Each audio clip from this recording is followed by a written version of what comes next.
Hello everyone, welcome to What If Naruto Had Powers of Glitchtale and Went Back in Multiverse Time Movie 2. Before we start, please go support Liton493 for writing that awesome fanfic.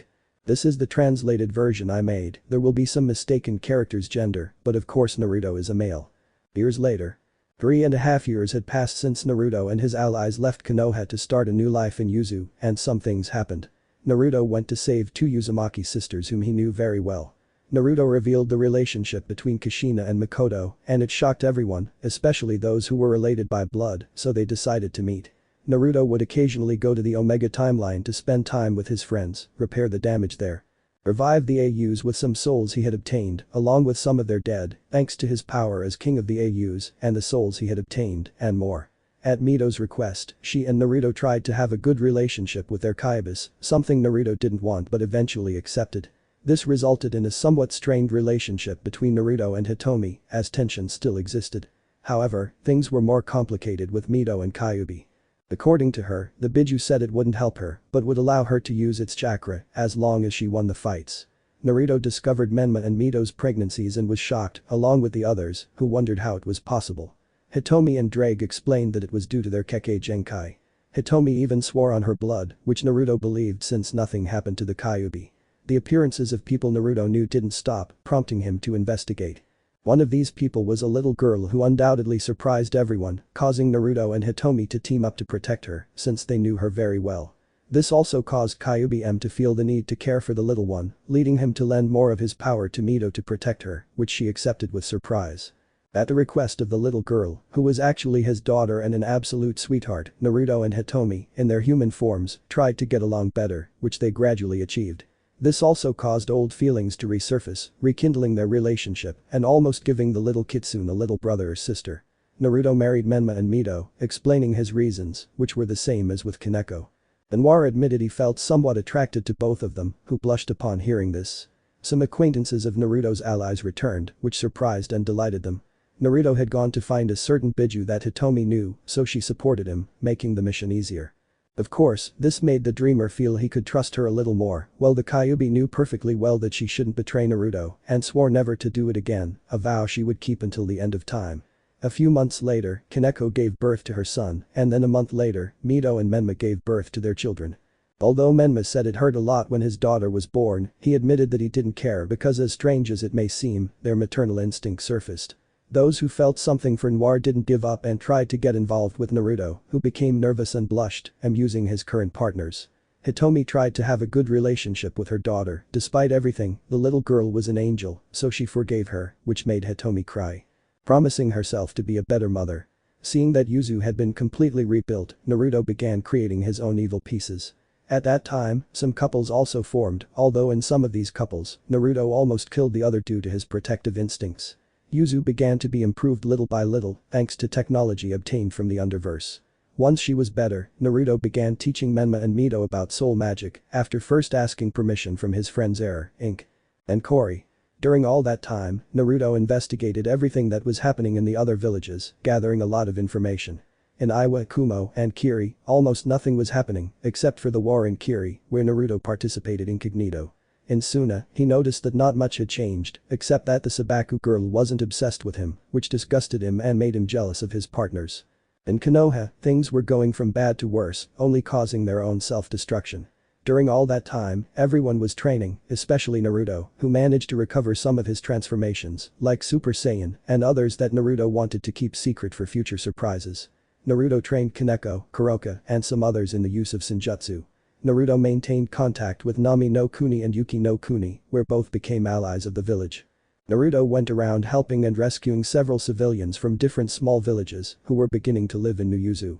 Thanks to his decision to go out and investigate, Naruto was able to save the Jinchuriki of the Seven Tails and bring her to Yuzu.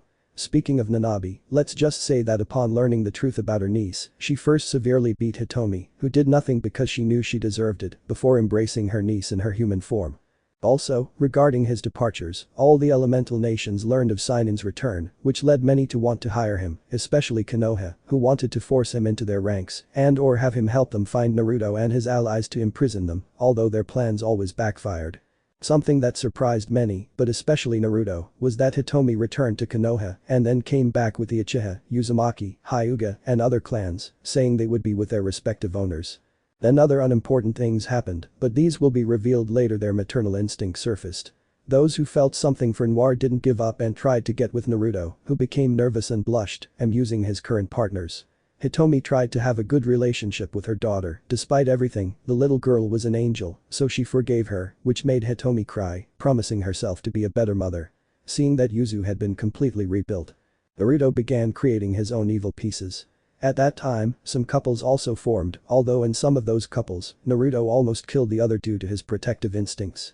Yuzu began to be improved little by little, thanks to technology obtained from the Underverse. Once she was better, Naruto began teaching Menma and Mito about soul magic, after first asking permission from his friends Ink, and Kori. During all that time, Naruto investigated everything that was happening in the other villages, gathering a lot of information. In Iwa, Kumo, and Kiri, almost nothing was happening, except for the war in Kiri, where Naruto participated incognito.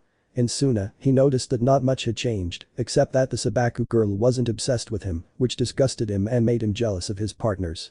In Konoha, things were going from bad to worse, only causing their own self-destruction. During all that time, everyone was training, especially Naruto, who managed to recover some of his transformations, like Super Saiyan, and others that Naruto wanted to keep secret for future surprises. Naruto trained Kaneko, Kuroka, and some others in the use of Senjutsu. Naruto maintained contact with Nami no Kuni and Yuki no Kuni, where both became allies of the village.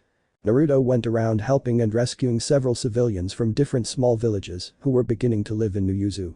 Thanks to his decision to go out and investigate, Naruto was able to save the Jinchuriki of the Seven Tails and bring her to Yuzu.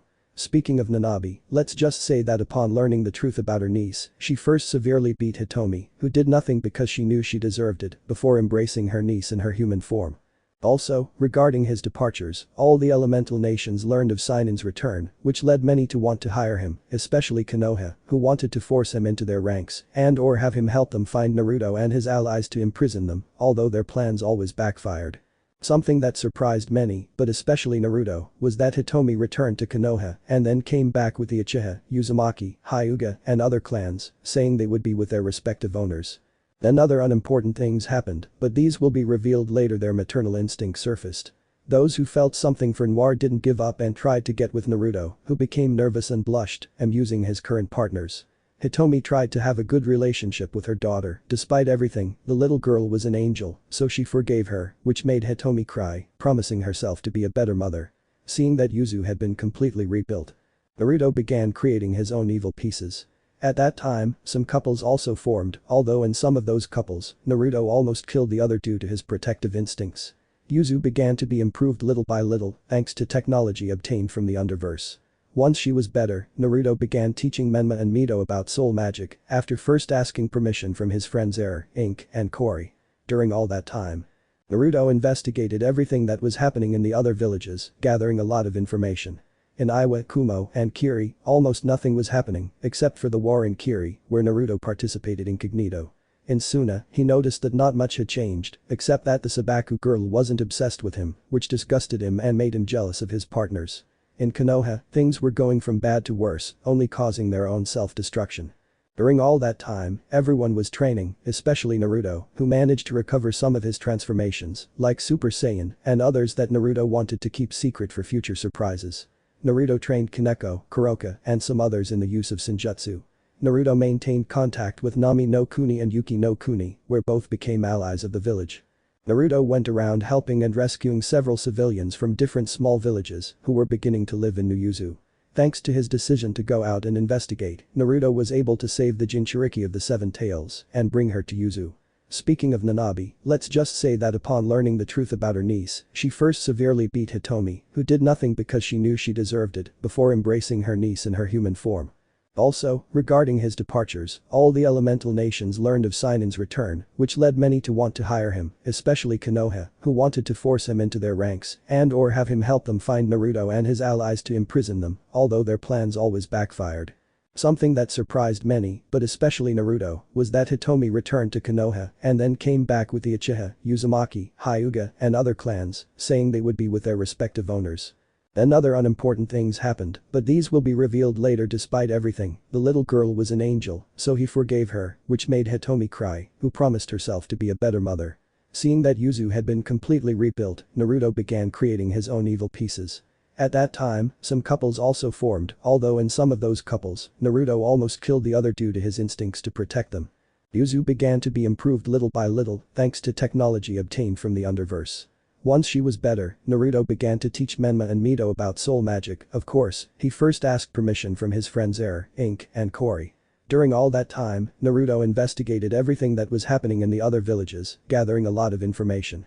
In Iwa, Kumo, and Kiri, almost nothing was happening, except for the war in Kiri, where Naruto participated incognito.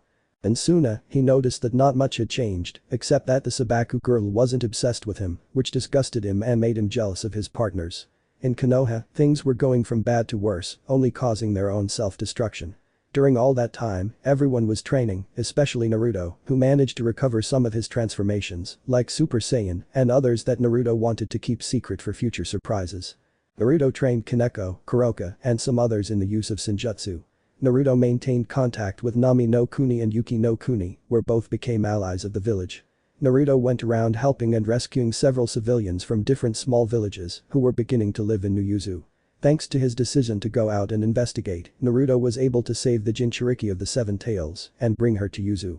Speaking of Nanabi, let's just say that upon learning the truth about her niece, she first severely beat Hitomi, who did nothing because she knew she deserved it, before embracing her niece in her human form. Also, regarding his departures, all the elemental nations learned of Sainin's return, which led many to want to hire him, especially Konoha, who wanted to force him into their ranks and/or have him help them find Naruto and his allies to imprison them, although their plans always backfired.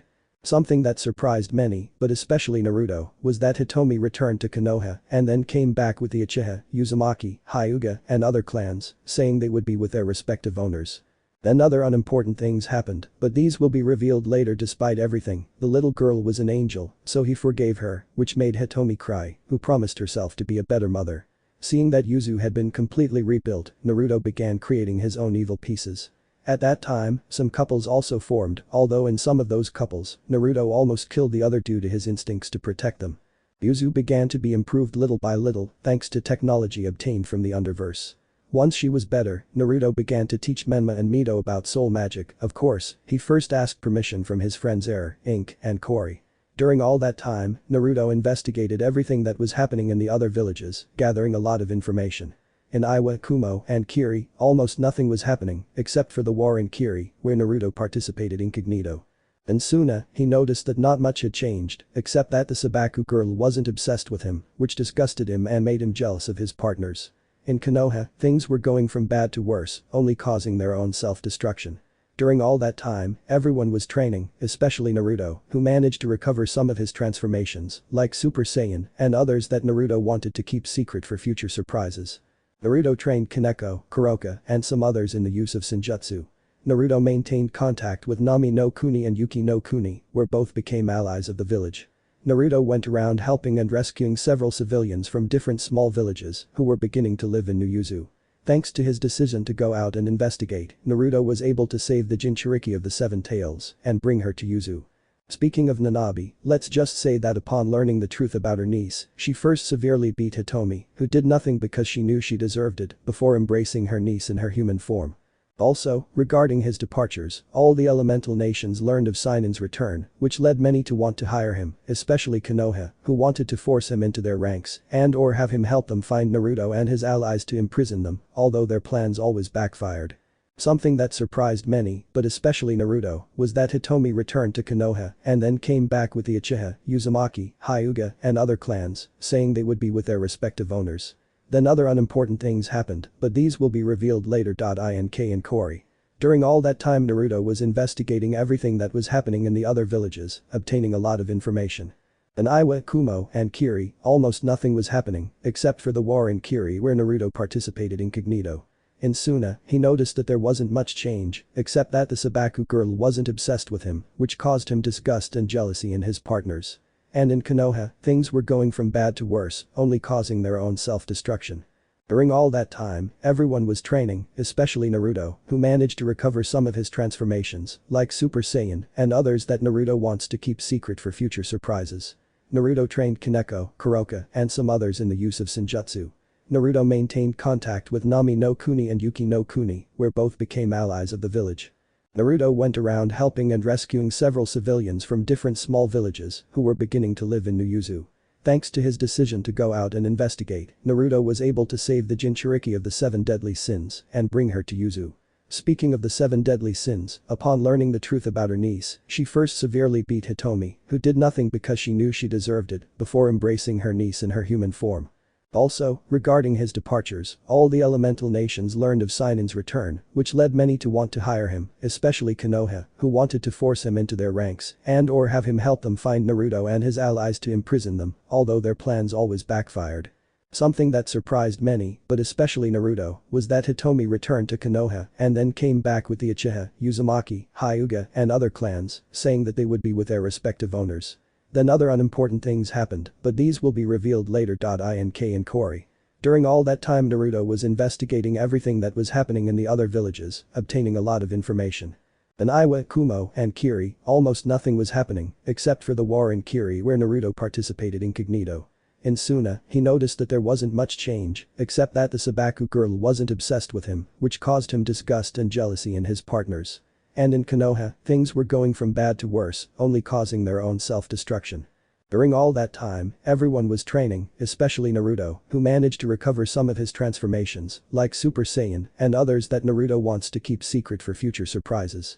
Naruto trained Kaneko, Kuroka, and some others in the use of Senjutsu. Naruto maintained contact with Nami no Kuni and Yuki no Kuni, where both became allies of the village. Naruto went around helping and rescuing several civilians from different small villages who were beginning to live in Nuyuzu. Thanks to his decision to go out and investigate, Naruto was able to save the Jinchuriki of the 7 deadly sins and bring her to Yuzu. Speaking of the 7 deadly sins, upon learning the truth about her niece, she first severely beat Hitomi, who did nothing because she knew she deserved it, before embracing her niece in her human form. Also, regarding his departures, all the elemental nations learned of Sinan's return, which led many to want to hire him, especially Konoha, who wanted to force him into their ranks and/or have him help them find Naruto and his allies to imprison them, although their plans always backfired. Something that surprised many, but especially Naruto, was that Hitomi returned to Konoha and then came back with the Uchiha, Uzumaki, Hyuga, and other clans, saying that they would be with their respective owners. Then other unimportant things happened, but these will be revealed later. Kuroka already had some experience using Senjutsu. Naruto maintained contact with Nami no Kuni and Yuki no Kuni, where both became allies of the village. Naruto went around helping and rescuing several civilians from different small villages who were beginning to live in Nuyuzu. Thanks to his decision to go out and investigate, Naruto was able to save the Jinchuriki of the 7 deadly sins and bring her to Yuzu. Speaking of the 7 deadly sins, let's just say that upon learning the truth about her niece, she first severely beat Hitomi, who did nothing because she knew she deserved it, and then hugged her niece in her human form. Also speaking of his outings, all the elemental nations learned of Sinan's return, which made many want to hire him, especially Konoha, who wanted to force him into their ranks and/or have him help them find Naruto and his allies to imprison them. Although their plans always backfired. Something that surprised many, but especially Naruto, is that Hitomi returned to Konoha and then came back with everything from the Uchiha, Uzumaki, Hyuga clans and other little ones, saying that they would be with their respective owners. Then other unimportant things happened, but will be revealed later. Kuroka already had some experience using Senjutsu. Naruto maintained contact with Nami no Kuni and Yuki no Kuni, where both became allies of the village. Naruto went around helping and rescuing several civilians from different small villages who were beginning to live in Nuyuzu. Thanks to his decision to go out and investigate, Naruto was able to save the Jinchuriki of the 7 deadly sins and bring her to Yuzu. Speaking of the 7 deadly sins, let's just say that upon learning the truth about her niece, she first severely beat Hitomi, who did nothing because she knew she deserved it, and then hugged her niece in her human form. Also speaking of his outings, all the elemental nations learned of Sinan's return, which made many want to hire him, especially Konoha, who wanted to force him into their ranks and/or have him help them find Naruto and his allies to imprison them, although their plans always backfired. Something that surprised many, but especially Naruto, is that Hitomi returned to Konoha and then came back with everything from the Uchiha, Uzumaki, Hyuga clans and other little ones, saying that they would be with their respective owners. Then other unimportant things happened but will be revealed later. The new Yuzu. It looked like a village with a great technological advancement. This was Yuzushi Agakur no Seido, or also Nuyuzu. But we're focusing on something else. Training camp. There was a training field where two silhouettes stood. Those silhouettes were of Naruto Noire Dreemurr, who was 16 years old. And 8-year-old Ari Otsutsuki Dreemurr. Ari is the daughter of Naruto Noire Dreemurr and Hitomi the nine-tailed kitsune. She bears the Otsutsuki surname from her maternal grandfather, Hagoromo Otsutsuki, and was one of the reasons Naruto and Hitomi reconciled and reunited. But what were they doing there? Ari asked her father to teach her the Rasengan bomber. Naruto. Very good, Ari, you've got the Rasengan. Did you practice the Jikuten release? Ari. Uncle Shukaku taught me a little during our reset and I perfected it here, Dad. Naruto. Okay, if that's the case, now try creating a layer of the Jikuten release around the Rasengan. Use your other hand if necessary. Ari nods, bringing her other hand closer to the Rasengan and beginning to apply Jikuten release. With effort, Ari slowly begins to separate her hands, moving them to the sides as the Rasengan hangs suspended in the air. Ari. Happy yes. But in her celebration, Ari lost focus and the Rasengan began to move wildly. Seeing this, Naruto struck the Rasengan, sending it flying and causing it to explode on a nearby rock. Naruto. You did well, Ari, but remember to stay focused. It's difficult, but it's possible. Ari. Dejected. Okay, Dad. Don't be like that. Remember, your dad is doing this so you don't make the same mistakes. Upon hearing that, they both turn around to see a black-haired woman with 2 fox ears and 9 black tails. It was Hitomi, the Kyuubi no Kitsune, mother of Ari and, again, wife of Naruto. Ari. Naruto. Hello, Mom Hito-chan. Since Naruto and Hitomi returned, they started calling each other by their old nicknames again, and the truth is, Kyuubi loved hearing that nickname. She always hated her old attitude, but as had been said for years, she would change for the better. Naruto. What are you doing here, Hito-chan? Hitomi. Feigning offense, can't I come and see my husband and daughter? They both laughed at what his wife mother had said. Hitomi just watched them both. Their faces were equally amused, clearly showing they were father and daughter. Ari-chan. Upon hearing that, the three of them turned to look at Ellen Noir. The Iri Midoriya. Both 10 years old, arrive. Naruto. What's up, little ones? Iri. We came to play with Ari-chan, Dad. Ari. Looking at her parents, Kanai, Mom and Dad. They both smiled and nodded, which made the 3 girls happy, and they ran off to play. Naruto saw this and looked at Hitomi, who seemed happy but also regretful. Naruto. Sigh, you still haven't gotten over it. Hitomi. It's not that, Naru, it's just that everything I caused makes me sad. I know you forgave me, and that thanks to Ari we got back together, but even so, I don't feel very ready. Naruto understood his wife, so he took her hand, which made her look at him. They both looked at each other and smiled slightly. The obeisance. Upon hearing that, they both blushed but turned to look towards the source of the voice. There they saw Chara Dreemurr from Zeldris arrive. Sasuke Uchiha. Why Sakura Haruno? All 3 of them being 16 years old. Naruto. Hi Chara. Chara. Hi Naruto, what were you doing? Naruto. Training Ari. Hitomi. I just got here a few minutes ago. Chara. I see. But they saw Naruto give Sasuke a serious look, who returned it. Sakura. He still seems angry. Hitomi. Of course, Chara is one of his best friends, and naturally he was furious when he found out she started a relationship with the Uchiha. Chara. Yeah, she chased him for hours using crescent rows. Then they heard some sighs and saw Naruto put his hand on Sasuke's shoulder. Naruto. Just don't make her suffer. Sasuke. You know I won't, though I'm a little surprised you didn't do anything when I started dating Sakura. Naruto. Well, in all the resets they always ended up with Sakura, though, you already have 3 partners, counts on his fingers Chara, Sakura, and Karen. Sasuke. What right do you have to say that? Counts on his fingers you have Kyuubi, Menma, Mito, Catgirl, Olivia, Gasper, and I'm sure there are more who want you. Naruto decided to remain silent since it was true. Naruto. Anyway, let's go to the Uzukage Tower. Everyone nodded and started walking while looking around the village. It was a large village with advanced technology, but it was still rustic, a combination that everyone liked. Minutes later. After 10 minutes they started climbing a small hill where they saw the Uzukage Tower, although it looked more like a house, but it was spacious. Upon entering, they began walking, glancing at a place where children could play. They ignored that and continued walking until they reached a door. Opening it, they entered the Uzukage's office. Where there were several Naruto clones working alongside a girl in a jester costume. It was Pomni who was currently 18 years old.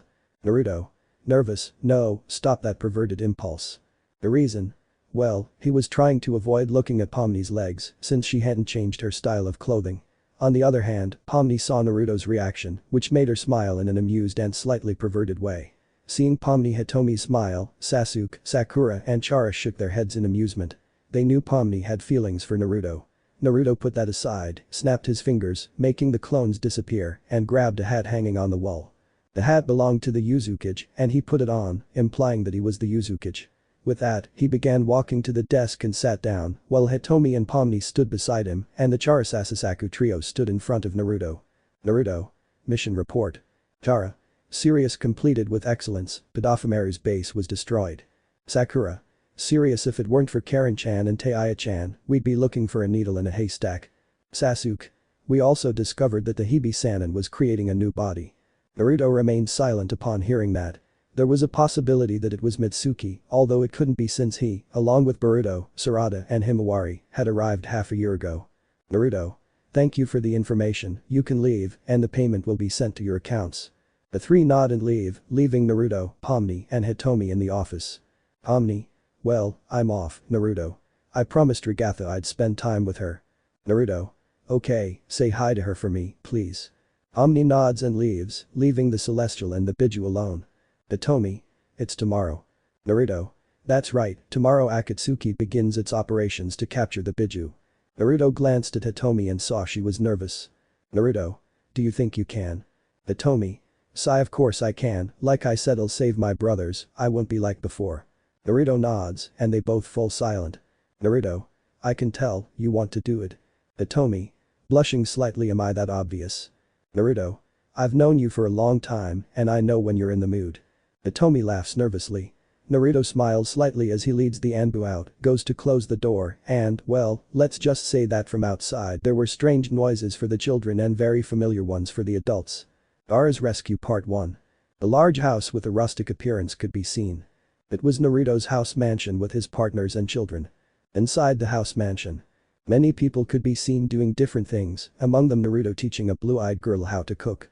It was his daughter, Himawari Uzumaki Hyuga, his daughter with Hinata and some resets, and the truth is he didn't like being with Hinata, but to be with his children, he would do things they wouldn't want to know about. Although the Naruto by his side was a clone, since the real one was with Himawari's brother. In the room, Naruto was seen with a book, showing something to a blonde boy with 2 marks on his cheeks. Ignore the Konoha band. It was Boruto Uzumaki Hyuga, his eldest son with Hinata. Naruto. And these are the Geister Blaster variants I was telling you about. Boruto. Wow, dude, that's impressive. Naruto. Yeah, you know, I'm still surprised you guys weren't angry, especially you, knowing that Hyuga is dead. Boruto. Understanding well, I was a little angry since she was still my mother, but then I remembered all the times she manipulated me, like how she wanted to kill Himawari when she was just a fetus, how she never loved us and only used us to be close to you.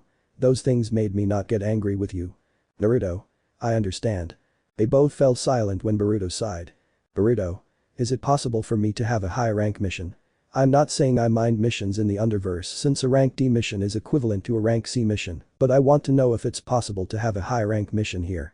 Naruto pondered that for a while before looking at Boruto. Naruto. Yes, there is, but you must keep in mind that it is a very difficult, very complicated mission, do you agree with that? Now it was Boruto who was left thinking, he always had missions in the Underverse of rank D and some of rank C. Boruto. What's the mission about? Naruto. It's about rescuing the current Kazuki Gaara Sabaku no more from the clutches of Akatsuki. That surprised Boruto since he hadn't expected that. Naruto. Although there's also a side mission that goes hand in hand with it. Boruto. And that would be? Naruto. To capture and save Deidara, my cousin along with Menma and Mito, therefore your cousin uncle. This surprised Boruto and Himawari, who had overheard, although the clone told her that he would explain later. Boruto. I understand, old man, I accept the risk. Naruto smiles slightly. Naruto.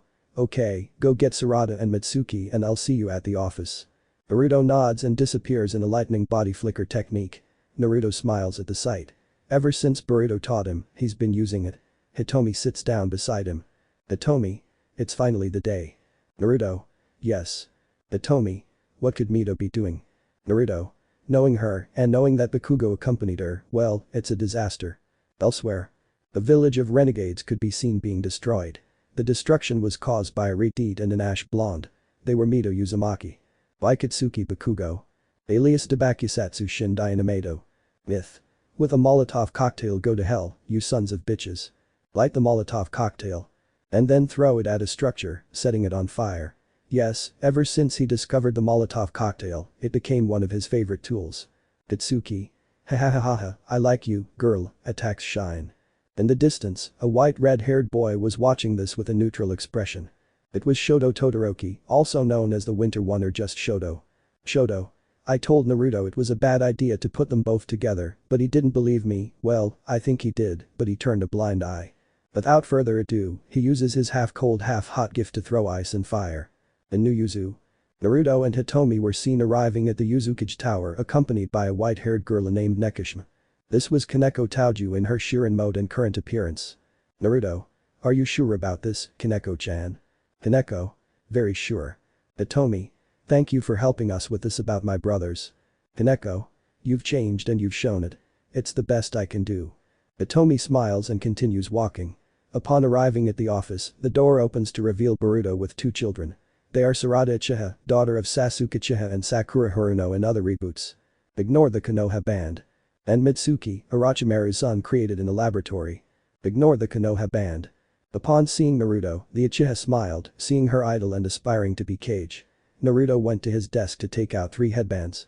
They were Yuzu ninja headbands. Naruto hands one to each of them. Naruto.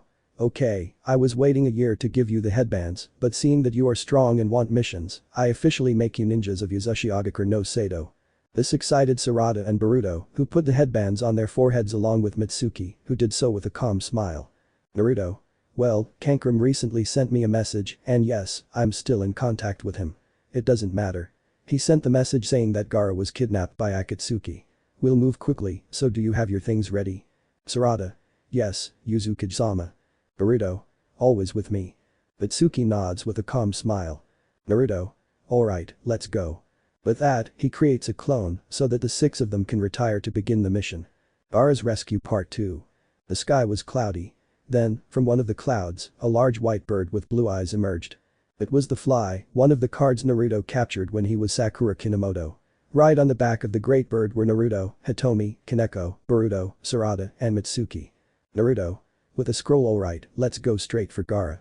I sent a message to Karen and Sakura to go to Suna immediately to check on Kankram, who was poisoned. Kaneko. I told you creating the scrolls was a good idea. Naruto. You're right. Puts away the scroll alright, time to jump. That left the 3 children speechless. Sarada. Incredulous jump. Naruto. Yes, jump. The 3 of them saw Hitomi and Kaneko, who tucked away their ears and tails, implying that this was no game. The 3 of them looked at each other, nodded, and then looked at the older ones and nodded again. Hitomi. Okay, it's time to rescue my raccoon brother. With that, he falls back. Kaneko. I think spending so much time with you has rubbed off some of your bad habits. Naruto laughs at that, since it's true. Even Hitomi had caught on to his sadistic and arrogant side. Without another word, Naruto and Kaneko jump off the fly, leaving the younger ones behind. With no other option, the 3 of them leap as the fly vanishes in a flash, then forms a small ball and flies toward Naruto. Catching the ball, Naruto absorbs it, then uses his semblance to spin around his companions, creating a large red whirlwind with small flames. Upon reaching the ground, Naruto lands, stumbling slightly. He turns to look at his companions, who appear dizzy. Hitomi. Dizzy? I still haven't gotten used to that. Kaneko, Sarada, and Boruto nodded, while Mizuki seemed normal, though he appeared somewhat dizzy. Once they finished, the group began running toward where they knew Gaara was. Time skip. The 6 had arrived where Gaara was, while Hitomi was somewhere between nervous and determined. They were about to enter when they sensed presences approaching to their left. Turning around, they saw Kurenai accompanied by Kiba and Yuzuka. With Akamaru. Shino Aburam. And a new girl who, judging by her eyes, was a Hyuga. Upon seeing the group, the first 4 were surprised, while the girl just looked at them with curiosity. Kurenai. Naruto. Upon hearing the name, the girl was surprised since she knew about Noir from her classmates. Naruto. Serious Yuhi. On the other hand, Kiba watched Hitomi and Kaneko very attentively. Both were beautiful, but for some reason he sensed the smell of cat coming from the white-haired girl. Nice to meet you, my name is Hikari Hyuga. I don't want to prolong this, but there is a Kazuki-age to save. Upon hearing Hikari's name, everyone nodded and looked towards the cave entrance. Naruto summoned hunting knife. The Soul of Rage weapon was ready to charge soul magic into the knife. Before anyone could say anything, Naruto unleashed a slash, destroying the rock with incredible ease. This left Team Kurenai stunned, while the other 6 entered, as it was normal for them, though the 3 younger members were still amazed by the power of the Soul of Rage. Inside the cave. Team Kurenai barely entered and saw that a fight had broken out, where they managed to save Gaara and Shukaku from the extraction in time, although they could not prevent some of the Ichibi chakra from entering the Jito Meizo. Hitomi, who was holding Gaara in her arms. He saw the Jito Meizo filled with various memories, each one negative. He set that aside to begin channeling chakra into Shukaku, who was inside Gaara. Hitomi. Regretful, little brother, I was never good to you, I let myself be carried away by power, and I didn't keep my promise to father, but now this will be different, this time I will be the sister I always had to be. Then she is surrounded by several puppets, and several Rasengans begin to form around her, but they weren't just any Rasengans, they were her own Rasengans. It was the Kyuubi Rasengan. Hitomi. Kyuubi Bomber Rasengan. The Rasengans then begin to spin at full speed before launching themselves at the puppets, destroying them with a small explosion of fire and wind. Hitomi. It's a good thing I brought the bracelet, now I can do this technique that requires Jikuten. Then puppets around her. Seeing this, Hitomi smiles and generates a fireball in her hand. With Naruto. Noir was seen fighting alongside Hikari and Kurenai against a blonde Akatsuki member. It was Deidara, or better known as Deidara Namikaze, son of Samui Namikaze, sister of Minato Namikaze, but of course, only he and a few others knew that. Leaving that aside, the 3 continued fighting Deidara, where the Akatsuki member sensed something strange. While the women fought with everything they had to kill him, the man held back, trying not to kill him. Deidara abandoned that plan and launched clay spiders. Upon seeing them, Naruto created a dome of fire, causing them to explode and obscuring the fighter's vision.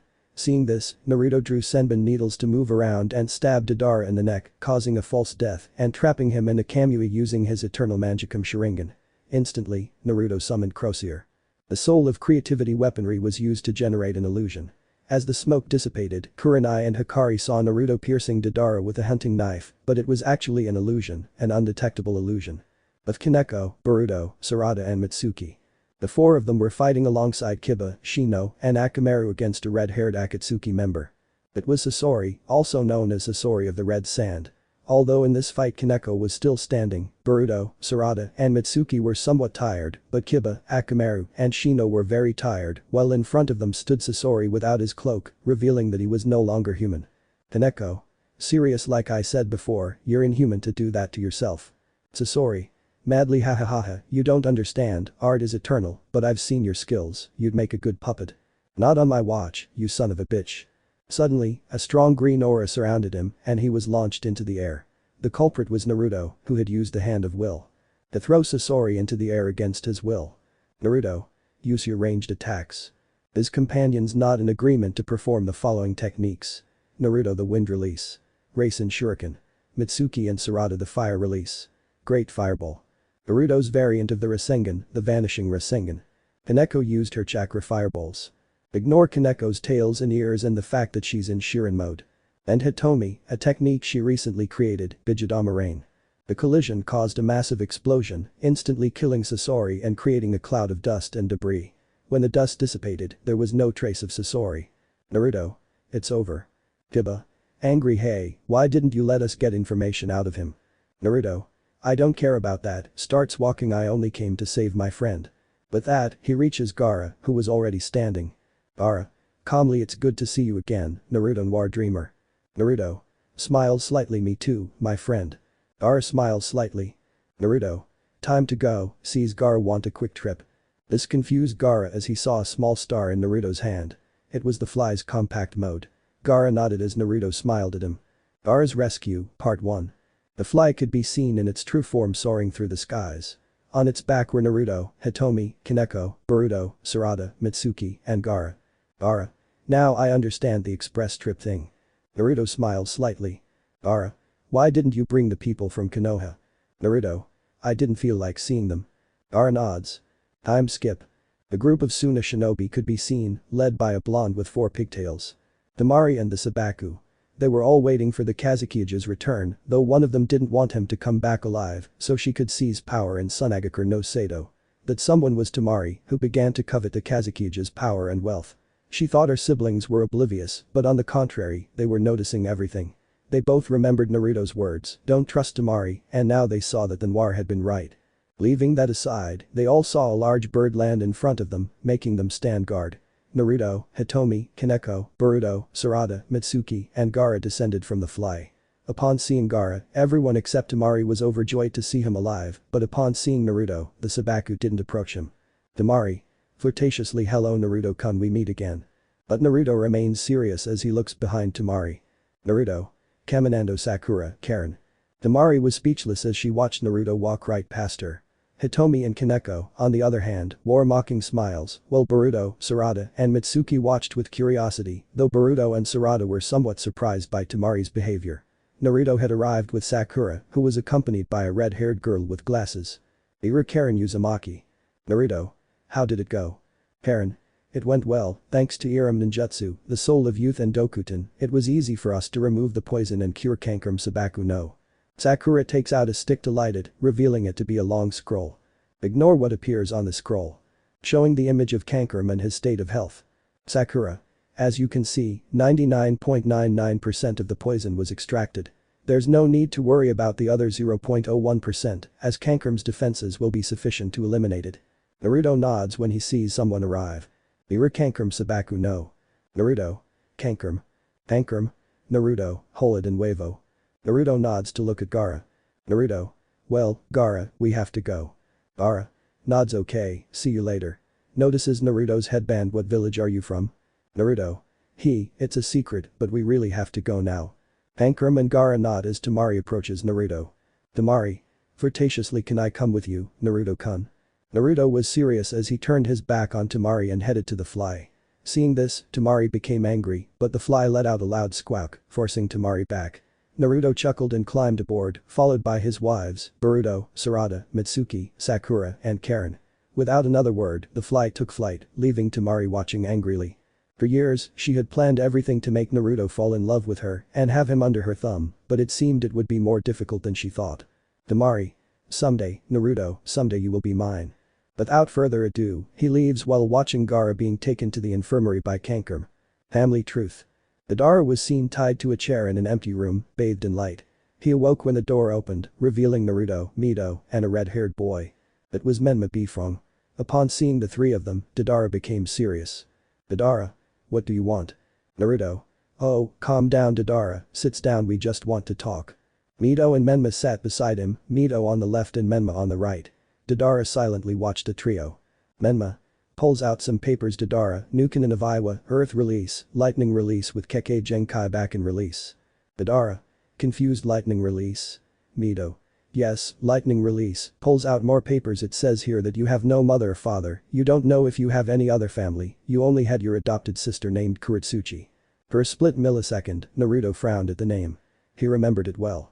He'd been with her during a reset and she'd betrayed him for no reason, and on top of that, she'd been unfaithful. He pushed that aside to continue listening. Mito. Besides being in training to be the new Tsuchikage after Inoki. Madara. Serious, how do you know all that? Naruto. Because we know a truth that was hidden from you. That confused Madara. Naruto. You're Madara, but your full name is Madara Namikaze. That surprised Madara, but he began to deny it. Madara. No, that's impossible. I can't be related to the Konoha no Kairoi Senkim. Naruto. I'm sorry to tell you, but yes, you are related to him. Madara was shocked by what he was hearing. Was he related to the fourth Hokage? That had to be a bucking joke. Madara. Shocked, this can't be happening. Naruto. Believe it, it's the truth, so true that we're more related than you think. That made Madara see it. Madara. How? Mito. That we're related. Madara fell silent again. Madara. Explain. Naruto. You see, the reason we're related is that we're cousins. That left Madara speechless again. Madara. How? Naruto. You see, let me explain. Madara nods to pay attention. Naruto. Listen Madara, your full name is Madara Namikaze, you are the son of Samui Namikaze and Katsuchi, therefore you are Kuritsuchi's older half-brother and the grandson of the third Tsuchikage Inoki. Madara was speechless upon hearing that. Madara. But why didn't I know anything? Naruto. Your father kidnapped you, he took you away from your mother, leaving her very sad. Now Madara knew that, but he remembered something. Madara. But that doesn't explain why they said we're cousins. Menma. You see, our late father was your mother's brother. Madara understood but was confused when he saw the three of them displeasure when talking about Minato. Naruto. I have a proposal for you. Madara paid close attention as he watched Naruto put on the cage hat, implying that he was the leader of the village.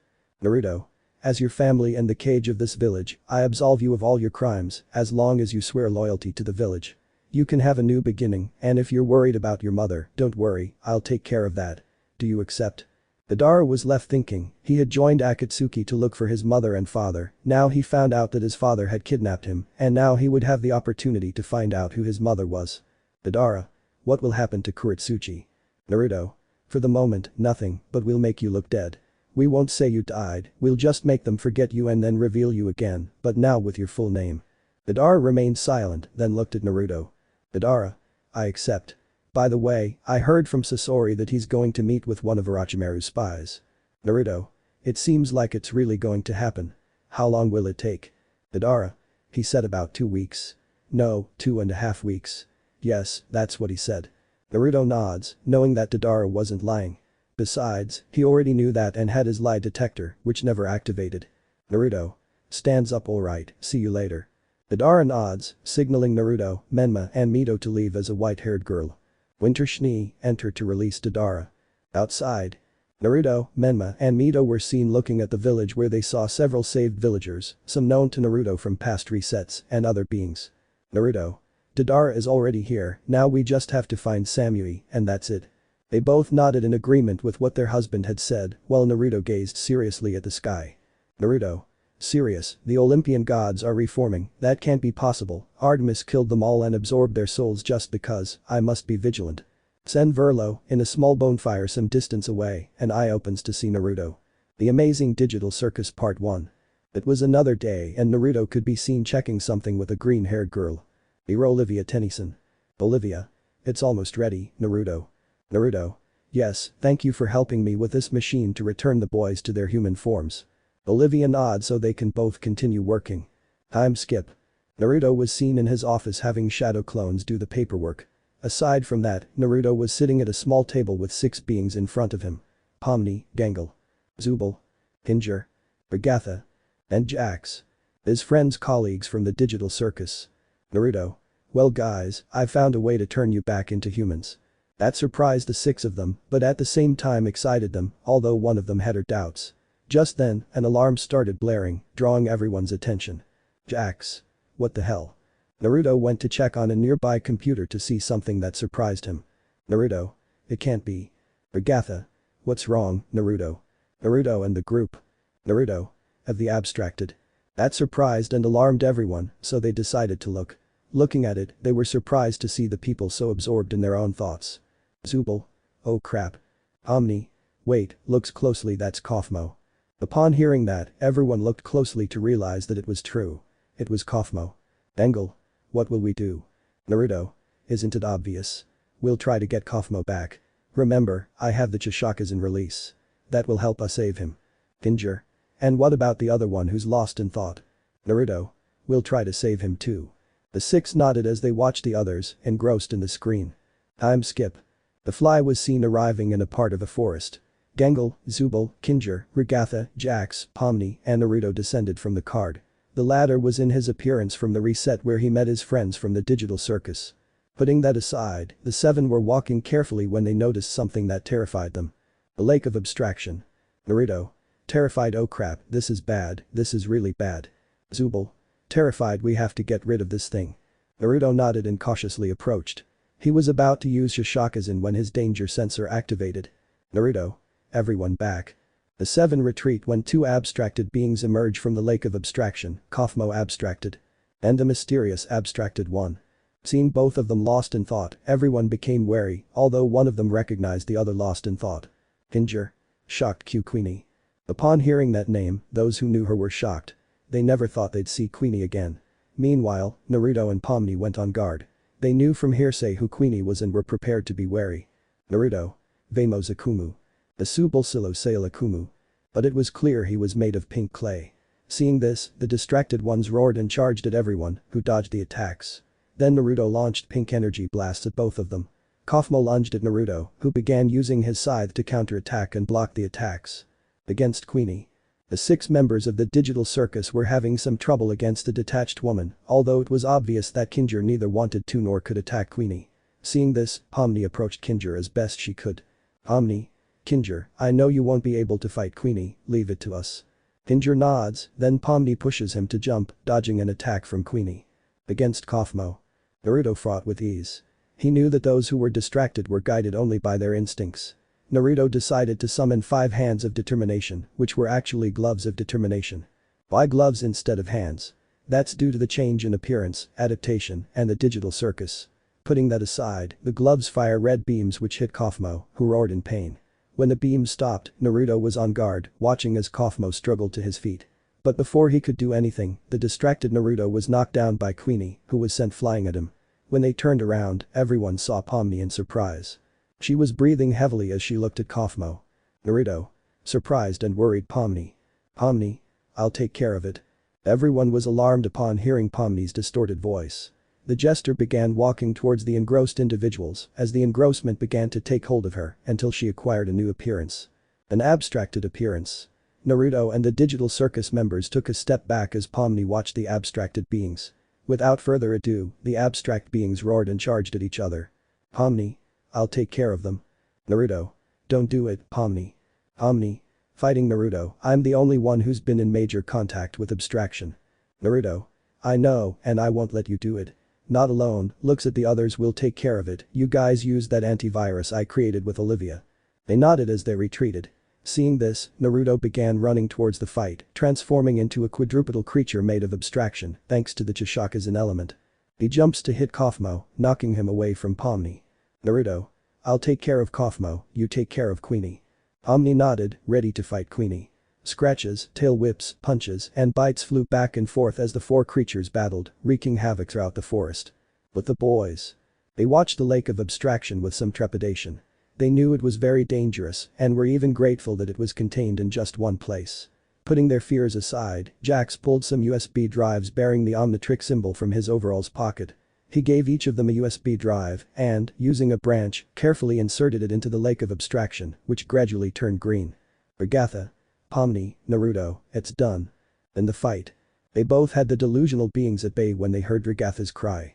Upon hearing this, they began to exert force as they drew the delusional beings toward the new lake. Pomni. With effort, this is getting complicated. Naruto. With little effort, hold on a little, Pomni. She nodded as the 2 of them struggled to bring the absorbed individuals to the lake, who were struggling to break free. Little by little, Pomni began to use the powers she had absorbed from Kane when she fought to escape the digital circus. They continued like this until all 4 fell into the green lake, which began to glow. After a few seconds, the first to emerge was Naruto, who had returned to normal after deactivating the Chishakazan element. The next to emerge was Pomni, who surprised everyone because she was wearing a different outfit. It was the costume of a circus ringmaster. Regatha. Pomni. She slowly gets up to look at everyone. Pomni. Relax guys, when I had to leave the digital circus to get here I had to fight Kane, and the only way was to absorb him, now I have the skills of a jester, abstraction, and that of a presenter of the digital circus. Everyone nodded, relieved to see that Pomni wouldn't be like Kane, a madman obsessed with adventures that were more like torture.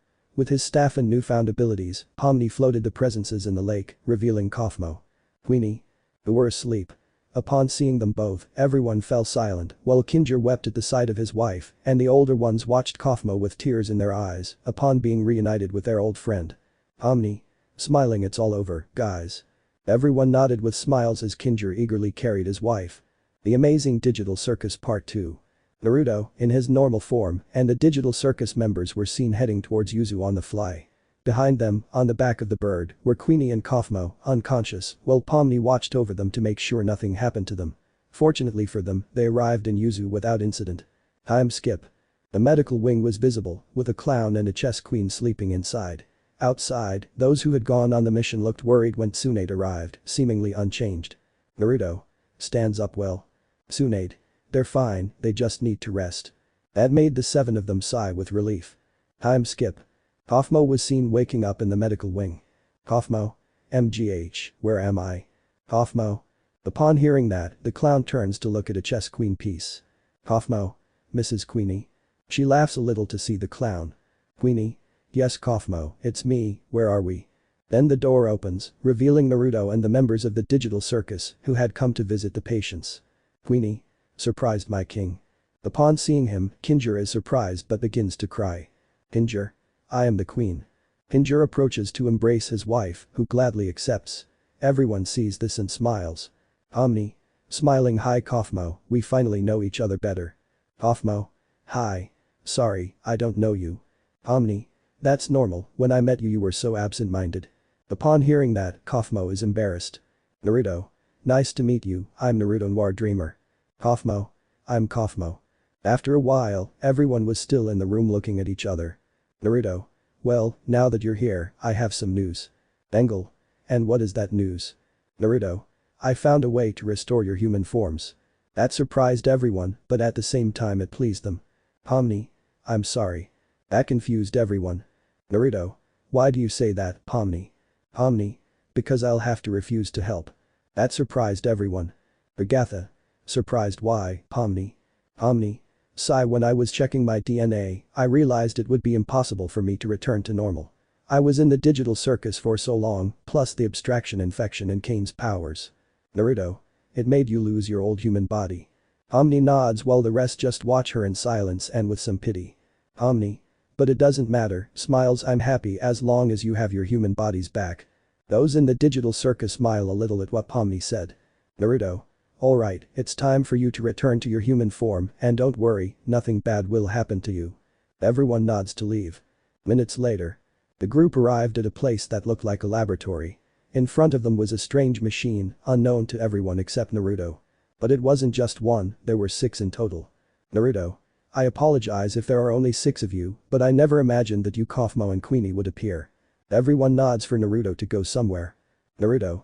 I'm going to summon the Crosier and Hand of Youth so that nothing happens to them during the transformation." Everyone nods. "Kaufmo? I'll be the last." "Agatha? Are you sure, Kaufmo?" Kaufmo nods, and then Gangle, Zubal, Kinjur, Regatha, Jax, and Queenie enter the machines. Seeing this, Naruto summons Crosier to insert it into a slot in the floor. Following that, he summons the Hand of Youth. Stop and grab the tube protruding from the floor. With that, Naruto begins to use Youth Soul magic on the crossover and the floating hand. As he does so, the machine activates, generating a great light. After about 10 minutes, the light goes out as the doors open, releasing smoke. Only 5 seconds pass before 6 figures emerge from the smoke, revealing themselves. A white-haired girl being Gangle. The pink-haired girl with a blue streak being Zubal. The blonde man with a beard being Kinjur. The red with an eye patch being Regatha.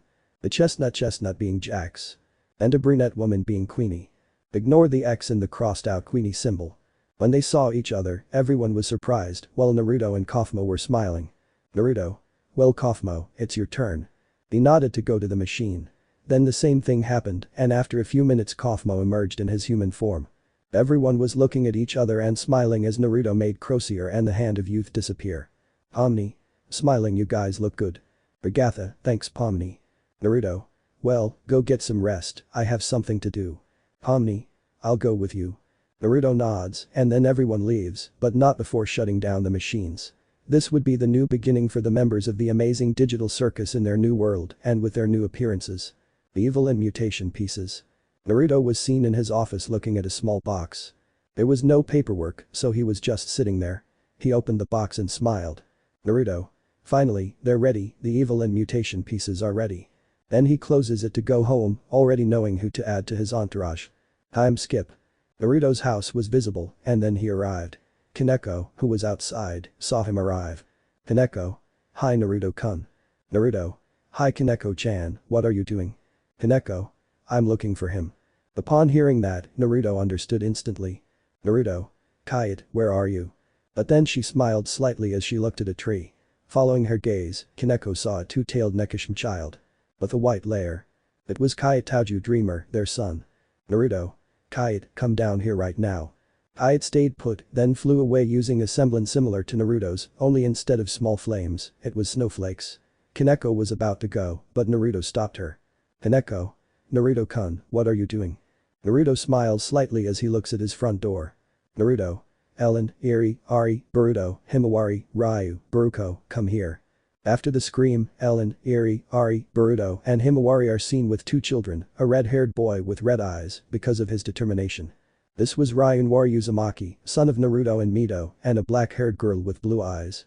It was Baruko Bifong Noire, daughter of Naruto and Menma, running in. Baruko. What's wrong, Dad? Naruto. Well, right now I'll need your mothers, and let's just say Kite ran away. The children giggled a little while Kaneko didn't seem very happy. Naruto. Smiling well, here's the deal. Whoever brings Kite here before nightfall gets to cook whatever they want for a day. Does that sound fair? The children meet to talk to each other and then see their father. Children. We accept. Naruto smiles when he sees something, or rather someone, arrive. It was Kerberos, or, as he likes to call him, Kiro. Naruto, hey Kiro. Kiro. Hi Naruto, I couldn't help but overhear what you said. Naruto was expressionless and didn't sigh. Naruto. Okay, you can participate too. Kiro. Happy hooray. Naruto laughed with amusement while shaking his head. Naruto. Alright, go now. The children and the guardian of the cloak cards nod and run fly off in search of their brother Nekishima. Seeing this, they both enter the house, knowing the group will find Kite. Time skip. Naruto was seen sitting next to Kaneko, Menma, Mito, Hitomi, Olivia, and a boy with red eyes. It was Gaspar Vladi. Gaspar? Why did you call us, Naruto? Naruto smiled slightly as he took out the box and opened it, revealing the evil pieces. Upon seeing them, everyone was surprised as they recognized them instantly, some because they saw them and others because they heard. The evil pieces were 1 king, 1 queen, 2 bishops, 2 knights, 2 rooks, and 8 pawns. But not only that, there was also 1 mutated queen, 1 mutated bishop, 1 mutated knight, and 1 mutated pawn. Seeing all the pieces, Kaneko and Gaspar were surprised to see Naruto. Gaspar? There are mutation pieces. Naruto. Nods. I know, I was surprised too, but it's most likely because of my power. Gaspar nods when Kaneko notices something. Kaneko. Confused. What about the king piece? Naruto smiles slightly as he takes out a piece. It was the king's evil piece. Naruto simply inserts the evil piece into his chest and then the other evil pieces and mutation pieces glow slightly. Menma. Before we continue, what are evil pieces and mutation pieces? Naruto. It's a system used, supposedly, to acquire lackeys for something called a retinue. Mito. How are they divided? Kaneko. They're divided into 6 types. The king, that is, Naruto, is the leader of the retinue and is characterized by his power. The queen, with a value of 9 pawns, has the traits of the rook, knight, and bishop, meaning she's the second strongest. The rook, with a value of 5 pawns, is characterized by its immense strength and defense. The knight, with a value of 3 pawns, is characterized by its speed and mobility. The bishop, with a value of 3 pawns, is characterized by increased magical abilities. And the pawn, well, I can only say that its characteristic is that it can be promoted to queen, rook, knight, and bishop. The information had left those who didn't know in shock. It was a lot to process. Olivia. And the mutation pieces. Naruto. I'll just say they're much more powerful than the regular pieces. They all nodded as they looked at the pieces. Menma. Will there be any change in us when we accept a piece? Naruto. Well, that depends. By doing so, there's a chance we'll become Saiyans, yokai, dragons. I'm not sure what race we'll become. But what is very, very certain is that we'll be stronger and more powerful, depending on the piece, and our lifespan will be considerably longer. They all looked at each other, then Kaneko spoke. Kaneko. I accept, but I want my old piece back, I'm already used to it. Naruto nods to take the evil piece from the tower. But before doing anything, Kaneko speaks. Kaneko. Question, why do they have different colors? Naruto. They represent the elements they are composed of. In your case, it's wind, which makes your attacks sharper and amplifies your Imkai fire. Kaneko nods in surprise, and then Naruto inserts the piece into her chest. After that, she looks at the others, who are looking at each other, and then looks at Naruto. Hitomi. I accept. Naruto nods to take Reina's evil piece. To insert the piece into Hitomi. The rest was seen to then see the pieces. After a few minutes they decided to accept, the following being. Menma the evil piece of the horse. Myth the evil piece of the bishop. Olivia the queen's mutation piece. And Gaspar the bishop's mutation piece. And that's because that was his old piece. As it ended, everyone felt the increase in power while Naruto stored the other pieces. Naruto. Very well, since the Heaven and Earth Bridge mission is in 1 week, I'll be in charge of training them. Hitomi. Curious which team will be going. Naruto. Team RWBY. Everyone nodded as Naruto sent a message to an acquaintance who had arrived with Kiro. Without further ado, the group began training with their evil pieces and new powers. Mission. Bridge of Heaven and Earth Part 1. Why Shni could be seen. Yang Xiaolong. And Blake Belladonna, who grew her hair out. Lying under a tree looking at the sky, Blake leaning against Yang's chest. Weiss. This day has been very quiet. Yang. Stroking Blake's hair. Yeah. Weiss. You know, looks at her friends. I'm still surprised you two ended up together. Blake is calm and you, Yang, are very extroverted, not to mention overly so. They both laughed at what Shni said, but it was true. Everyone was surprised to learn that Yang and Blake had become a couple, although many had found it amusing to see Naruto holding a sign that read, "Long live Bumblebee." Just then, Yang's scroll beeped, displaying a message from Naruto. Naruto. Team RWBY on the move, see you at Tomoyo's BOUTIQUE. Before saying anything, Weiss and Blake scrolls play, displaying the same message. Yang. Well, now we have something to do. They both nod to get up and the four of them go to the meeting place that Naruto mentioned. Time skip. The WBYs of Team RWBY were arriving at a store, well they saw people waiting for them, including Gira Belladonna and Kali Belladonna, Blake's parents. Winter Snow, Whitley Snow. Willow Snow. Wycline Sieben. Weiss's sister, mother, brother and butler were also present. Tiang Xiaolong, Raven Branwen and Summer Rose, Yang's adoptive parents and mother, were also there. Surprisingly, both women had one baby each. Raven with black hair and Summer with blonde hair, their children with Taeyang. But they weren't the only ones. Crow Branwen and Betty Noir were also there with two babies. Crow with a white-haired child and Betty with a gray-haired child with pink tips. The first was Crow's son with Winter and the second was Crow's daughter with Betty. The WBY members of Team RWBY watched Betty and Winter's children while recalling what had happened when they found out.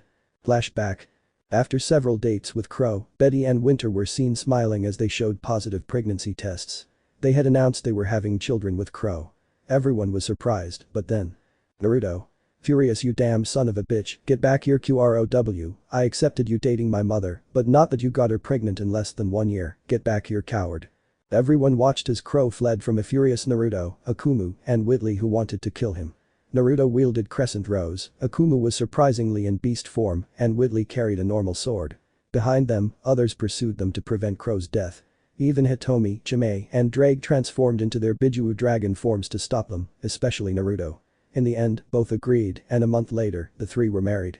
Of course, Naruto and Whitley threatened to kill Crow if he harmed their mother and sister, respectively.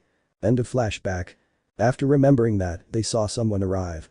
It was Ruby Rose. Ruby. Sorry for the delay, it's just that Team JNPR had just arrived from a mission, and I just gave them some free time. Everyone nodded as Ruby stroked her little siblings, who giggled at her affection. Then they entered Tomoyo's boutique. Inside. Upon entering, they saw the place where they noticed there was a men's section. And a section for women. Then some girls appeared with smiles. It was Tomoyo Dodauji, a friend of Naruto Ruby when she was Sakura Kinomoto. And Amber Lightveil who, as the years passed, had become beautiful. Of course, upon seeing Amber, the only male Shni blushed while giving a small smile. It was already well known that the two were a couple. Amber. Hi Whitley. Whitley. Hi Amber. Ruby. Ambu's just kiss already.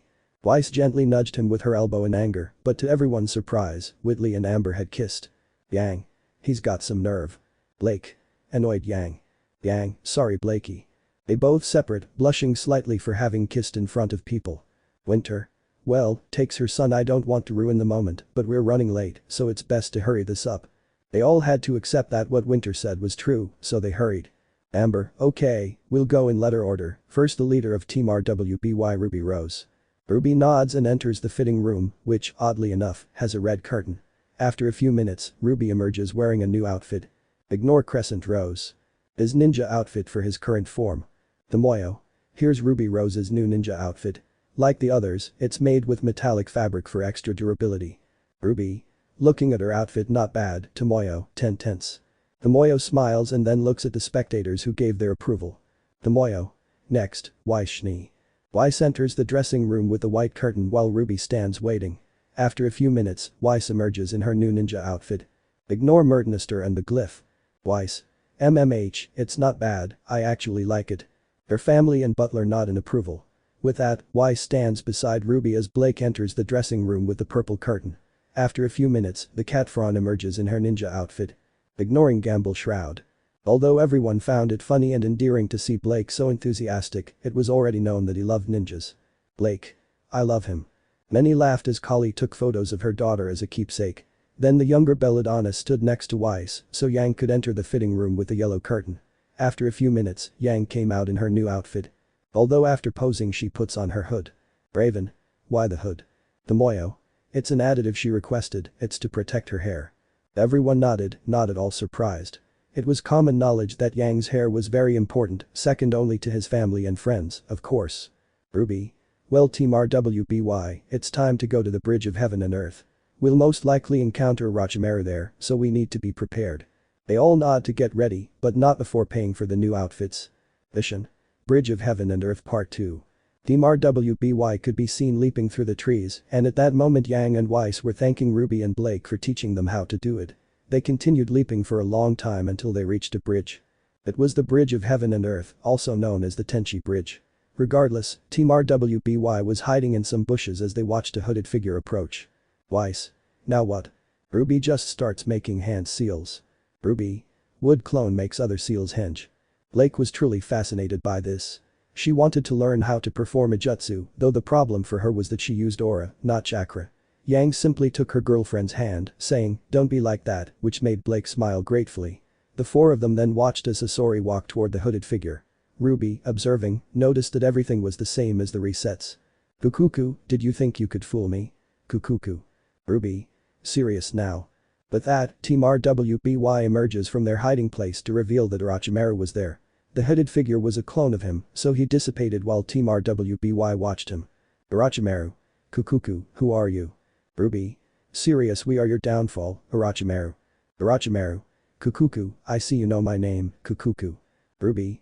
Of course, with some mockery, how could anyone not know the bastard who likes to harass children, wears makeup, and looks like a gay cobra?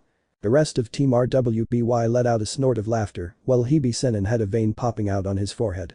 Orochimaru. Damn it. Ruby. Let's not drag this out, Team RWBY. Upon hearing that, the four of them draw their weapons. Ruby to Crescent Rose and Scythe mode, Weiss to Mertnister, Blake to his Gamble Shroud Katana, and Yang to his Gauntlets launchers. Orochimaru. Kukuku, those weapons are interesting just like you, Catgirl. Kukuku licks his lips when I kill them. I'm going to study your body, Catgirl, as well as their weapons, Kukuku. That sent a chill through Blake as Yang stared at Orochimaru with his red eyes. He wouldn't let them do anything to his girlfriend. Ruby. Attack. Thus begins the confrontation between Team RWBY and Orochimaru. Orochimaru charges at the girls as Yang activates Burn, her semblance, causing her eyes to turn red and her hair to burst into flames. This catches Orochimaru's attention, but he has to engage in a taijutsu battle against Yang, who uses her gauntlets and whose attacks are amplified by her semblance. Yang continues, then does the following. This caused Orochimaru to leap away, dodging the large fireball. Once he was some distance away, Orochimaru began forming hand seals. Orochimaru. Futon Grand Ruptura. With that, he unleashed a powerful blast of air towards Yang, sending her flying. Orochimaru chuckled slightly as he noticed the rest of Team RWBY remaining calm. Ruby. Half smile miles per hour, what an idiot you are, Orochimaru, Bumblebee. Upon hearing that, Blake causes Gamble Shroud to switch to its gun grapple mode. Then he turns around and throws it while holding the lasso. Yang, who was on a tree branch, dives to catch the gun and starts firing using Ember Celica as Blake spins around. Before the Hebe Sennin can do anything, Ruby activates her quirk, Smokescreen, reducing the traitor Sennin's visibility. Orochimaru is then sent flying by Yang's punch. Upon crashing into a tree, the Sennin gets up. Orochimaru. Kukuku, that was a strong blow, Kukuku, when I kill them I'm going to study you too, Kukuku. Yang made a face of disgust upon hearing that, just as Ruby was about to use the maiden's power to freeze Padophimaru right there. Orochimaru formed hand seals. Orochimaru. Formation of the 10,000 snakes. Orochimaru crouches down to begin releasing snakes from his mouth. This clearly disgusted the WBY members of Team RWBY, while their leader remained serious. Ruby quickly pulled out the Nano Cube, Chastaful. To open it, revealing the weapon. Then begin the Yasutan element using the technique of his friend Harlequin or King, Bumblebee. The spear moved swiftly, slicing the snakes in half. The others snapped out of their disgust and began firing, Yang and Blake, and launching fireballs inscribed with glyphs, Weiss. Orochimaru watched with a grin, licking his lips, but was struck in the shoulder by Ruby's Crescent Rose in rifle mode. Ruby then transformed Crescent Rose into its War Scythe mode. Ruby launched herself at Orochimaru, who summoned Kusanagi, and the two began a fight that seemed evenly matched, though Ruby held back considerably. As they continued fighting, the Hibi Sennin used his skin-changing ability due to Ruby's injuries, while Ruby used her semblance to close the gap on Orochimaru, preventing him from escaping. At one point, Ruby landed a blow on Orochimaru, sending him back to his initial position before she turned on him with her semblance. Believing he could kill her this way, Orochimaru prepared to use Kusanagi, only for Ruby to split into two. Imagine that Ironwood is Orochimaru. Easily dodging it. Upon falling to the ground, Ruby crawls a little. Ruby. Checkmate. Weiss and Blake launched their attack. Orochimaru barely turned to receive Shni and Belladonna's attacks. The Hibi Sennin began using Kusanagi, but it was useless. Weiss used her glyphs to block, and Blake used his semblance to dodge the attacks. As the seconds ticked by, Weiss and Blake gained much more ground, which frustrated Orochimaru but also surprised him. Ruby decided to act and rushed into the fight. Ruby. Cambio, Ladybug. Weiss steps aside, and then Ruby and Blake begin to attack. Little by little, Orochimaru found it increasingly difficult to fight against Team RWBY. He never thought that some simple girls would start to put him on the ropes. Ruby. Adakando Ice Cannon. Upon hearing that, Weiss creates ice glyphs. While Yang prepares using his semblance and Ember Celica. Ruby. Now. Rose and Belladonna jump away, then Yang starts firing through the glyph, generating ice fireballs.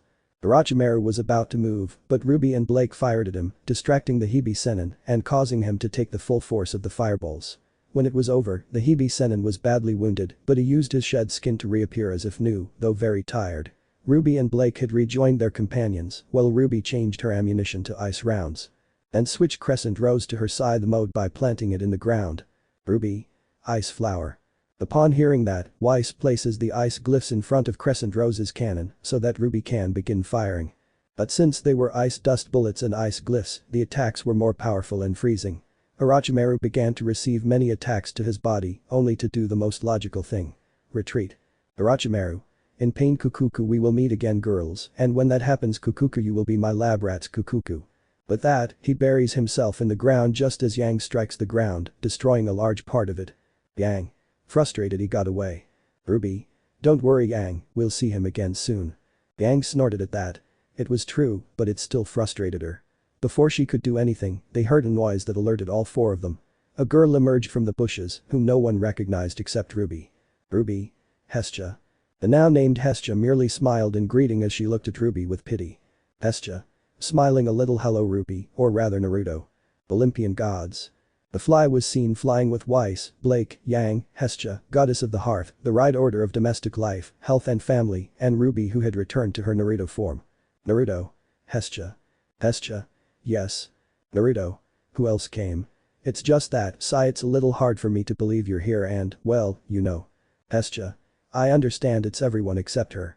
Naruto nods, relieved that that woman isn't back. Hestia. But unfortunately she will return. Fortunately, we managed to stop her for a while, but it is 100% confirmed that she will return. This worried Naruto. If that goddess returned, it would be devastating. In every reset, she, her minions and/or reincarnations were responsible for all the damage she caused. Even though Hitomi blamed herself, Naruto and the Nine Tails were aware that this woman was the true culprit behind what happened between them, having controlled Hitomi, who, despite knowing this, blamed herself for not being strong enough to resist being controlled. The rest of Team RWBY were curious, but decided to remain silent and wait. Time skip. The fly was descending until it reached a small meadow. The passengers got off, and then the fly transformed into a light that went to Naruto's hand, which he took. Yang. Hey Naruto, I know you always keep it inside, but can we see what it looks like?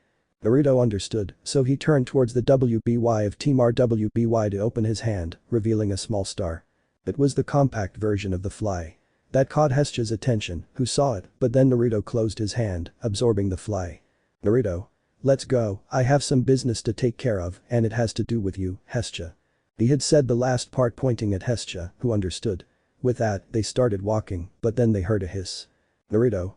Smiling a little, you finally woke up, Zero. They hear a rustling sound, turn around, and see a large snake. It was Zero, the Ryubi no Hibi.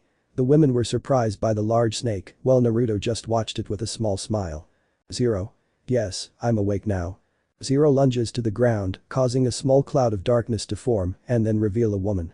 It was Zero's human form. When the girls saw Zero, their mouths agape, while Naruto acted as if nothing was wrong. Naruto. Alright, let's walk. With that, the six of them began walking towards the village. As they walked, Hestia was still looking at the village in surprise. "What the hell are you doing here, Hera?" Upon hearing the scream, the six ran towards its source. When they arrived, they saw a girl with a scythe standing guard while glaring angrily at a woman. The girl was Reaper. While the woman was Hera, goddess of family, marriage, motherhood, and women. Around her was a group of adults who were ready to try to stop Reaper. Those adults were Zeus, god of the skies, lightning, honor, justice, and rain. Poseidon, god of the seas, earthquakes, hurricanes, oceans, horses, floods and droughts. Hades, god of the dead and riches, as well as lord of the underworld. Ares, god of war, violence, confusion and anger. Aphrodite, goddess of love, beauty and lust. Demeter, goddess of agriculture, the harvest, fertility and the seasons. Athena, goddess of wisdom, strategy, crafts and battle. Apollo, god of the sun, light, medicine, music, poetry, archery, knowledge and prophecy. Hephaestus, god of fire, forges, volcanoes, artisans, blacksmiths and metallurgy. Hermes, god of messengers, travelers, thieves, roads and merchants. And Dionysus, god of wine, grapes, harvests, madness, theater and parties. Upon seeing this, Naruto quickly uses his semblance to go towards the fight and stand between the two women, activating Red Ember. "Naruto. Serious, calm down now." Everyone fell silent, looking at each other, while Hera stared into Naruto's eyes. Although the Noir felt anger upon seeing the goddess again, that didn't mean he would let them fight in his village. Ares.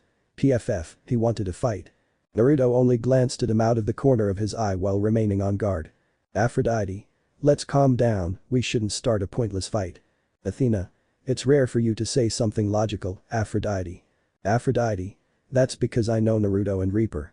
That surprised everyone except Hestia, while Reaper and Naruto let out a small laugh. Reaper. I thought you'd forgotten us, Aphrodite. Aphrodite. I would never do that.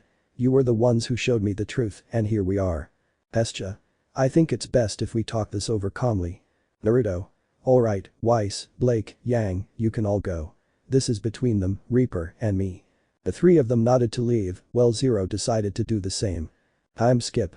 The Olympian gods, Reaper and Naruto were seen in the Uzukage's office. Naruto. I suppose it was Hestia's idea for you to be here, wasn't it? Zeus. That's right, but why are you talking about my sister like that? Naruto. We've known each other for a long time, as has Aphrodite. Ares. Sees Aphrodite, why hide it? Aphrodite. At their request. It's not to make them paranoid, but it's better to have them as allies. This intrigued all the gods, while Hera playfully hit Zeus on the head as he was becoming paranoid. Before she could say anything, Naruto got up, went to a window, and opened it. Instantly, a white blur, leaving snowflakes in its wake, slammed into Naruto, who didn't move an inch but managed to catch the culprit. Kite. Naruto. What's wrong, son? That caught the attention of all the gods, but especially Hera. Kite. What time are you going back to each dad's? Naruto. Let me finish with them and then I'll go, okay? Kite nodded, climbed down from his father's arms, went to a small container Naruto had, grabbed something, and left using his semblance, Snowburst. Naruto chuckled a little as he took the container, which held chocolate balls. Hermes. Who was the little boy? Naruto. Kite, my son. Hera was just there analyzing Kite's energy, so she didn't say anything. She sensed that I was within her domain, so she wouldn't do anything to the little Nekishima. Reaper. Let's get to the important part, how are you all here? Aphrodite. It's a theory, but most likely, with the revival of the Underverse, the gods of all universes are being revived, except for Artemis. Only she will be revived here. The gods were surprised by Aphrodite's theory, while Naruto nodded seriously. Naruto. I see that this is bad, if Artemis appears we'll have to be prepared. Apollo wasn't so sure. Artemis was his twin, and it truly pained him to know that his own sister had turned evil. As if reading his mind, Hephaestus placed his hand on Apollo's shoulder, offering him comfort. Meanwhile, the other gods remembered how Artemis had begun killing them one by one. They still remembered her crazed gaze. Upon remembering her, everyone felt a chill, something that Naruto noticed. Naruto. For now, I'll let you rest in a hotel. We'll continue with this tomorrow. The gods nodded, and then Naruto gave them the address and a note saying they were from him. Without further ado, they all left while Naruto was lost in thought. Naruto. This is worrying. Artemis could return at any moment. Knowing that woman, she'd start a war just for the sake of it. If that's the case, I need to be on my guard. He adopts a serious, almost lifeless expression. I won't let her take everything I love. That woman has done it many times before. Not this time. His eyes shine with determination. Never again. If she returns, I'll do what I should have done the day I met her, kill her. Elsewhere. It looked like a dark place with silver chains. In the center, a silhouette bound by chains could be seen. Then it zoomed in on its face, revealing a red eye opening. Before we begin, I must clarify that this chapter is not canon. Without further ado, enjoy. Naruto was visible. Looking curiously at a strange arch. Curious passes through the arch and then emerges next to a murder drone. It was his avatar of V. They both looked at each other and then Naruto did the same, this time coming out with his avatar of Ruby Rose. Naruto looked at his three avatars and smiled. Time skip. Now Naruto was seen facing an army of his avatars being V, Ruby Rose, Son Goku, Jaden Shiba, Max Steel, Benjamin Kirby Tennyson, Ong, Marinette Dupain Cheng, Izuku Midoriya, Issei Haidu, Meliodas, Zoe Drake, his avatar in the digital circus, and Sakura Kinomoto. Naruto stood before everyone with a serious and determined look. Naruto. Alright, it's time to start the conquest plan, probably none of our enemies will survive. They all smiled and nodded. They were going to have a lot of fun. Transition Naruto Ruby was seen running with a cat toy, with Blake chasing after him trying to catch it, while Weiss and Yang chased the pair. End of transition. Naruto was seen next to Weiss, who had in his hands the samurai weapons of Naruto. Naruto. Fire Smasher. Weiss gives the weapon to Naruto who sets it on fire to hit the ground, generating a small fire wave. Naruto. Swelta Fire Smasher Forest Spear. Weiss gives the weapon to Naruto who spins it at full speed, generating many leaves. Naruto. Releases Forest Spear Barracuda Blade. Weiss gives the weapon to Naruto and then throws some fruit, instantly causing Noir to move at the speed of light, slicing the fruit. Naruto. Releases Barracuda Blade Sky Fan. Weiss gives Naruto the pink fan. Then the Noir generates a Great Gale. Naruto. Releases Sky Fan Hydro Bow. Weiss Ladile Arco and Naruto. Then Noir starts shooting at several targets that Weiss throws into the air. Naruto. Releasing the Hydro Bow Earth Slicer. Weiss gives Naruto the big yellow shuriken. Then Noir throws the weapon. Hhhhhh. Naruto is startled by the shout. The camera pans, revealing Yang, who now has short hair. Imagine she has short hair. Meanwhile, Blake stood in front of her, looking somewhat frightened. Yang. My hair. Yang turns his head toward Naruto, his face contorted with anger and his eyes red. The camera focuses on Naruto, who appears nervous and somewhat frightened. Naruto. Jeej. Weiss only if he palmed the deer one. Transition Raven and Crow were seen fighting each other before both flew away in their Raven forms. End of transmission. Raven was seen. On Crow. Facing her with a bored expression, they were both in a somewhat secluded field. Crow. Raven no. Raven. Raven see. Raven draws Dust Sword from Wind of Omen. To get a Dust of Viento. Put it on the ground and bury the sword in the wind dust. Raven. Mockingly heh. I told you nothing would happen. The training field could be seen from afar and then a large tornado appeared, sending the Brandwin brothers flying. Raven Crow. Jinchuriki rescue. Preparations. A room was seen where 6 people were gathered. These people were Naruto. Hitomi in her human form. Fu, the Jinchuriki of the 7 tails. Damae, the Conchu no Nanabi, in her human form. Ara. And Shukaku, who thanks to Naruto, can be outside the seal, but in his chibi form. Everyone was talking about what was coming, which was the capture of the Bijks. Shukaku. So, is it time? How do Shukaku and Gaara know about the capture of the Bijks? Well, Naruto and Hitomi explained it to them, and of course Shukaku gave his sister a slap for what she did, but then they explained everything, and Shukaku understood. Naruto. That's right, it's time. Damae. And who's going? Hitomi. We've already got it all arranged. He takes some folders out of his yukata and puts them on the table. Naruto. We thought very carefully about who will go, and these are the selected ones. Open the folders, of which there were 3, showing 3 photos each. Naruto. Yujito Nai, Madatabi's Jinchuriki, is going to be captured by Haiden and Kakuzu. That's why Ejiro Kirishima, Mina Ishido, Achako Uraraka, and you, Shukaku, will be going. I feel they'll need your help. Shukaku. PFFT, whatever. Hitomi smiled a little at her brother's attitude. Naruto. Next, Isobu. He'll be at a large pond, so Rin Nahara, Mito Uzumaki, Toru Hagakure, and Kyoka Jiro will go there. Jamae. The invisible girl and the one who can launch pulses. Naruto. That's right, Toru. By reflecting light, she can become invisible, so she'll be a good opponent for Tobi. Hitomi. And if I remember correctly, that girl Kyoka can use her heartbeat to launch attacks.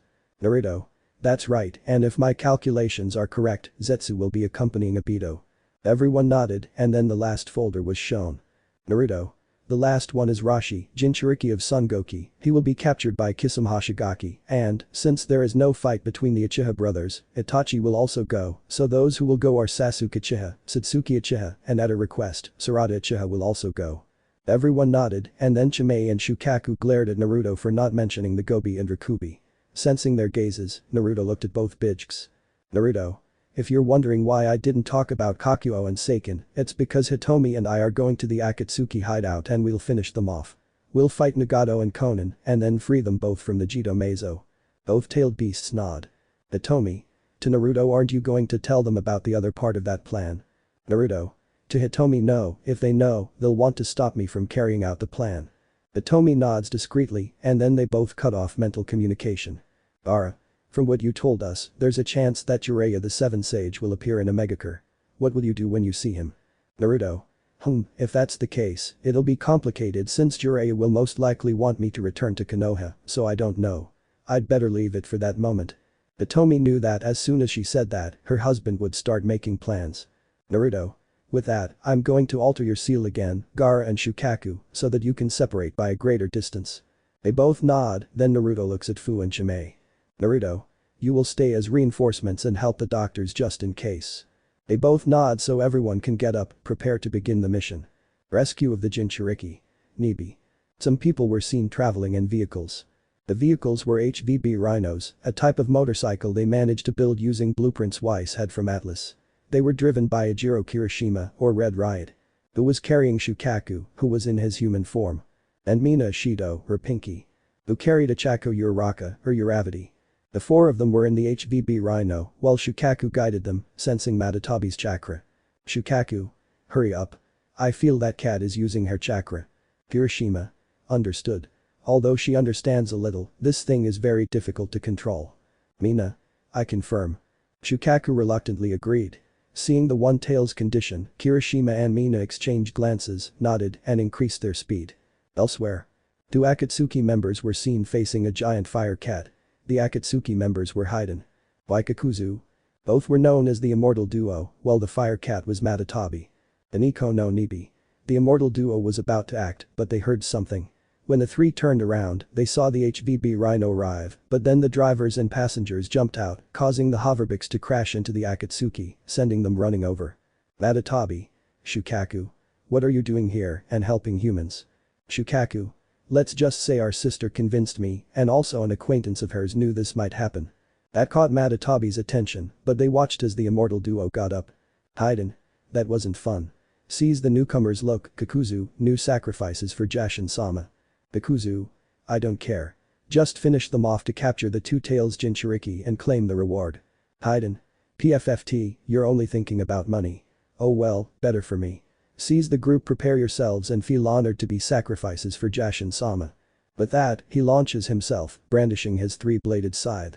Seeing this, Kirishima steps into the attack to use his quirk. Hardening.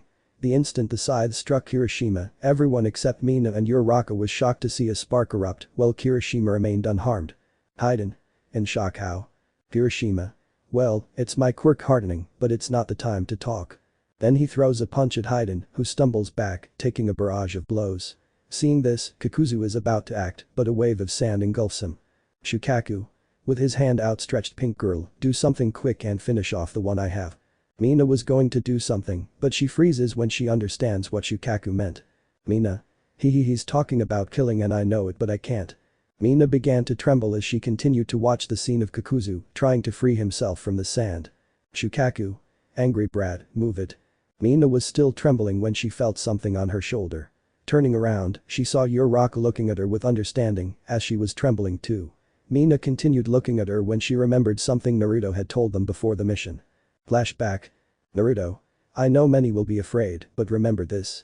Difficult decisions require strong wills. No matter who the enemy is, you must do it. Nothing will change, but keep in mind that these decisions can save many lives. Don't forget that. End of flashback. Mina remained silent, inhaling and exhaling, then turned to look at Kakuzu. Pinky began generating a liquid to throw at Kakuzu, who started to melt. Mina's quirk was acid. Kakuzu. Dirty end is no, nuo. In the end, Kakuzu melts. Afterward, Mina falls to her knees, crying and vomiting. It's her first death. Seeing her like this, Shukaku feels pity for her for the first time. Shukaku. Girl, Mina sees him, just think about it, it was him or you. Mina just stared at her as Uraraka hugged her in comfort. Then they heard thumps and turned to see Kirishima fighting Haiden while Red Riot was being helped by a blonde girl. She was Yujito Nai, the Jinchuriki of Nibi alias Matatabi. Haiden. Smiling, ha ha ha ha, they're very good, they'll be great sacrifices for Jashin-sama. The Akatsuki continued their attack, with Kirishima protecting Yujito, who was attacking with her cat claws. Then Red Riot attacked, still with his quirk activated. Haiden was about to attack when he dodged a wave of sand and acid. Haiden. So they're attacking. Wait a minute, looks around and Kakuzu.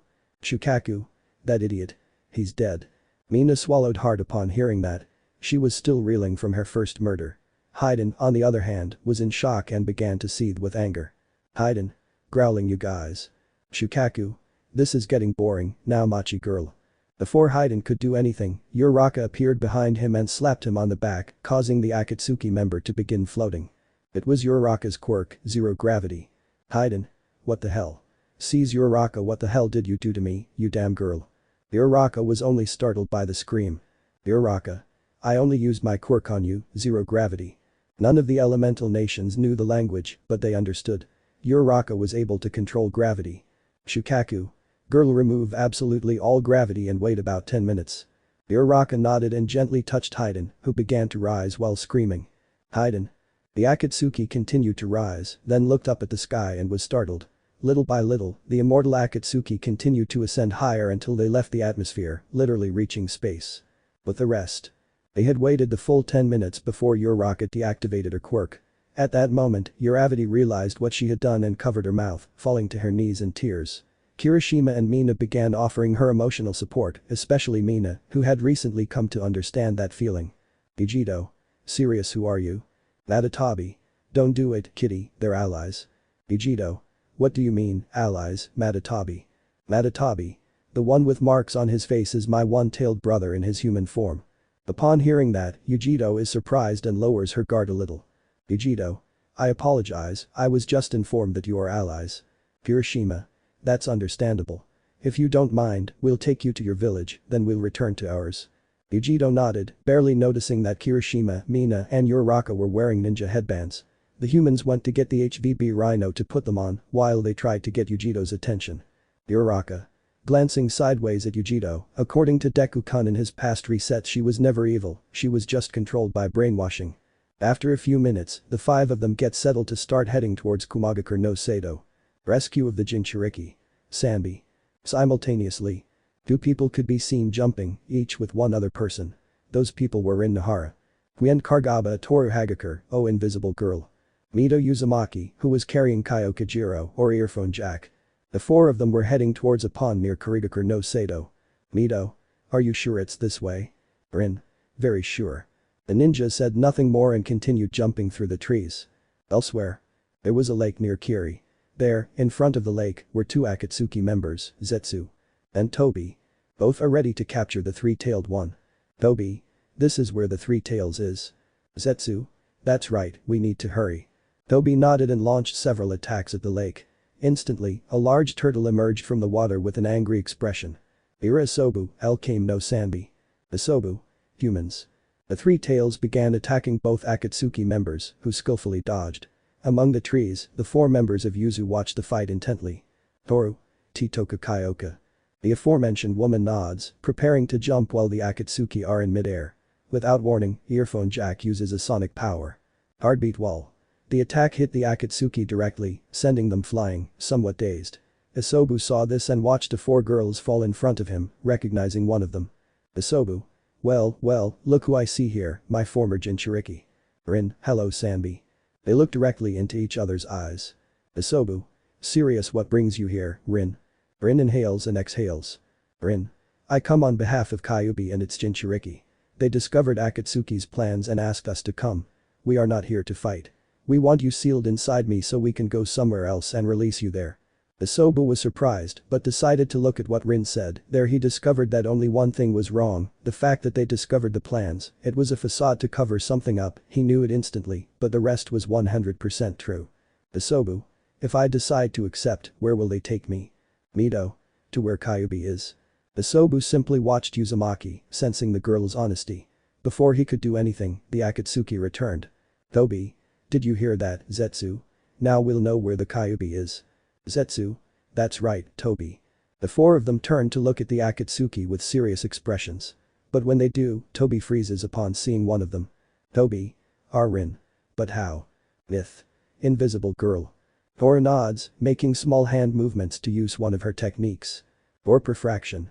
The technique had managed to blind the Akatsuki members while the girls, and fortunately Isobu, covered their eyes. To buy more time, Kyoka used her heartbeat surround technique. To stun the Akatsuki again with sound and throw them further away. Rin. Spins around Isobu. You decide, Sanbi. Isobu remained silent to look at the girls. Isobu. I hope I'm not mistaken. Very well, I accept being sealed in the Brat Nahara and being transported to where Kyuubi is. The four girls were happy, then Mito took out a mask. The Shinigami mask. Mito puts it on to perform hand seals. Consumer seal of the Grim Reaper. Behind them, a silhouette appears, making everyone nervous, especially Mito, since they never thought they would see it. It was a Shinigami. The Shinigami looked at everyone to see Mito, who was wearing the mask. Shinigami. What do you want, mortal? Mito swallows hard but inhales and exhales to calm down. Mito. Shinigami-sama, I want you to seal the Sanbi and Rin Nahara. Shinigami watched a group preparing to make a few moves. After a few seconds, Isobu began to glow and moved to Rin's abdomen, where a symbol appeared. The 8 trigrams Shiki. Before she could do anything, Zetsu appeared, attempting to attack Rin, who was prepared to counterattack. Bang. Zetsu began to fall, a small hole appearing in his chest. The cause of this was Mito, who held the empty gun in her hands and a capsule containing the soul of justice at her waist. Zetsu began to get up with difficulty, but Shinigami caught him in his hand. Zetsu. Let me go, you damn thing. Shinigami. I've been chasing you for a long time, but now it's time for you to die. Without further ado, Shinigami begins to remove Zetsu's soul, who begins to scream, and after a few minutes Zetsu's lifeless body falls to the ground. Shinigami. Very well, I'll take my leave. Send my regards to Naruto. Without further ado, he disappears, causing Mito to remove his mask. I still wonder what other beings Naruto knows. Toru.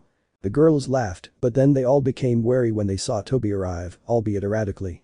At that moment, Tobi began to remove his mask, revealing his identity. Ignore the Rinnegan. Obito Uchiha. Obito was in shock watching Rin. Obito. Rin see Como. Rin quickly throws Zenbin needles at Obito, paralyzing him. Rin. We'll take him, I'll try to convince Naruto. The girls eyed, knowing that, despite everything, Rin still had feelings for Obito. It was the same with Naruto and Hitomi when Ari arrived. Naruto had discovered he still had feelings for Hitomi. Without another word, the four of them walked away, with Rin carrying Obito like a sack of potatoes. Rescue of the Jinchuriki. Yanbi. Simultaneously with the previous chapters. 3 ninjas were seen leaping through the trees in the direction of Iwagakure no Sato. They were Sasuke Uchiha, Sarada Uchiha, and Satsuki Uchiha. The 3 of them were going to the place where the meeting of the Yanbi Jinchuriki with Itachi and Kisame would take place. Sarada. Jumping. I'm happy, I'll finally be able to meet Uncle Itachi. Both brothers saw her while remembering what Naruto had told them happened in several resets. Satsuki. Well, get ready because this time Itachi will be with us. Sarada nodded with a smile and continued jumping. Elsewhere. It was a place filled with lava, fire, and some water. There, Itachi and Kisame were fighting against the Jinchuriki of the Four Tails. Shy. Kisame. Look, Itachi, this one's a tough nut to crack. Itachi. Don't you remember the 9 Tails Jinchuriki? Kisame clicked his tongue, recalling that fight. Meanwhile, Shy remained still, but on guard, after hearing Itachi's words. Shy. Did you hear Yanbi? Son Gok. That's right, human. Leaving that aside, Kisame lunges at Shy, but before he can do anything, a fireball is thrown at him, causing him to jump back. When they turn around, they see the Uchiha trio from Yuzu. Kisame. Look, Itachi, your stupid little brother. He didn't see that Itachi was taking out a kunai. Itachi. I'm sorry, Kisame. The Akatsuki member is confused, but Itachi stabs him, jumps in, and ignites the explosive tag, killing Kisame.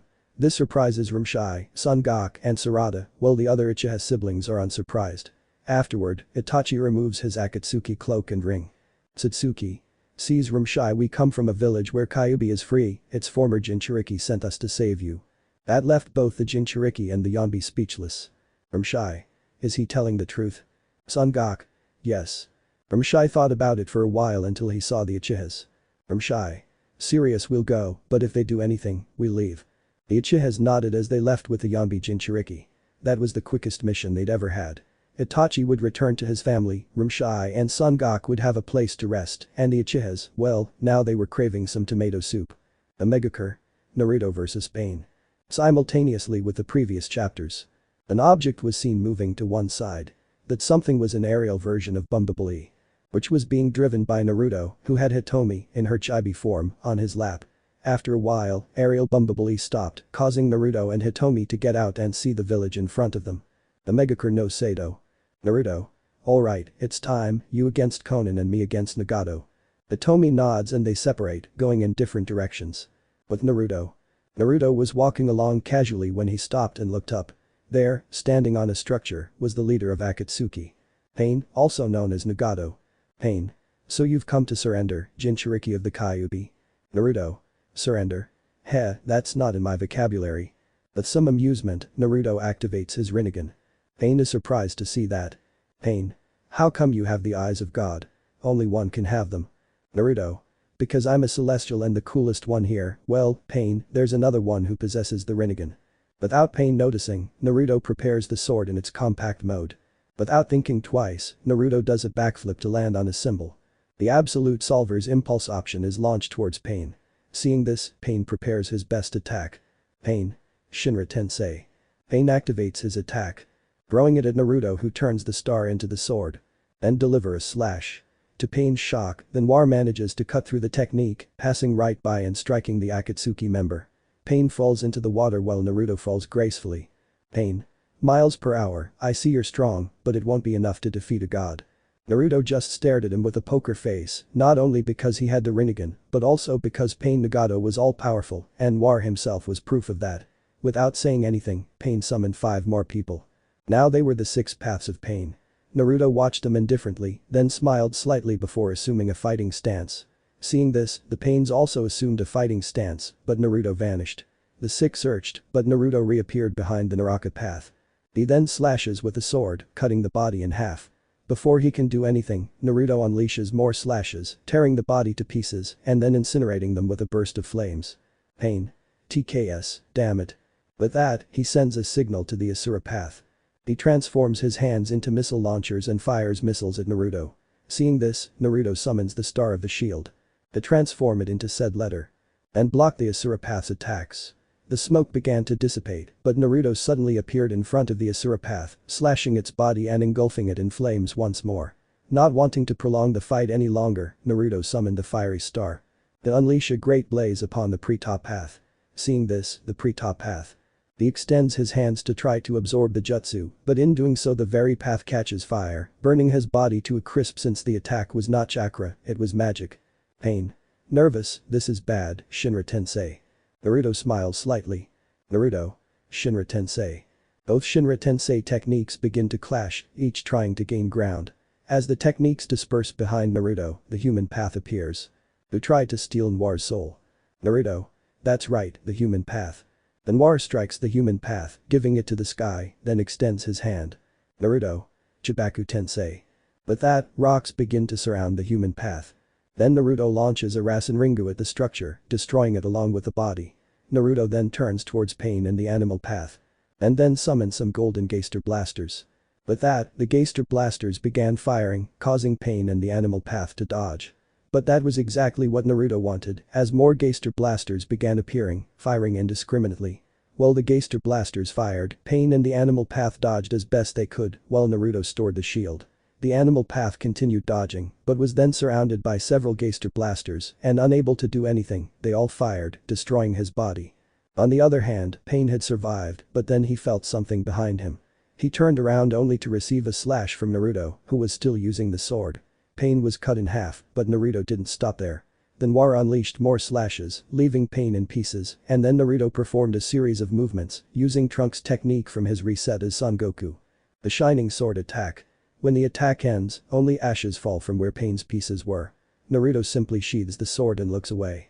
Naruto. Well, we'll have to wait. Naruto just sits and waits for Hitomi to finish her fight. A Megacur. Hitomi vs Konan. Simultaneously with the previous chapter. A small fox was seen walking through the rain. It was Hitomi. The nine tails was in her chibi form when she was engulfed in flames, revealing her human form while concealing her tails and ears. She then spun gracefully, dodging paper attacks. Looking up, she saw the only woman in Akatsuki. Conan. Both the Biju and the human looked at each other seriously. Hitomi. You know what? I don't want to drag this out, so I'll finish quickly. Conan says nothing and dissolves into paper. Hitomi calmly watches all the papers, then explosive tags are launched from them. Seeing this, Hitomi conjures spheres of fire around herself and spins them. Instantly, the explosive tags detonate, some of the flames hurtling toward other papers. The papers begin to spin, then coalesce, forming Conan, who uses one of her techniques. Shikigami no Mai. With the papers around her, Conan creates paper shurikens. They begin throwing them at Hitomi. Hitomi saw this and began creating fire shurikens. They surrounded her and began to launch them. Both paper and fire shurikens clashed as the rain continued to soak the ashes. Hitomi started generating Rasengans around her, drawing Conan's attention, who felt her instincts telling her to flee. Hitomi. Kyuubi Rasengan Bomber. With that, he begins to launch Rasengans at Conan, who counterattacked with paper shurikens. Conan. Attacking, this girl is strong. Still attacking with paper shurikens, Conan begins to gather paper in her hands. With her technique ready. Conan prepares to throw the paper chakram at Hitomi. Seeing this, Hitomi simply extends her hand and unleashes a burst of flame, setting the chakram ablaze. Conan has no choice but to flee, followed by a calm Hitomi. Hitomi. Naruto wants to save this girl, but well, the truth is that she's not bad, she just had bad luck. I understand her. At that moment, a large number of paper shurikens fly straight towards Hitomi, who summons a sword of fire. Then she launched a slash, incinerating the shurikens. This made Conan a little nervous, and she began preparing her papers. Hitomi. Look, this is dragging on for a long time, and I really don't feel like fighting. That confused Conan. Hitomi. I know you, you're Conan. Conan. How do you know that? Hitomi. Information acquired. Conan felt a bead of sweat trickle down her face. She set that aside to launch another paper chakram at Hitomi. Seeing this, Hitomi unleashed a torrent of fire. Burning each of the shurikens. Instantly generates an orange Rasen shuriken. Then to see Conan. Hitomi. Tu me obligas esto, Kyuubi Rasen shuriken. With that, she launches the Rasen shuriken at Conan, who dodges the attack. But as she does, Hitomi clenches her fist, causing the Rasen shuriken to grow into an orange dome, striking Conan. Hitomi takes in the scene before turning her gaze away. She sees papers falling to one side, gathering on the ground, revealing Conan, badly injured. Seeing her like this, Hitomi calmly approaches until she reaches her and kneels on one knee. Hitomi. I already said it, you forced me to do it. Conan. In pain, what are you going to do? Kill me? Hitomi. That's what I would do if I didn't know you. Conan. So what are you going to do? Hitomi. Nothing, we're going to get your friend and my companion, you'll find out later. Conan was unsure, but she saw that Hitomi wasn't doing anything to her. If she had, she would already be dead. Conan. Good. Hitomi nods to take Conan and help her walk towards where Naruto was. Omegakure. Naruto vs Jiraiya Part 1. Naruto could be seen lying in the rain, playing a fighting video game on his scroll. He was still like that when he sensed presences. One brought him some relief, but the other made him serious. Turning around, he saw that it was Hitomi and Conan. Naruto jumped up when Jiraiya appeared. Jiraiya. Surprised Naruto. He's surprised to see Conan, but gives a perverted look when he sees Hitomi. Seeing this, Naruto becomes very serious. Naruto. Hitomi, take Conan to you know where, moves his hand to his belt, I'll take care of the old pervert. Hitomi nods to take Conan away, while Naruto and Jiraiya look into each other's eyes. Jiraiya. Naruto, this can't be like this, you better return to Konoha, help me find your sister, and everything will be resolved. Naruto just stared at him with a dead expression, then grabbed something from his belt. That something was Trunks' sword Nano Cube. The weapon from Trunks' rebooted version is Son Goku. Naruto opens the Nano Cube to reveal the sheathed sword. Which she takes, puts on her back and takes it out revealing her appearance. Seeing this, Jiraiya went on guard, knowing that Naruto wouldn't hear him, as he drew a stone sword. Ignore the blood. This caused Naruto to assume a fighting stance upon seeing her. They locked eyes, then lunged at each other. Sparks flew as their swords clashed, and they began to exchange blows, which they dodged, blocked, deflected, or repelled. At one point, they began to grapple with their swords. Jiraiya. Struggling Naruto, this doesn't have to be like this. Go back to Konoha, to your home. Naruto. Struggling that place stopped being my home a long time ago. They both pushed with their swords away from each other, although Naruto had applied a little more force. Jiraiya. Naruto, please, the charges can be dropped, return to Konoha and help me find Mito so that the prophecy can be fulfilled. Naruto let out a small grunt upon hearing that. Jiraiya had just rubbed it in his face that he only cared about the stupid prophecy. Naruto. Akumu. The small being appears and begins to merge with the sword, which acquires a new shape and appearance. Then Naruto got into a fighting stance. Seeing this, Jiraiya also got into a fighting stance, creating a tense atmosphere. They stared at each other with serious expressions before launching themselves at one another. Sparks began to fly back and forth, causing minor damage to the surrounding structures. Jiraiya. Understand this, Naruto, it's for the good of everyone in Konoha. Naruto just got angry when he heard that. Those words were always the same. Little by little, Naruto's hair and eyes began to change color as his hair grew longer. Attracting Jiraiya's attention and confusing him. Jiraiya. Fighting, I don't understand why his hair grew long, wait. Did he learn that jutsu? But how? I didn't teach it to him. At one point Jiraiya catches Naruto off guard, causing them to cross arms and swords. Jiraiya. There's no escape, Naruto, I've won. But she's confused when she sees Naruto smile.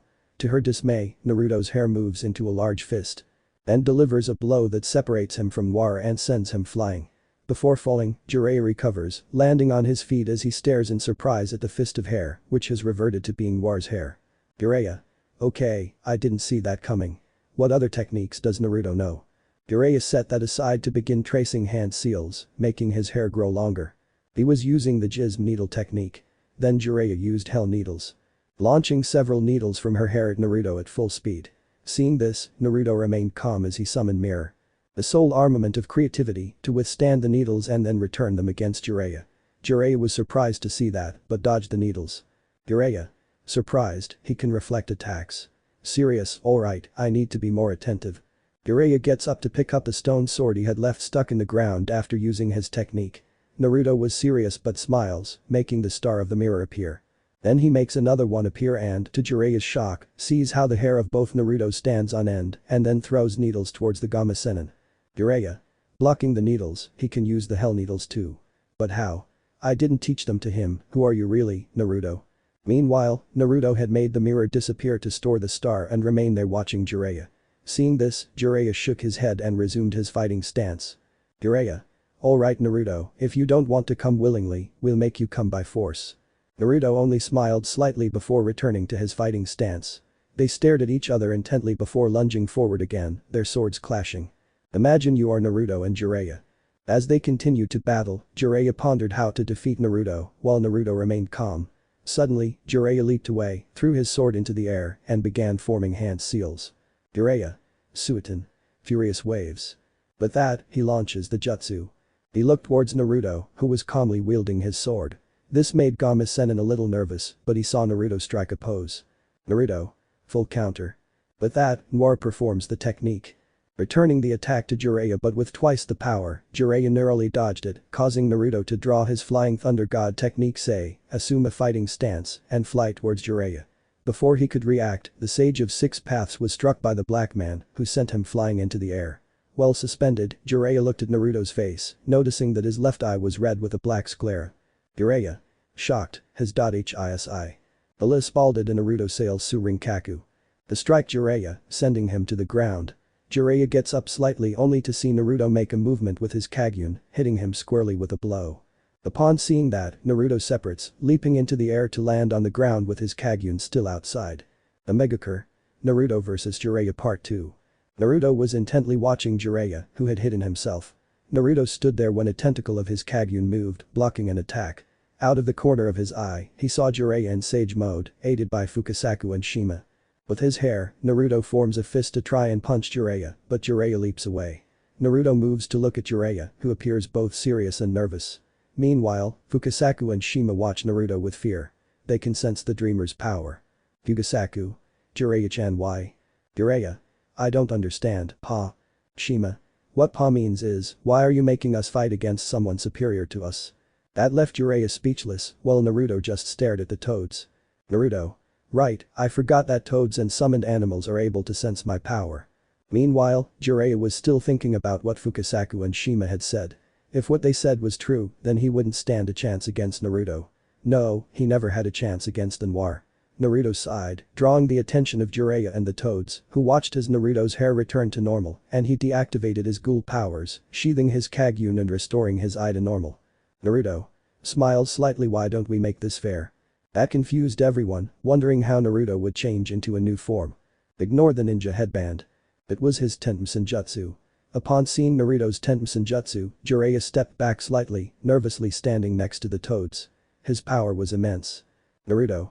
Well, I know that even so you'll still try to take me to Konoha. Jiraiya was surprised to hear Naruto say that, since it was his plan. Naruto. So let's fight. Before he could do anything, Naruto appeared in front of Jiraiya and punched him, sending him flying. Jiraiya got up as Naruto walked toward the Seiga Sennin. Jiraiya.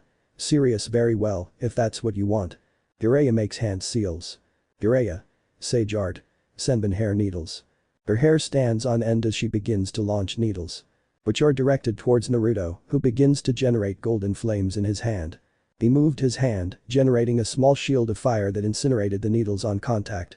They faced each other again, launching themselves at one another in a taijutsu battle, Jiraiya using the toad katas and Naruto the turtle style. As they fought, Jiraiya realized he couldn't use fire against Naruto, so he decided to use another technique, leaping away from the Noir. Jiraiya. Suiton water explosion wave collision. Jiraiya inhales deeply before releasing the technique. But in Sage mode, the technique was much more powerful. Seeing this, Naruto struck a pose and began to spin, generating a large golden whirlwind. As the techniques collided with him.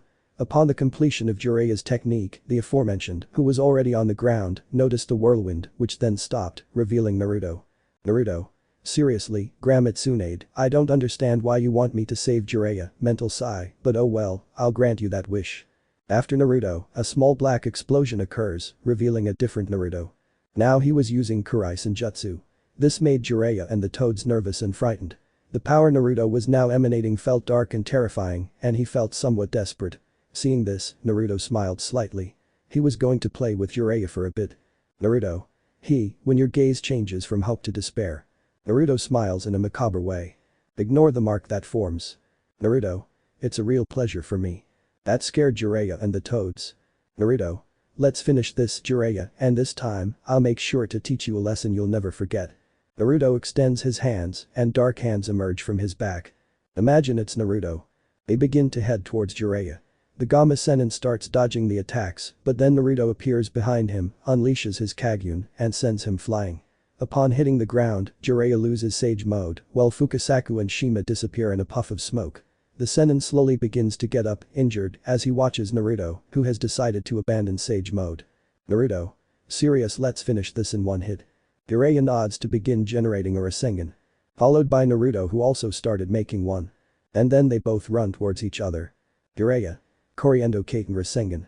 Naruto. Coriendo Mugentan. Rasengan. As they faced each other, their Rasengans collided, generating a massive explosion. When it dissipated, Naruto was seen walking while carrying Jiraiya like a sack of potatoes. Naruto. Seriously, Grandma, why do you want to save him? Sigh. Oh well, whatever. Without further ado, he heads towards where Hitomi, Konan, and most likely Nagato were. A Megacure. Liberation. Naruto was seen walking towards a cave, carrying Jiraiya like a sack of potatoes. After a few minutes, he arrived at the cave where he found Hitomi and Konan waiting for him. But seeing Jiraiya in that state, Konan was surprised and worried. After all, he was still her sensei. Naruto. Calm down, he's unconscious, let's go to Nagato first. Konan is surprised to hear that name, but before she can do anything, Hitomi grabs her and carries her like a sack of potatoes. With that, they both start walking while Konan kicks and screams, wanting to be put down. Inside.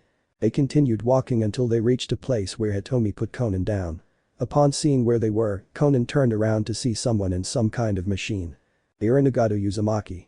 Nagato. Naruto Noire Dreemurr. Naruto. Nagato Uzumaki. They continued to look each other seriously in the eyes.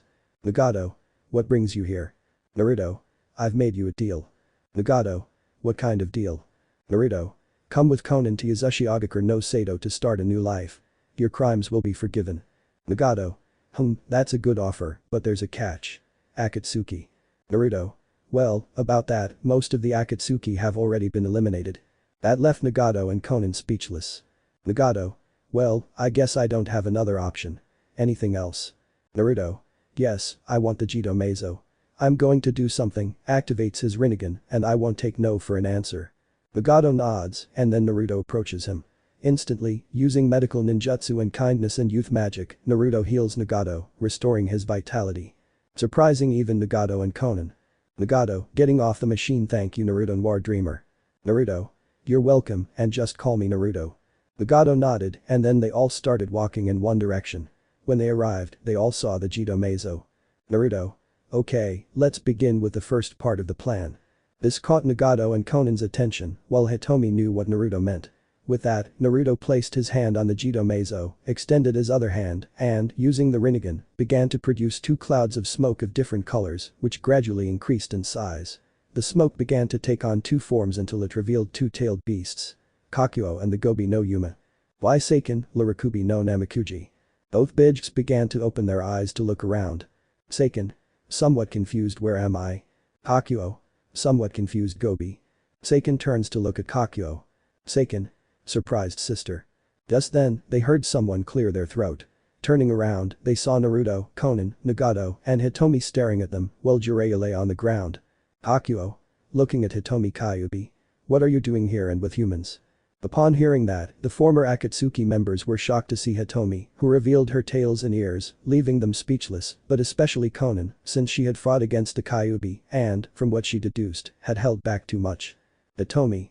Well, with humans I had to hold back a little, while with the red-haired boy with pink tips and black streaks, well, I must tell you that he is not human, and he is my husband. That shocked everyone else, except Naruto, while the Bijks looked at Naruto who was looking at them with a calm expression. Seiken. What are you? Naruto. A celestial. That left the Bijks even more blank. Kakuo. Nervous. What is your purpose in freeing us? Naruto. None, we'll just take them to a place where they can live peacefully, and then, when the Jinchuriki pass away, the rest of their siblings will go to the same place. Both Bijks nod in agreement with what Naruto said. Naruto. Alright, seize the Jito Meizo, it's time for the final phase. That caught everyone's attention as Naruto drew out 7 souls. Determination, patience, courage, integrity, perseverance, justice, and kindness. Naruto smiled, assuming a new form. It was the 6 Paths Age mode. Seeing that, everyone except Hitomi was shocked. Hitomi. It's been a long time since I've seen that shape. Naruto. What can I say? I feel nostalgic. Naruto began to float, positioning himself in front of the Jito Meizo's head. He infused the souls with chakra and then pulled them inside the Jito Meizo. Naruto stepped back as they saw the Jito Meizo begin to crack. Instantly, the Jito Meizo crumbled to pieces, revealing a 10-tailed wolf. It was the true appearance of the Jubi no Okami. Everyone stared in surprise at the Jubi, but it fell to the ground asleep as it took on a chibi form. Upon seeing this, Naruto takes her in his arms to look at the other Bijks. Naruto. Will you come with us? They both looked at each other and shrank into their chibi form. Kakuo chibi. Seiken chibi. And go to where his sister is. With that, Naruto deactivates 6 Paths Age Mode 2, with the 10 tails in one arm, pick up Jiraiya like a sack of potatoes, and begin to retreat with Hitomi carrying her sisters on her shoulders, and the former Akatsuki members following them. Of course, Naruto was grateful to have sent a clone to leave the aerial bumblebee in Yuzu. Class 1A. A week had passed since the events of the previous chapter, and several things had happened. Mina and Uraraka had gone to therapy, traumatized by their first deaths. The former Akatsuki members were settling in, though some were finding it a bit difficult. Rin had told Naruto that she would take care of Obito, which Naruto had to accept. It was revealed that Jiraiya was under a Jinjutsu imposed by Danzo Shimura, which was the reason Tsunade had asked for the Gamma Sennin to be saved. The new tailed beasts and Jinchuriki had settled in and were grateful for the peaceful transition. The 10 tails had decided to stay by Naruto's side as he was her savior and had adopted the name Akari. Currently, Naruto was walking to a small building with Akari, in her chibi form, by his side as she was still adjusting. Akari. What are we here for? Naruto. To see some friends. Akari nods and after a few minutes they arrive at a building. Akari. Well, I admit it looks nice and spacious. Naruto nods, his appearance changing until his avatar is ready. Now at Izuku Midoriya. Without more they enter the house to start touring it. Upon reaching the main room there they saw all the members of Class 1 being. 1. Yuga Aoyama, Aka can't stop twinkling. 2. Mina Shido, Aka Pinky. 3. Sayu Asui, Aka Frappy. 4. Tenya Iida, Aka Ingenium 5. Ichako Uraraka, Aka Uravity. Mashirao Jiro, Aka Tailman. 7. Denki Kaminari, Aka Chargeable. 8. Ijiro Kirishima, aka Red Riot. 9. Koji Koda, aka Anima. 10. Rikido Sato, aka Sugarman. 11. Mizo Shoji, aka Tentacle. 12. Kyoka Jiro, aka Earphone Jack. 13. Hanta Zero. 14. Fumikage Tokoyami, aka Tsukiyomi. 15. Shoto Todoroki, aka Shoto. 16. Toru Hagakure, aka Invisible Girl. 17. Katsuki Bakugo, aka Dynamite. 18. Lenore Mineta, aka Grape Juice. 19. Momoyoi Rozu, aka Creati. What still surprised and delighted many, however, was that thanks to Genjutsu, Toru was now able to see himself. Hagakure was very happy to see her body. Izuku. I'm here, guys. Upon hearing that, everyone in Class 1A turns to look at Izuku. Class 1A. Midoriya Deku Deku-kun. Izuku nodded with a small smile, joining the rest of Class 1A, while Akari sat watching the interaction. Since returning, she'd been curious about how humans acted, especially Naruto, a celestial. As she watched, she saw everyone doing various things. Eating, playing, wrestling, chatting, and more. Why is there so much noise? Upon hearing that, everyone sees someone crawling inside a sleeping bag. It was Izawa Shota, aka Aracid Head, or, to the whole of Class 1A, Mama Caterpillar.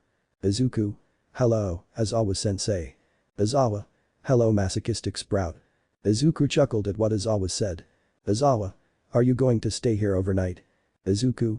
Yes, I told them I would. Izawa. Okay. With that, he began to crawl away like a caterpillar, while above him, Akari was amused by the movement. Without further ado, Class 1A resumed their activities, while Naruto tried everything to stop Dark Shadow. Don't do anything like that, since Tokoyami had let you out. Time skip. The Class 1A house was dark. Everyone had gone to sleep. Well, not everyone. Izuku was on the balcony, gazing at the night sky, his expression serious as he looked at the moon. Izuku. Sirio, Artemisa. Deku-kun. Upon hearing that, Izuku turns around to see Ichako in pajamas with a blanket around her. Izuku. Uraraka, what are you doing here? Uraraka.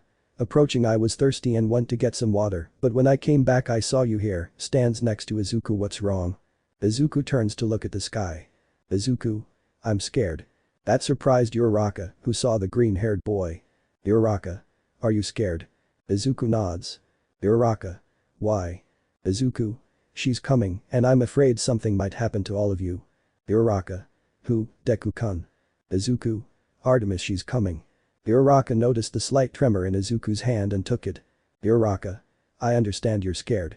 She did everything she could to keep you from being happy and to make you live in constant suffering, but don't be afraid. We're here for you. Izuku. That's what I'm afraid of, that she'll find out you're here for me and hurt you, or worse, kill you. Uraraka remained silent as she took Izuku's hand, who looked at her. Uraraka. Don't worry, Deku-kun, whatever happens. Izuku. Smiles slightly, everything will be alright. Uraraka leaned on Izuku's shoulder, who placed his head on hers. Izuku. Serious, the final battle is approaching, she will come and I am the only one who can stop her. I know the others will want to help me, but I cannot allow that. I will not let them suffer. I will end this alone. He then notices that Uraraka has fallen asleep. Seeing her like this, Izuku smiles slightly, picks her up bridal style, and carries her inside. New pieces in the entourage. Naruto could be seen finishing up the last of his paperwork while some clones assisted him. He was still engrossed in his work when he sighed and looked up. He saw Weiss, Pomni, Uraraka, Tomoyo, Reaper, and a new girl who had returned from a reset, Kagami Tsurugi.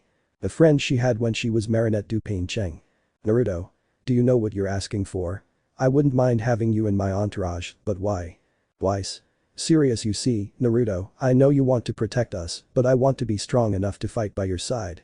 I want you to know you can trust me, and I don't want to rely solely on my semblance. I want to become stronger and help you when you need me most. Naruto nods seriously to look at Pomni. Pomni. Serious, although I have great power and I am still training it, I don't want to sit idly by, I want to fight and prove my worth. Naruto nodded seriously, still haunted by the digital circus incident that had forever marked him. He put that aside to look at Uraraka. Uraraka. My quirk zero gravity is good, yes, but I don't want to rely solely on my quirk. I want to improve, I want to evolve as a heroine, not depend on my quirk. Naruto saw her, remembering all the times Uraraka was almost on the verge of death during her reset because of what she had just said. Naruto. Sees Tomoyo. You, Tomoyo. Tomoyo.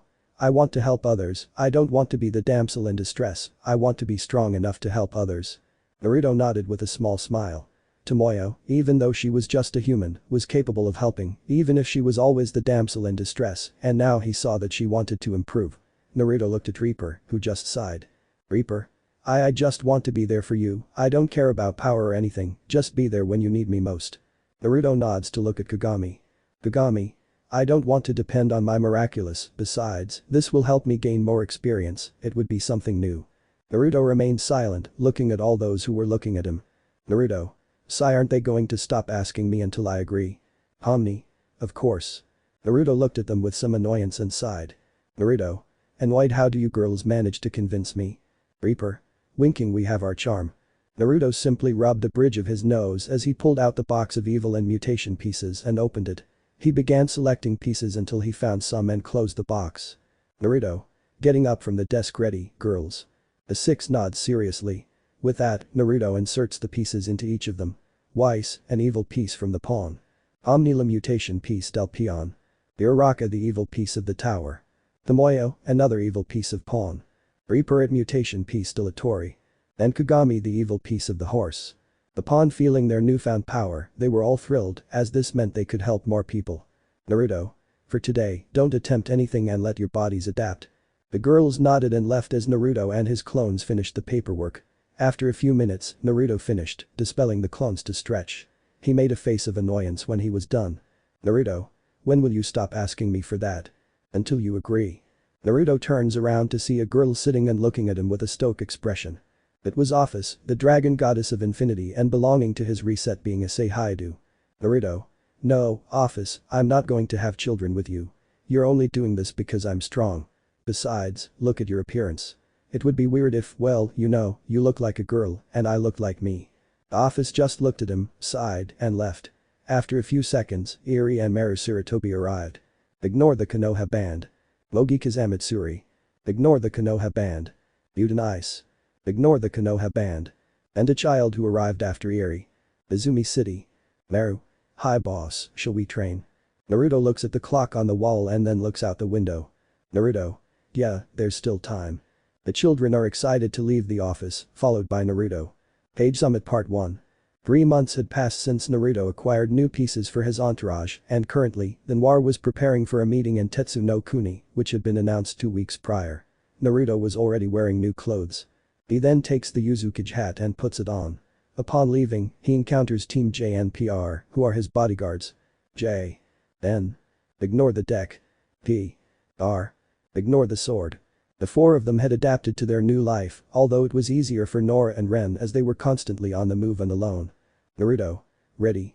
Team J and PR nod so that everyone can leave in the direction of Tetsu no Kuni. Elsewhere. The portal opened and Naruto and Team J and PR emerged. Noir had decided to use his portal abilities to get there quickly.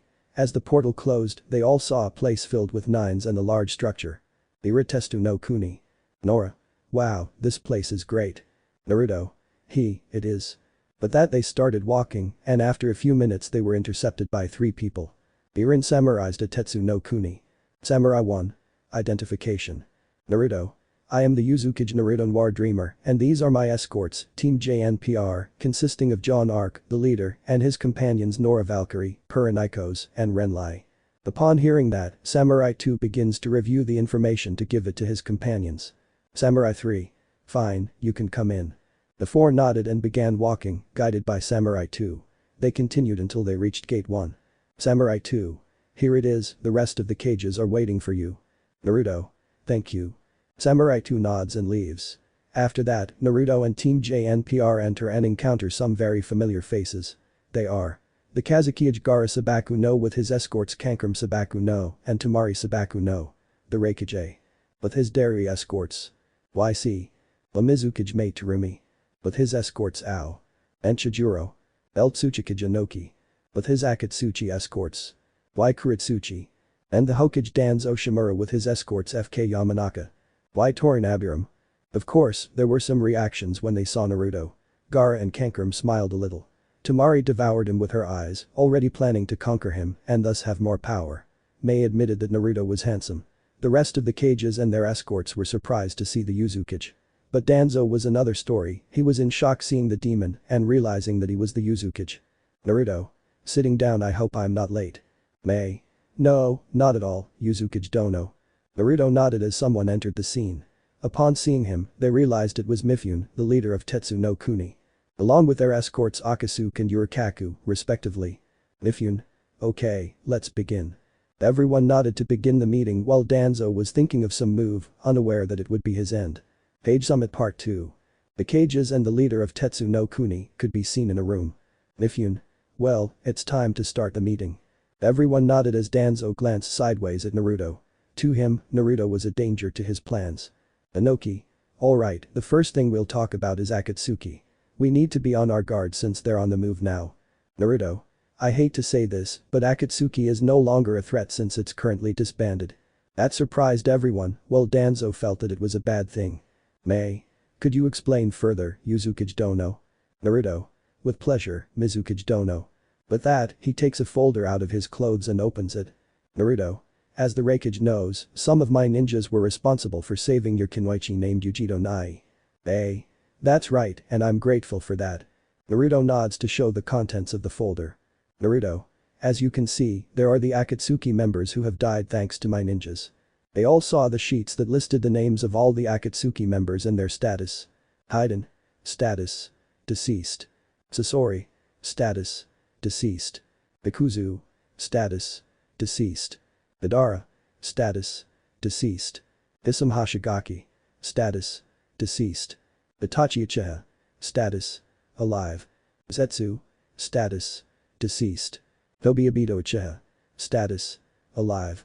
Honen. Status. Alive. Pain Nagato Uzumaki. Status. Alive.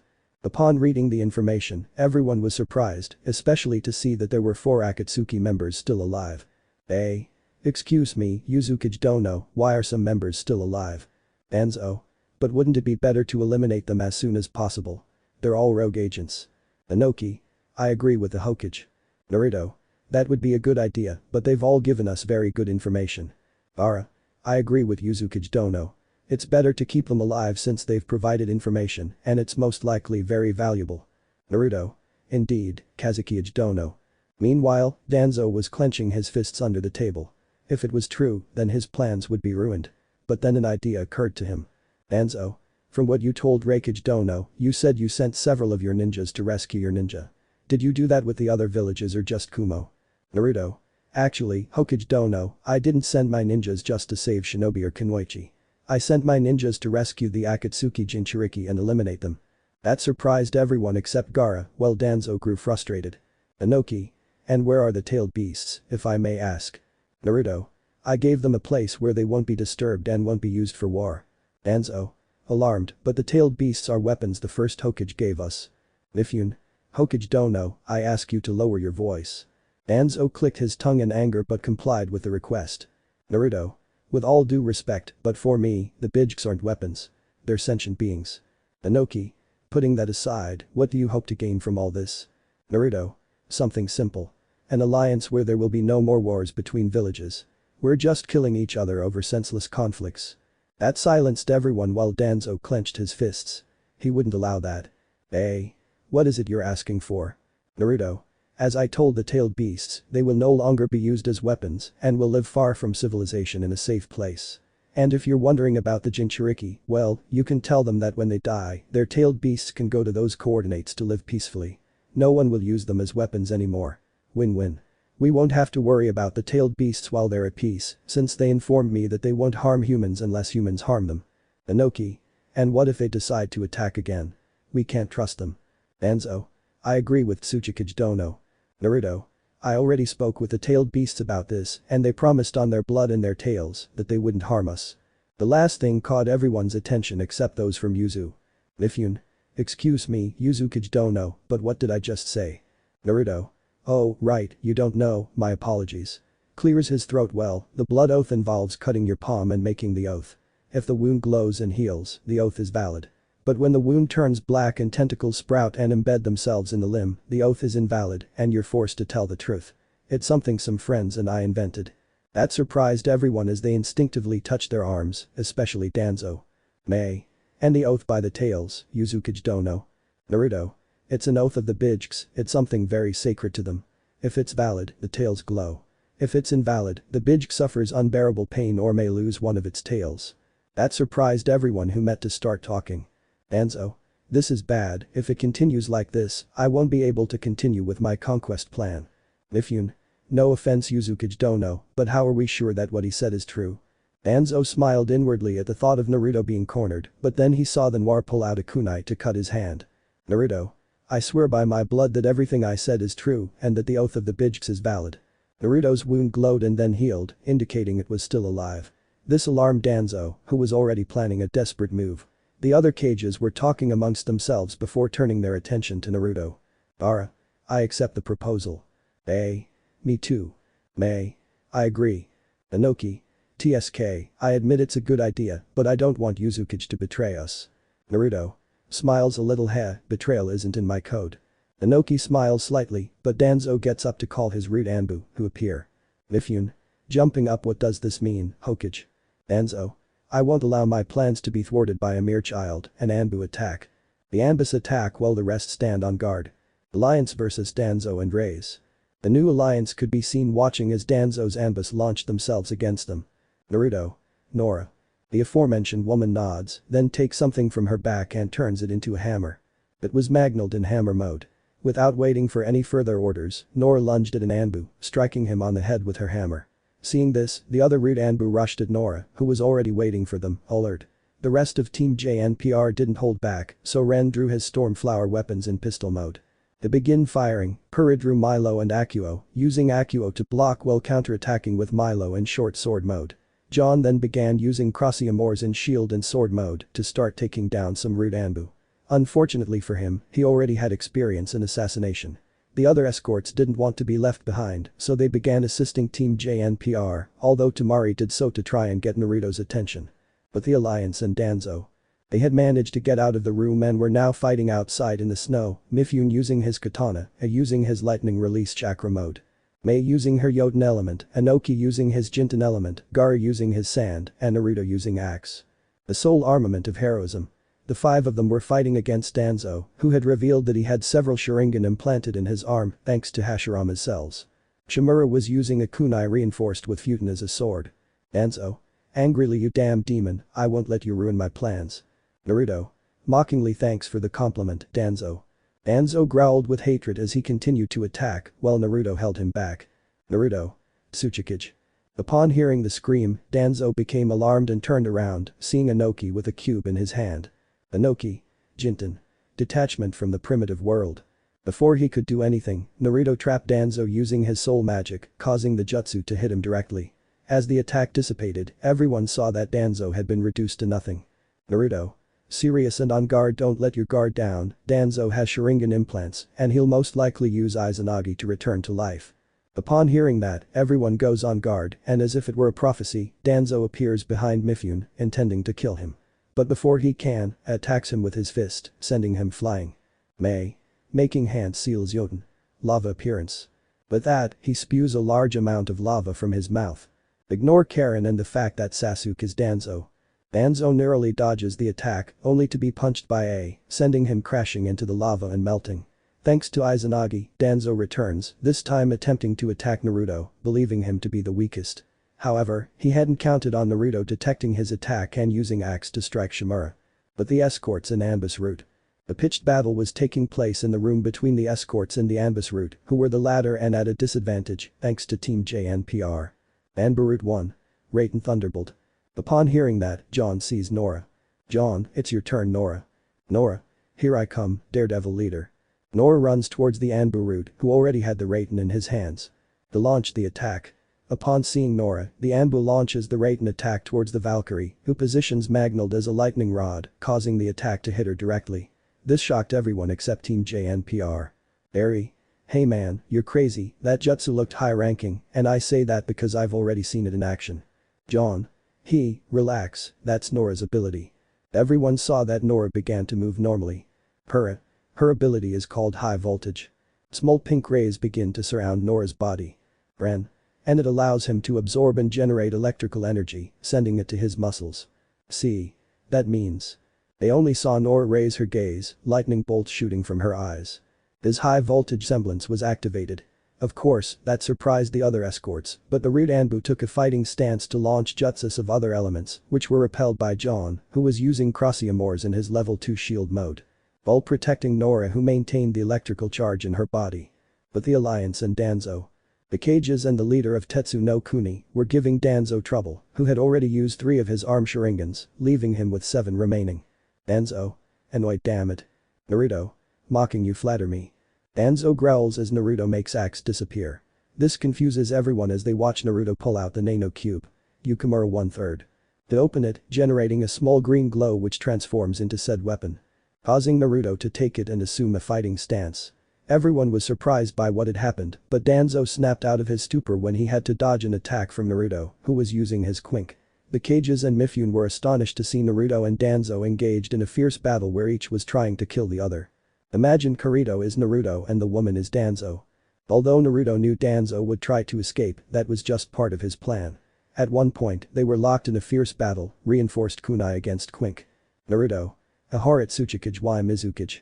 Danzo watched as the Tsukikage and Mizukage jumped behind Naruto while making hand seals. Mayanoki. Lightning Water Dragon Missile Jinten.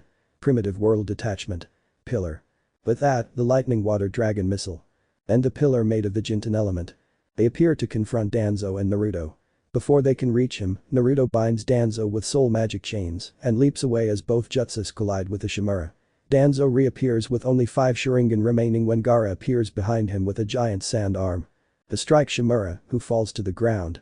Upon getting up, he is unable to move quickly as Mifune manages to wound him in the abdomen, only to see A approaching him at full speed and delivering a punch that pierces his chest. Danzo's body falls to the ground, but another, much angrier Danzo appears. Danzo. Damn, I only have 4 Sharingans left, I have to go back to Konoha. Boom. Upon hearing that, everyone saw a huge explosion of pink rays where the room should have been. Naruto. It seems Nora went a little too far. That made everyone a little nervous, while Danzo decided to act by calling his last 2 Anbus route. Danzo. This will not stand, Konoha will rise above all the villages. With that, the Anbu took him away, leaving everyone in silence as Naruto stored his Quink in the Nano Cube. Naruto.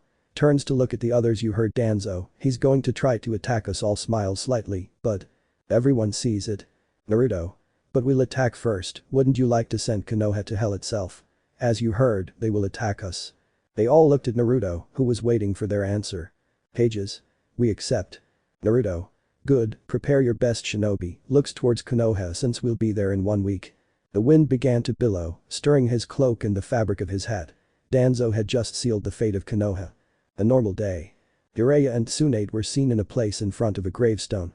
It said here is in Sarutobi, the old man had passed away at 71 years of age from natural causes. Jiraiya. I would have liked to see him one last time. I had to be stronger than that damn Jinjutsu. Tsunade placed a hand on his shoulder in a gesture of reconciliation. He didn't hold a grudge against you. Upon hearing that, they both turned to see Naruto and Meru with Hanabi. Who was accompanying Meru, walking towards the gravestone with a bouquet of flowers each. Naruto. He knew you were on the wrong path and all he wanted was for you to return to your partner. He wanted to see the Jiraiya again who was once his student. Jiraiya began to shed tears as Tsunade hugged him, understanding his pain, and Naruto and Meru placed flowers on the gravestone. Naruto. Standing up. You know something, Jiraiya? Jiji told me to take you to Ichiraku once so you could eat ramen. I always told him that not everything in life was ramen, but he told me it wasn't about the ramen, it was about the moments we made there, and he was right, that place is a good place to make beautiful memories. Seize the sand and do you want to come? For Jiji. They looked at each other, smiled, and nodded at the celestial. With that, they began walking towards Ichiraku ramen. Time skip. Upon arriving, they saw people eating, but they also saw a couple on a date. That couple was Ravel Phoenix. And Rock Lee who, surprisingly, was wearing normal clothes. Clearly, that had captivated Ravel and caused Naruto to almost want to kill him for having gotten involved with someone he considered a little sister. Naruto. Now that I think about it, if Metal Lee is born from the union of those two, the little guy will be cooler than ever. She set that aside to sit down with her companions.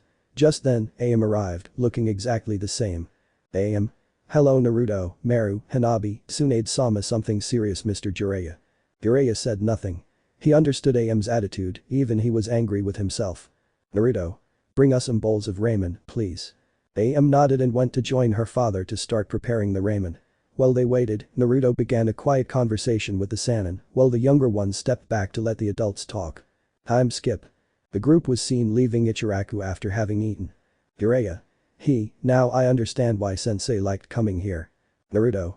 Yeah, nostalgically sometimes I wonder who liked Ramen more, him or me. Tsunade laughed when she heard that, since she was a witness to it. Meru. Well boss, we're leaving. Naruto nodded as Sarutobi and Hanabi left. The adults decided to continue walking. Jiraiya. So tell us, Naruto, have you thought of a plan in case you run into Orochimaru? Naruto. Actually, the main plan was to eliminate him since Mitsuki was already here. That made both Sannin a little nervous. Naruto. But Mitsuki himself asked me not to do it and to return to him the memory of the resets he experienced. This caught the attention of both Sannin, who thought that perhaps in this way they could be reunited as before Orochimaru became obsessed with immortality. Tsunade. And is that possible? Naruto only takes out a gray sphere to show it, revealing that they were Orochimaru's memories. Naruto. With this it will be possible. They both nodded as they looked at the sphere. Their old friend could return and fulfill their sensei's dream. For the team to be together again. Naruto decided to put the sphere away and continue walking with the Sannin. As they walked, they saw a small park where they saw many children, including Naruto's sons and a little girl with one gray eye and one red eye, wearing a black outfit and a scarf with a smile on it. It was Ichika Kaneki, Naruto's daughter when he was Kaneki Ken. Naruto only remembered Taka with sadness. He discovered that Taka had sacrificed herself so Ichika could arrive safely. That day, they both cried for Taka's death, but Hitomi promised to take care of her. Of course, that had happened a year ago, and just 2 months ago, Ichika had begun to cope with the loss of her biological mother and had left her room. Upon seeing the half-ghoul, Tsunade looked sad, while Jiraiya regarded her with pity. But then Naruto smiled slightly, seeing how his other children were supporting Ichika, who was beginning to feel happier, knowing that there were people supporting and accepting her despite being half-ghoul. Naruto. Well, we part ways here. I have to sort out some things and decide who will go to the battle against Konoha. The two Sannin simply nodded, knowing that Konoha had brought about its own destruction. Without further ado, the trio split up, Naruto to one side and the Sannin to the other. The battle against Konoha was approaching, and they had to prepare. The fall of Konoha. Preparations. Naruto was seen in a conference room with his colleagues. Naruto. The battle against Konoha is tomorrow, and we've all trained enough. Penny. Do you think we can win? Ignore the wings. Naruto. Don't worry, Penny, we'll win. Konoha thinks it's the most powerful village, but that's what will lead them to their downfall. Emily. Don't worry, Penny, we'll make it.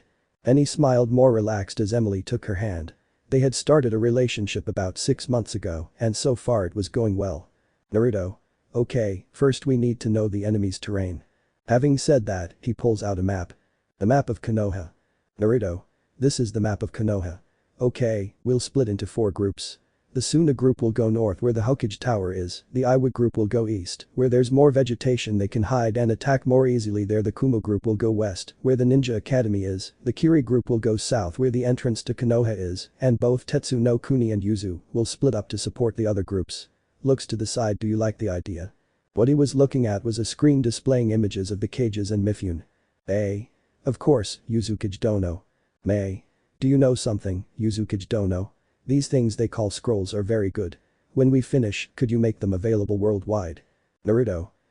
Believe me, Mizukage Dono, I've already been told. May nodded as the rest began to talk about how they would organize themselves. Naruto. Well, if that's the case, all I have to say is that no matter what, Konoha will fall because of its arrogance. Everyone nodded as the images of the cages and Mifune disappeared from the screen to alert their ninjas. Seeing this, Naruto spotted a girllet was Killer Hinata, also known as Killer.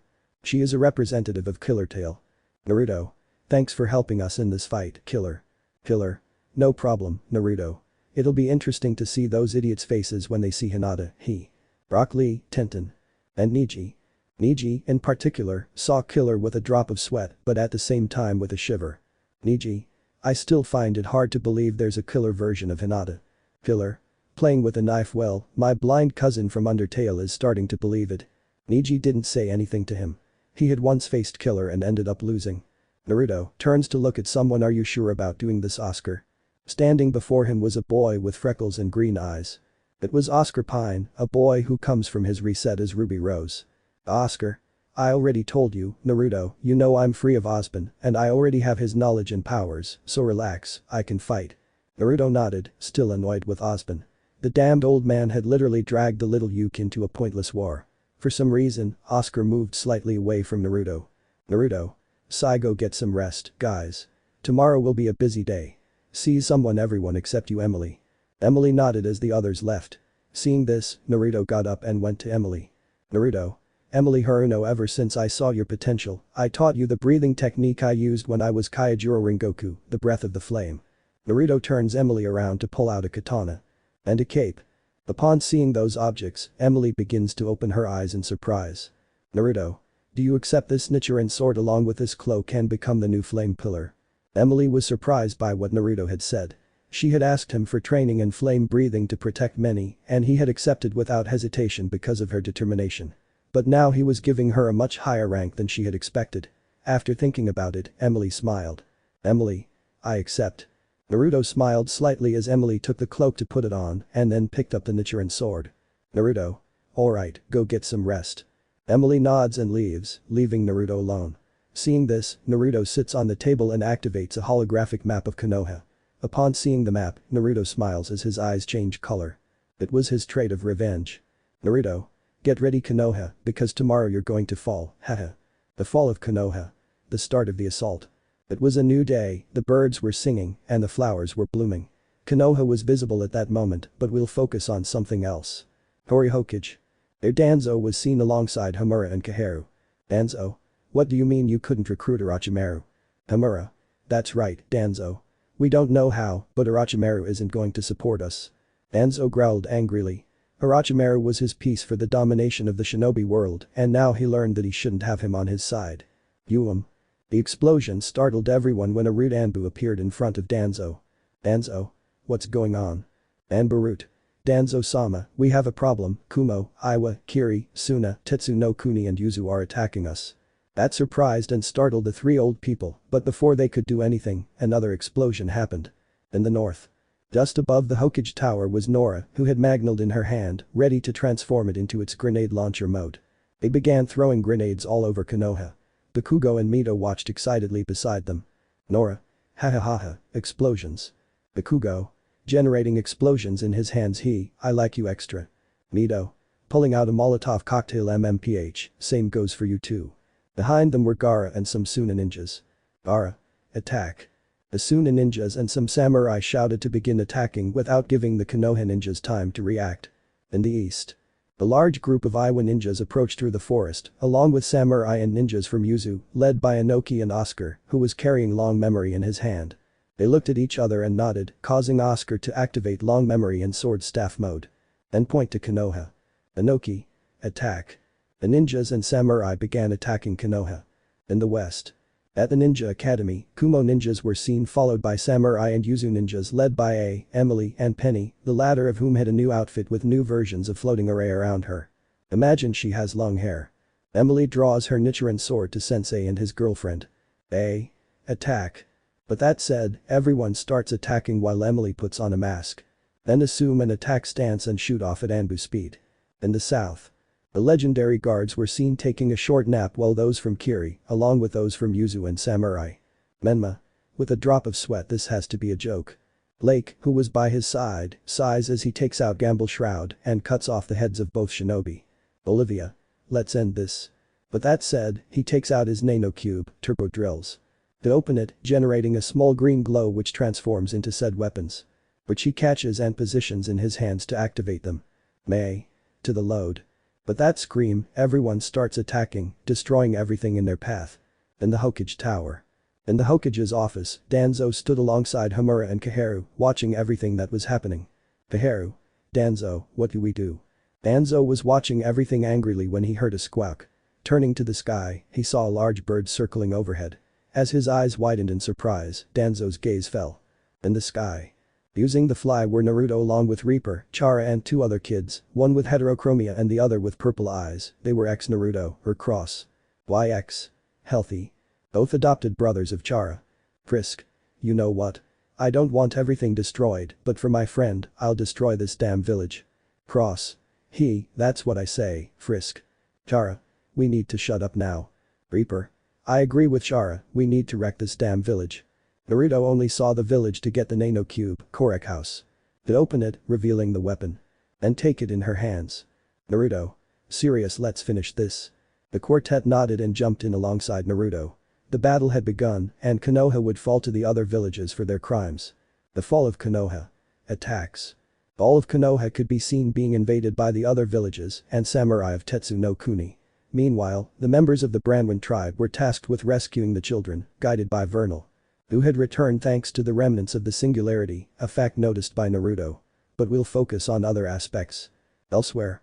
There you could see Neji, Lee, Tenten, Sakura, Sasuke, who had recovered, thanks to Naruto, the Indra Otsutsuki stage to have the Rinnegan. Filler was already massacring all the shinobi, Anbu, and Rude Anbu that appeared. Then, Team 8 and Team 10, also known as the Inoshikacho trio, appeared before them. When they saw each other, everyone fell silent, but the two Konoha teams were shocked to see Killer. She looked like Hinata. Killer. Mockingly, well, look who we've run into. It's none other than Konoha's mascots. This startled the Konoha warriors as Killer drew a knife.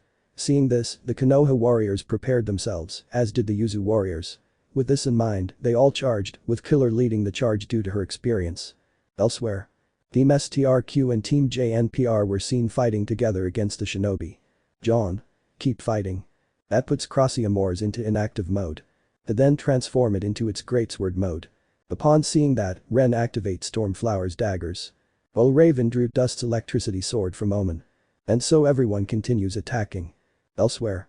The rest of Team RWBY with Oscar was seen fighting against other ninjas from Konoha. Oscar. Fighting, any ideas? The girls thought when Blake came up with an idea. Blake. Freeze or burn. Upon hearing the command, Wei Sen Yang execute a technique, generating a large cloud of steam. Upon seeing this, the Konoha ninjas began trying to find a way to see, while those from Yuzu were already used to it. Elsewhere. Team MMUH was seen fighting against the shinobi of their former village and some ninjas from the Hyuga clan. Hyuga 1. Hanabi-sama, please return to Konoha. Hanabi. In your dreams, you bastard. With that, he activates his Tensugen, thanks to training with Naruto. Their changed appearance surprised everyone except those from Yuzu. She was in her Tensugen mode. With that, she summoned some truth-seeking balls and began using them against the Konoha warriors, followed by her team, where Meru had summoned Enma and transformed him into the adamantine staff. Elsewhere. There, Penny and Emily were seen fighting together against the Konoha warriors. Upon seeing a large horde of Anbu arrive, Emily went on guard. Emily. Breath of the Flame. Fifth stance. Fire Tiger. After finishing reciting that, Emily uses the technique, wiping out the large horde of Anbus. But that done, Emily attacks again while being supported by Penny. Elsewhere. The senseis were seen fighting against Rin, Obito, and Kakashi, who had surrendered and decided to help his old comrades, preferring them to Konoha. The Inoshikacho trio was also nearby. Fighting against Itachi and Shisui Uchiha. The latter was revived by Naruto at the request of the last members of the Uchiha clan. Elsewhere. There, a massacre of ninjas and Anbus was taking place, all because of Betty, who was being helped by Akumu, who had returned to his original form only by being in contact with his former owner. Elsewhere.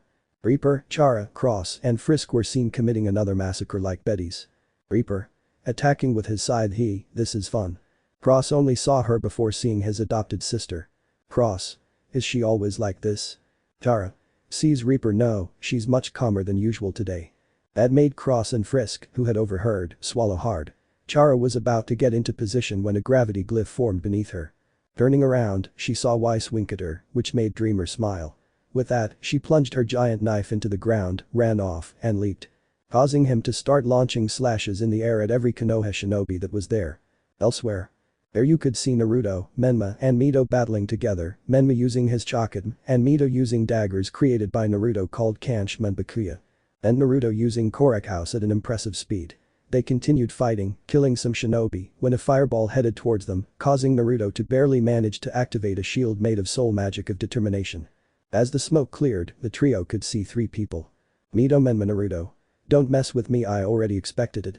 Facing them were Minato, Kushina, and Madara Uchiha. The three summoned by the Ito Tensei. Both trios stared into each other's eyes. A legendary battle was about to begin. The fall of Konoha. 3 vs 3, Naruto vs Madara. Naruto, Menma, and Mito were seen facing Madara, Minato, and Kushina. Naruto. Listen, I'm going against Madara since I have more experience. Menma. Okay, then I'm going against Minato. Mito. Then that leaves me against Kushina. Naruto nods and, using soul magic, separates the three couples. With Naruto and Madara.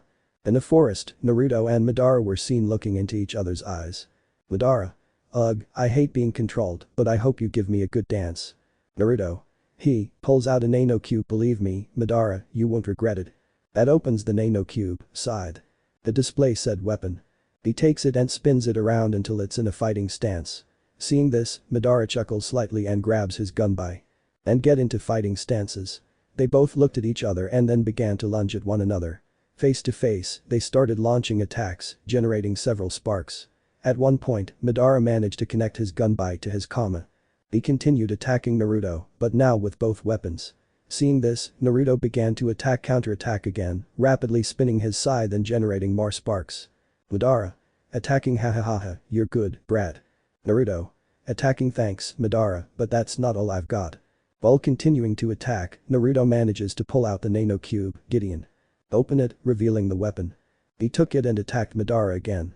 Seeing this, Madara began to laugh loudly as he continued attacking Naruto, who did his best to keep up, since he had to admit that Gideon was quite a handful. At one point, Naruto attacked with the spiked part of Gideon, causing Madara to block the attack with his gunbai. But as he did so, Madara was surprised to see his gunbai crack slightly. Madara tried to attack with his kama, but Naruto blocked it with his scythe. Naruto. Madara, your kama is a kind of scythe, and I am a master of Kamijutsu, so you are in my territory. This surprised Madara, but he smiled with excitement. Seeing this, Naruto smiled slightly, then stepped back a little and slammed Gideon into the ground. Naruto. Ground Gladius. Instantly, a sword of earth emerges from the ground. Sending Madara flying.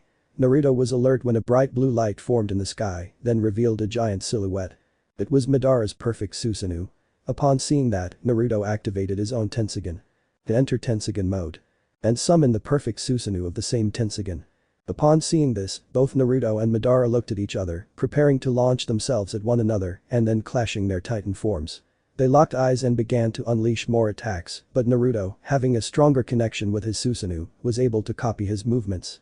They both grabbed each other's Susanoo hands and began to struggle, exchanging a few headbutts. Madara. Kid, this is entertaining, but I'm getting tired of using Susanoo, let's fight hand to hand. Naruto smiled slightly and nodded, and they both deactivated their Susanoo. Seeing this, Naruto activated Wooden Sword at full speed. The weaponry of the Soul of Will allows him to move swiftly and strike Madara. He is surprised, but only a kind of specter surrounds him, only to be sliced in half, revealing Madara intact. Seeing this, Madara turns to look at Naruto, who does the same. Madara. What was that? Naruto. Deactivating Tensugen mode. That was Wooden Sword. It allows me to cut through anything I want at will. Makes Wooden Sword disappear, and what I did was remove something from the Edo Tensei. Madara. Curious, and that is? Naruto. Smiles slightly. Your body is no longer immortal, and your chakra is no longer infinite. Upon hearing that, Madara is surprised, but then begins to laugh loudly. Madara. Ha, this is going to be fun. That's what I like to hear, a real battle, none of this immortal body or infinite chakra nonsense, just a real fight. Naruto. I'm glad to hear that, Madara. Strikes a pose, but that doesn't mean it'll be easy for you to defeat me. Madara. Strikes a pose. I know that, and I like that, kid. Naruto smiles a little more, then becomes serious. Naruto. One for all. Full cal 45%. As he said that, several green rays surrounded Naruto, implying that he had done that. Madara smiled excitedly, drawing his gunbai as Naruto drew his scythe. Instantly, they launched themselves at monster speed, with Naruto demonstrating his power as the ninth wielder of One for All and Madara, revealing himself as the Uchiha no Murray. As they continued their attacks, the ground began to crack, exacerbated by the slashes they inflicted. Naruto wore a small smile, while Madara grinned broadly. He was clearly enjoying this fight. They continued battling until Madara was shocked to see his gunbai shattered by Naruto's scythe. Seeing this, Madara reached for his kama, but Naruto stopped him, sending him flying with a kick. Seeing this, Madara chuckled slightly and drew his double kama. Naruto strapped the scythe to his back, grabbed Korokhouse from his hip, and charged at Madara. Face to face, they began attacking each other with their double kamas and Korokhouse. Sparks flew back and forth as they moved their weapons at incredible speeds, appearing only as blurs. Madara. Ha, this is fun. I haven't had this much fun since my last fight with Hashirama. Naruto smiled a little, knowing that was true. Naruto. Alright, let's finish this. Naruto began launching faster attacks with Korokhouse, which was making it more difficult for Madara, but at the same time, it was starting to amuse him more. Naruto. Assault Hunt. With that, he begins to launch much faster attacks on Madara, who began to have more difficulty. Naruto continued to unleash more attacks until Madara's double comma finally shattered. But Naruto didn't stop there and continued attacking Madara, who began to take the full force of the blows, causing his armor to crumble and the impacts to rain down all over his body, inflicting numerous injuries. With a precise strike, Naruto sent Madara flying, who barely managed to recover, landing on his feet. Madara. Hurt and in pain. That was fun, kid. Naruto. Storing his weapons into nano cubes of course, Madara, but activates his Judge Eye. This ends now. A new Geister Blaster appears above the Noir. It was his ultimate Geister Blaster, the most powerful Geister Blaster he possessed. The Geister Blaster began charging its attack and then launched it at Madara, who simply received it with a smile. He had enjoyed the fight. When the blast ended, Madara was nowhere to be seen. Naruto simply knelt as he deactivated his Judge Eye, and a trickle of blood oozed from his eye. That always happened with that Geister Blaster. Naruto just stood there catching his breath before getting up and heading towards Menma and Mito. The fall of Konoha. 3 vs 3, Menma vs Minato. Simultaneously with the previous chapter. Menma and Minato had reached another part of the forest and they looked into each other's eyes. Minato. You should never have been born, you damned useless fool, but at least I can kill you. Menma. Oh, such kind words, but unfortunately for you, I'm not going to die easily. Minato. Haha, yeah right, who would miss you? Menma. You wouldn't understand, idiot, not to mention I have my husband and daughter waiting for my victory. Enough talk, I'll send you straight to hell. Minato growled with hatred as he drew 3-pronged kunai, while Menma drew a Chakin. They locked eyes and then charged at each other. Minato immediately threw a tri-kunai at Menma, who knew at once that he intended to perform the Namikaze. Menma. Supitan speed increase. 20%. When performing the Hurration, Menma manages to just barely dodge Minato. Minato. Shocked, but how? The useless guy doesn't know how to use chakra, but I was able to detect that. How did he do it? Menma. Calm, thanks to my evil piece I'm able to use chakra, so I can give Minato a bit of a fight. Thanks for teaching me these jutsu snare. They locked eyes, each drawing another tri-kunai Chakin and lunging forward to begin another fight. Sparks began to fly back and forth as the combatants stared at each other. Minato. No matter how much you train, you'll never win, you damn useless idiot. Menma. Thanks for the compliment. Minato growled even louder as he continued attacking Menma. As they fought, Minato used the Flying Thunder God technique, while Menma used the Supian release to keep up with Minato. Menma. Damn, this is getting complicated, but I can continue, Supitan. Speed increase. 50%. With that, Menma began launching much faster attacks, making it harder for Minato to keep up. Suddenly, Menma's ear twitched, detecting a sound, and he ducked as a tri-kunai shot out at him, and a clone of Minato appeared. Menma smiled slightly as he began generating a sphere in his hand. Menma. Otogen Rasengan. With that, the sphere collided with the clone's abdomen, causing it to explode instantly due to the sonic frequencies. This truly surprised Minato, while Menma drew another Chakin to examine Namikaze. Menma. My Chakins won't withstand this technique, but I don't need them to withstand it, I just need it to stun Minato. Menma inhaled and exhaled, relaxing as her hearing increased. Menma. Breath of sound. First posture. Roar. With that, he performs the technique, striking Minato forcefully with his Chakins and generating a large cloud of dust. As Menma walked away, he saw that his Chakins were destroyed. As the dust settled, Menma saw Minato get up, covered in blood. His plan had worked perfectly. Minato. TSK, you were useless luck, seize the Chakins. It seems you have no way to fight anymore. Menma only saw his Chakins. Menma. They held up really well, especially considering it's the first time I've created something in a forge. Menma solo guarda sus Chakins and sus fundas para vera Minato. Menma. The truth is I still have one more weapon. That confused Minato as Menma struck a pose. Flashback. Menma and Naruto were seen facing each other. Naruto. Raises one hand from which lines of energy appear. This is prana, an energy that can be used for projection trace. Raises his other hand from which a light emanates and this is chakra, which you already know how to use. Now, puts his hands together. What do you think would happen if both energies were combined? Menma was amazed but smiled with excitement. End of flashback. Menma smiles to see Minato. Menma. Generating chakra and prana and this is my weapon Namikaze, Trace-on, Rancid. Harp. Minato watched in shock as a large scythe formed in Menma's hand, using prana and chakra. It was Harp, Medusa's, Lily's, weapon. Minato was still in shock when he saw Menma shoot towards him, spinning his side. Once face to face, Menma began using harp while Minato tried his best to restrain him with his 3 kunai. Minato. This fighting style, it's just like Naruto's. Menma quickly forms and manages to make a swift move, causing Minato to move away from him. Knowing that Minato would now be on the defensive, Menma launched himself at him, leaping and spinning, forcing Minato to cover himself as best he could with his tri-kunai.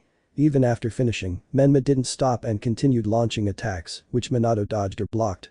Being far away, Minato was incredulous. He never thought Menma could use a scythe as well as Naruto. Menma. I thank Mr. Crow, Naru, and Miss Betty for teaching me Kamijutsu. Menma lunges at Minato, who throws a kunai with force. Seeing this, Menma smiles and brings down his scythe, destroying the kunai. Ignore the invocation of the scythe. Upon seeing this, Minato becomes nervous, but when he sees an attack from Menma, he barely manages to dodge, but he sees some trees end up being destroyed. Minato was just nervous watching the destruction as Menma turned to look at him while maneuvering harp. Menma. Mockingly, what's wrong, Minato? Didn't you say you were going to kill me? Upon hearing that, Minato began to growl as he generated a Rasengan in his hand. Seeing this, Menma smiled slightly and began to generate a Rasengan in his hand. It was a creation Naruto had taught him, the wind release. Rasengan. Seeing this, Minato was shocked, while Menma gave him a mocking smile. Minato. No, impossible, it's impossible for you to do the Rasengan. You're just a damn useless idiot. Menma. Mockingly, well, unfortunately for you, I did manage to do a Rasengan. Minato began to lose his temper and lunged at Menma, throwing a tri-kunai. Seeing this, Menma followed suit. As they got close, Menma dodged the kunai, but this allowed Minato to use the Flying Thunder God technique, landing on top of Bifong. Seeing this, Minato smiled maliciously, but Menma already had a plan. Menma. Supaten speed increase. 100%. Minato was about to strike Menma with his Rasengan, but Menma vanished into thin air. Minato slammed the Rasengan into the ground, turned around, and saw Menma in a pose with his scythe. Menma saw it and smiled a little. Menma. Kamijutsu.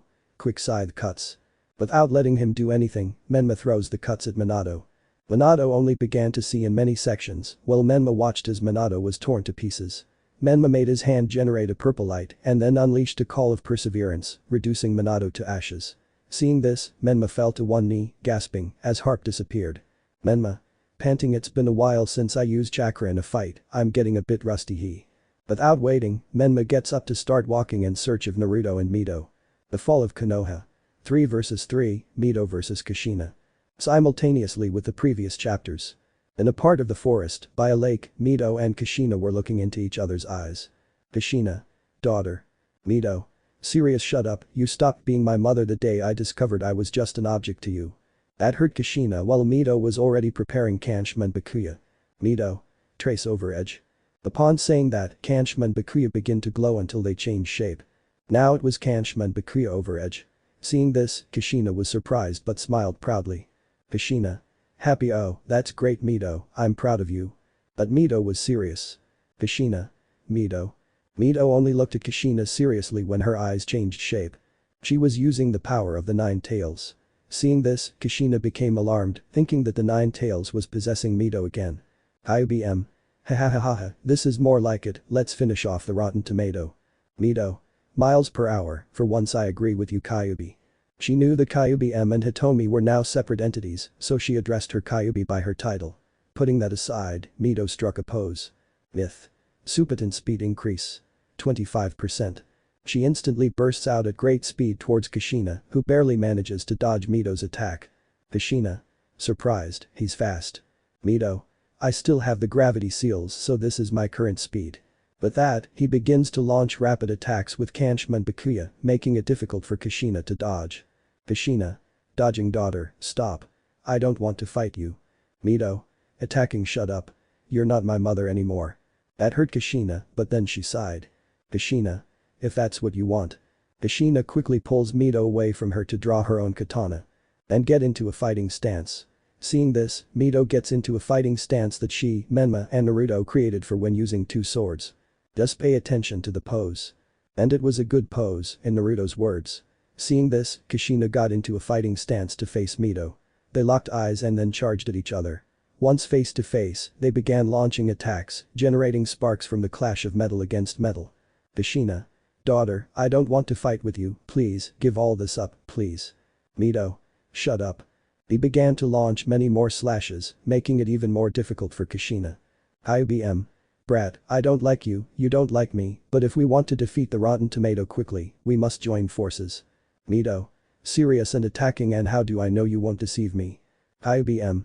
Because I swear it on my tails. Mito's eyes widened in surprise, and she quickly returned to her mental landscape, noticing that Kyubi-M's tails glowed but didn't harm the Biju. Upon returning to her thoughts, Mito dodged an attack from Kushina, realizing that Kyubi-M had been telling the truth. Myth. Agreed. With a great leap, Mito moved away from Kushina, and fortunately, she had also dodged an attack. Kushina saw Mito lift her jacket slightly, revealing the Kyubi seal.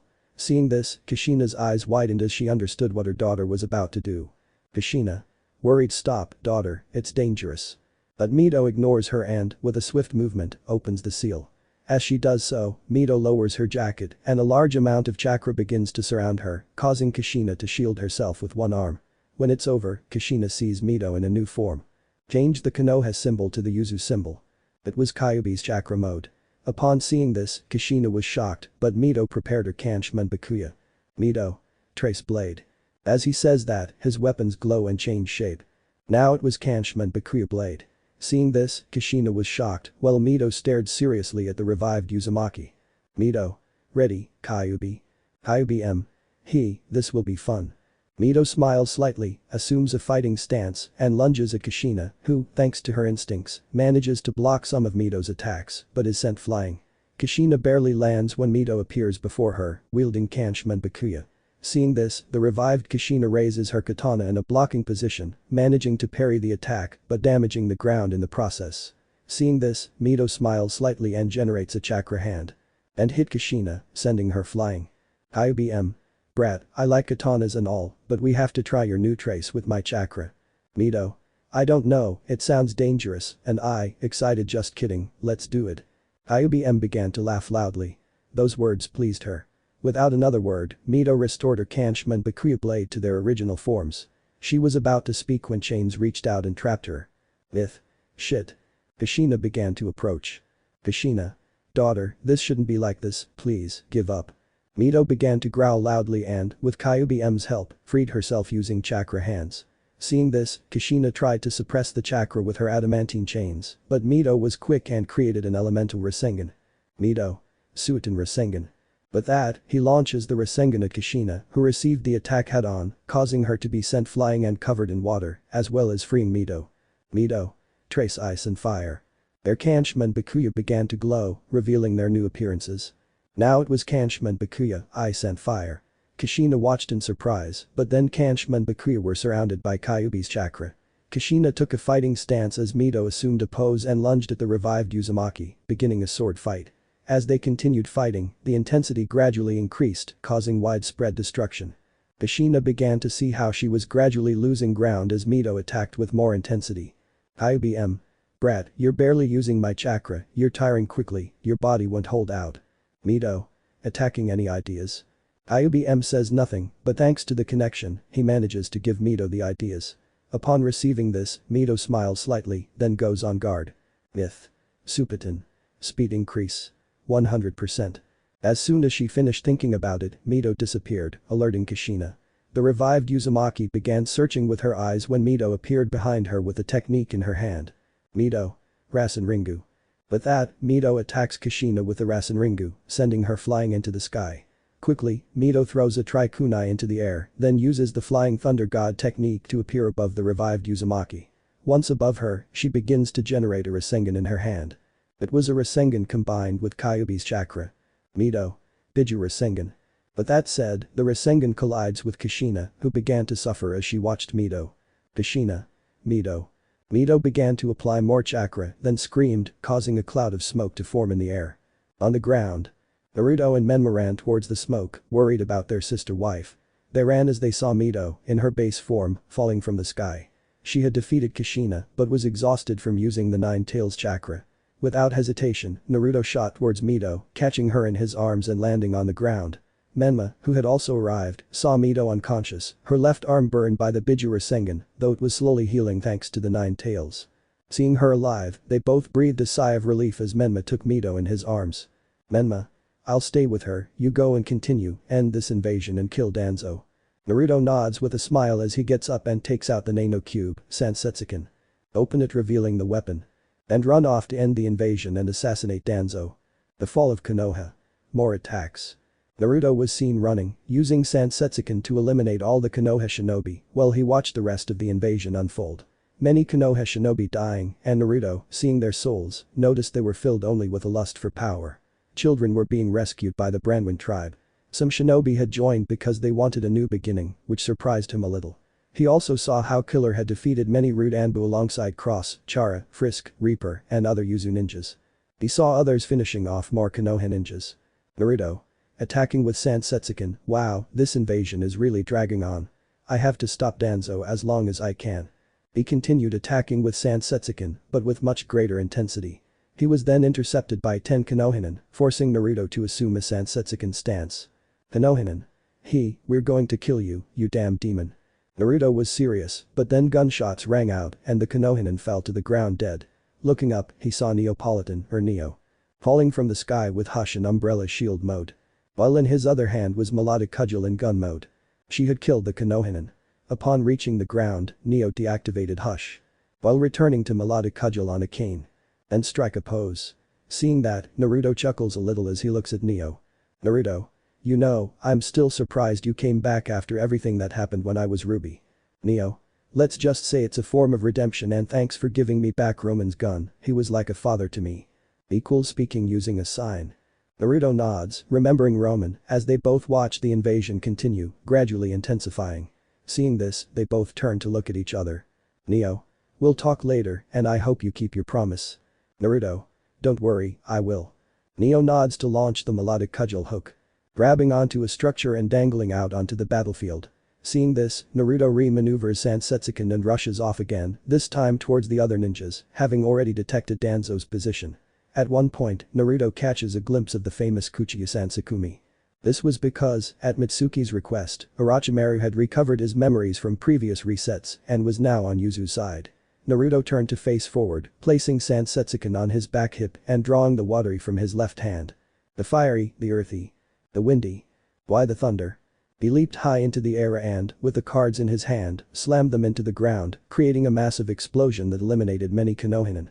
Seeing this, Naruto got up and began running at full speed toward the Hokage Tower, sensing Danzo's energy there.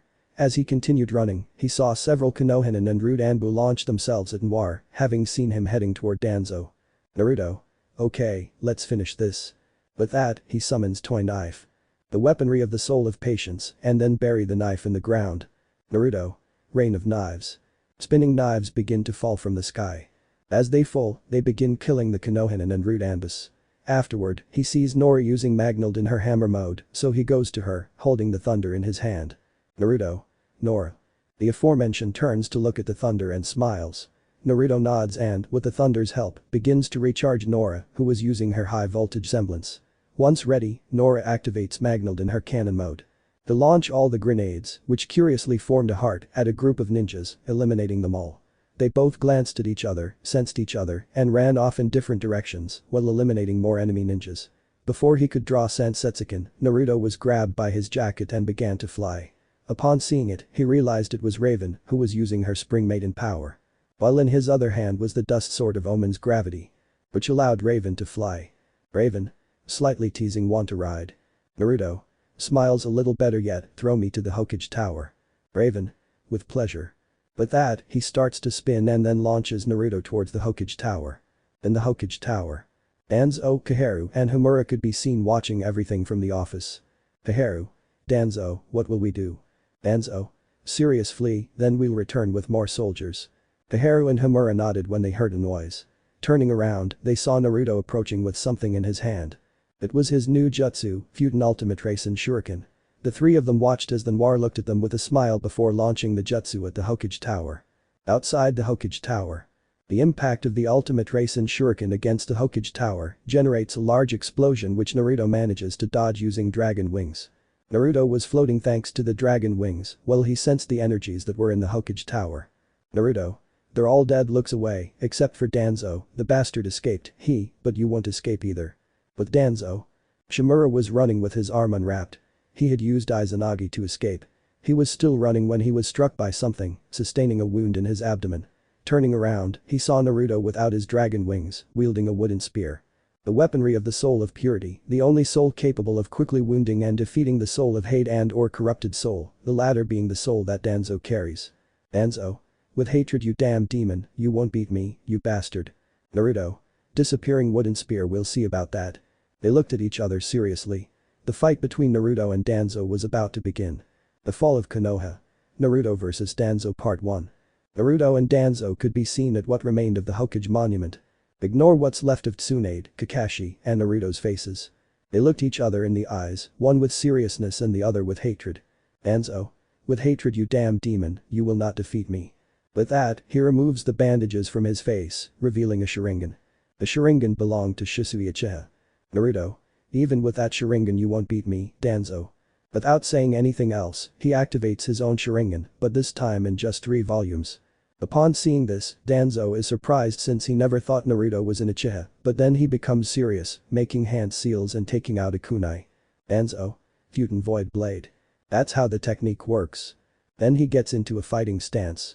Seeing this, Naruto draws the Nano Cube, double Nichiren Sword of Sound. Then the Nano Cube, Nichiren Blade of Flame. Then open them, revealing said weapons. Nichiren Sound Double Sword. Nichiren Blade of the Flame. They put them on their back hip and watch Danzo. Danzo. I see. These are good weapons. When I kill you, I'll use them to make my root Anbu stronger, and maybe I'll even take your Sharingan. Naruto. In your dreams, Danzo. Upon hearing that, Danzo growled and got into a fighting stance as Naruto drew his Nichiren Blade of the Flame. Then they too assumed a fighting stance. They looked at each other and then lunged, exchanging slashes that sent sparks flying. As they attacked, they glanced at each other and then began to increase the intensity of their attacks. Danzo. I have to finish this bastard, applies Chakra Kodamatsukami. Naruto. Applies Magic and Chakra Absolute Cancellation. Upon hearing this, Danzo's technique is cancelled, surprising him. Seeing this, Naruto uses the opportunity to strike a pose. Naruto. Flame Breathing. Second form. Ascending Flame Sky. With that, Naruto performs the technique. Which directly hits Danzo, cleaving him in two and incinerating him. Naruto saw the ashes fall as he turned and raised his sword in a defensive stance to see Danzo, who had used Izanagi, appear, attempting to attack him from behind. Naruto. Attacking from behind, Danzo. Why am I not surprised? Danzo growled with hatred and leaped away. Seeing this, Naruto smiled mockingly, which enraged Danzo, who attacked again with even more ferocity. Naruto attacked again, this time with greater intensity. He had to stop Danzo as soon as possible. As they continued fighting, Danzo began to see that he was losing ground. Danzo. No, this can't be happening, I have to do something. Danzo walks away to make some hand seals. Danzo. Futon Sphere of Emptiness. With that, he begins to launch several spheres from the void. Which Naruto could see thanks to his Sharingan. Without hesitation, Naruto lunged at Danzo, drawing his double Nichiren Sword of Sound. And inhaled something. Naruto. Breath of Sound. Fifth form. String Rattle. That's how he starts to do the technique. With which he began to destroy all of Danzo's projectiles. Seeing this, Danzo became alarmed but could do nothing more as Naruto appeared in front of him. Naruto. Sound Breathing. First form. Roar. With that, he attacks Danzo, slicing him in two and creating a large cloud of dust. As it dissipates, Naruto looks around with a serious expression. Naruto. Serious, he has 7 Sharingans left. Just then, Danzo appeared behind him, suppressing his chakra to try and finish off Naruto. But Naruto had already sensed him, so he smiled slightly and quickly turned to face Danzo. Naruto. Flame Breathing. Third form. Burning Spirits. With that, he performs the technique. Which hits Danzo directly, who begins to be incinerated. Naruto. Serious, 6 left. Naruto closed his eyes to begin using his Seismic Master abilities. To sense the vibrations of Danzo's location. Sensing Shimura's position, Naruto leaped high, dodging an attack from Danzo, who emerged from the ground with a kunai in hand. While suspended in the air, Naruto smiled slightly, using earthbending to launch projectiles at Danzo from the ground. Seeing this, Shimura blocked the attacks as best he could, but some still hit him.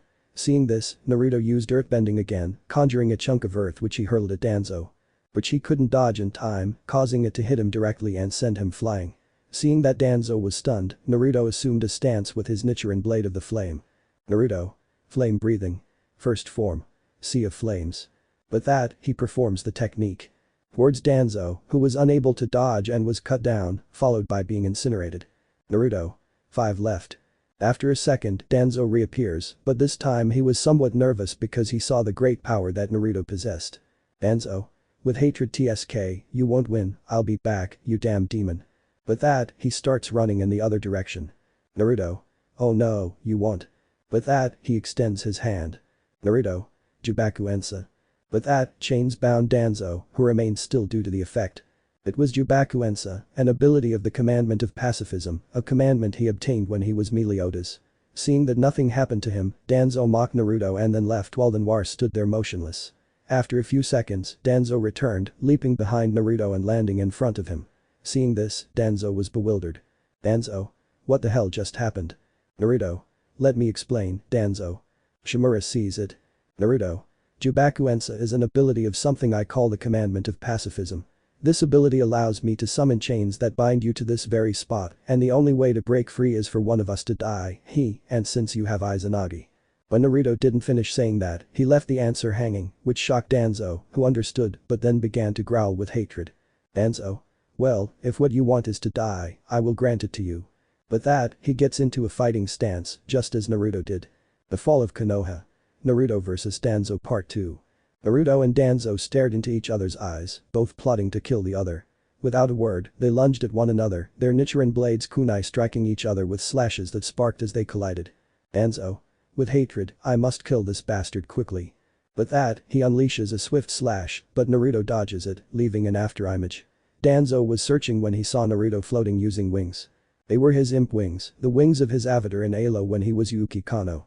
Danzo was in shock as Naruto slowly descended. Naruto. Mockingly ready to continue. Understanding the tone, Danzo began to growl with hatred and lunged at Naruto. Seeing this, Naruto, now without his wings, charged at Danzo again with his flame Nichiren. As they stood face to face, they began to slash, generating the sound of metal on metal and sparks.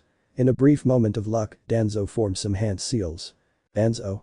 Futon Void Wave. That's how the technique works. Which hits Naruto squarely. Naruto is dragged away with his arms crossed as his aura flickers slightly. Naruto. You took me by surprise, Danzo gets back up but it won't happen again. With that, Naruto launches himself against Danzo, who begins to make hand seals. Danzo. Futon Void Wave series. With that, he launches his attacks. They flew straight towards Naruto. Seeing this, Naruto smiled slightly, then stopped and drew his sound Nichiren twin swords. Naruto. Breath of Sound. Fourth form. A vicious death sentence. With that, he begins to perform the technique.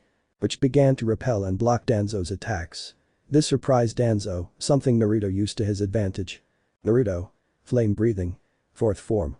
Wave of blazing flames. With that, he performs the technique. Which Danzo could not dodge, ending up incinerated. Naruto. 4 remain. Then he senses Danzo reappear from behind a tree, but he doesn't say anything. Danzo, who had been hiding, made hand seals. Danzo. Futon.air, current. With that, he carries out the attack. This caused Naruto to smile slightly as he turned and summoned Mirror, the weapon of the soul of creativity, to deflect the attack and redirect it back at Danzo. Seeing this, Danzo dodged the attack, noting the damage it caused. Danzo was shocked, but then lunged at Naruto, who retaliated with his Nichiren blade of the flame. As they drew close, they began slashing, generating sparks which Naruto, seeing them, decided to exploit. With this in mind, he managed to lock his swords with Danzo, creating a series of small sparks. Naruto. With a small smile super shot. Spark explosion. That tells me it was a small explosion of sparks. These attacks lightly damage Danzo, who retreats. Seeing this, Naruto activates ballet shoes. The weaponry of the soul of integrity, to deliver a powerful kick that destroys the upper part of Danzo. Naruto. 3 Sharingans. Then Danzo appeared from among the trees, already very nervous upon seeing that he only had 3 Sharingans left. Danzo. This damn demon is a danger, I must stop him as soon as possible, makes hand seals die, you bastard, Futon. Great Void Sphere. With that, he launches the technique. Towards Naruto who struck a pose. Naruto. Flame breathing. Fifth form. Fire Tiger. With that, he performs the technique which manages to overcome Danzo's technique and incinerate the aforementioned. Naruto. 2 Sharingans. Then Danzo appeared, even more nervous since he only had 2 Sharingan left, so Shimura decided to pull out a kunai to try and defend himself. Seeing this, Naruto sighed, as this was dragging on, so he summoned all the weaponry of the Soul of Wisdom to be on guard. Danzo. With a hint of mockery, you think you can beat me with that thing? Naruto. You'll see. With that, they both began clashing weapons, generating sparks. For a moment, Naruto thought of something and smiled slightly before launching attacks at full speed toward Danzo, who immediately took the brunt of them. Quickly, Naruto summoned the Hand of Hate. To restrain Danzo using his own hatred, jump away and strike a pose. Naruto. Breath of the Flame. 9th form. Purgatory. With that, the fire surrounded his body a little to perform the technique. Hitting Danzo directly, who began to burn instantly. Naruto. Serious the last one. Then marks began to appear all over Naruto's body. It was Danzo's self-cursed seal. Immediately, Danzo appeared and stood before Naruto. Danzo. You were a strong opponent, you damn demon, but this time you're going to die. With that, she removes her upper clothing, revealing some symbols. Then to make handprints. Danzo. Sealing of the 4 inverted symbols. This creates a black sphere. Which amounts to nothing. After a few seconds, Danzo appears thanks to Izanagi. Danzo. Ha ha ha ha ha ha, you're finally dead, demon. You won't interfere with my plans again. With that, he left, laughing. A few minutes passed when Danzo stopped abruptly, his face showing shock. He had returned to the scene of the fight. Danzo. But how? I killed that bastard. You're not the only one who knows Sharingan techniques, but in my case, it was Izanami. Upon hearing that, Danzo turns to a tree to see a girl sitting on a branch. It was Naruto Uzumaki, Naruto's avatar when he was his female version in a reset and, surprisingly, the daughter of Hitomi's male version, Kurama. Danzo was shocked, realizing that Naruto was Naruto, while the Uzumaki girl just sat there looking at him with a tender smile that sent shivers down his spine. The Fall of Konoha. Naruto vs Danzo Part 3. Naruto and Danzo were seen looking at each other, the girl with a tender smile that was almost scary, and the man with a look of shock upon realizing that Naruto was Naruto. Naruto. You know what, Danzo?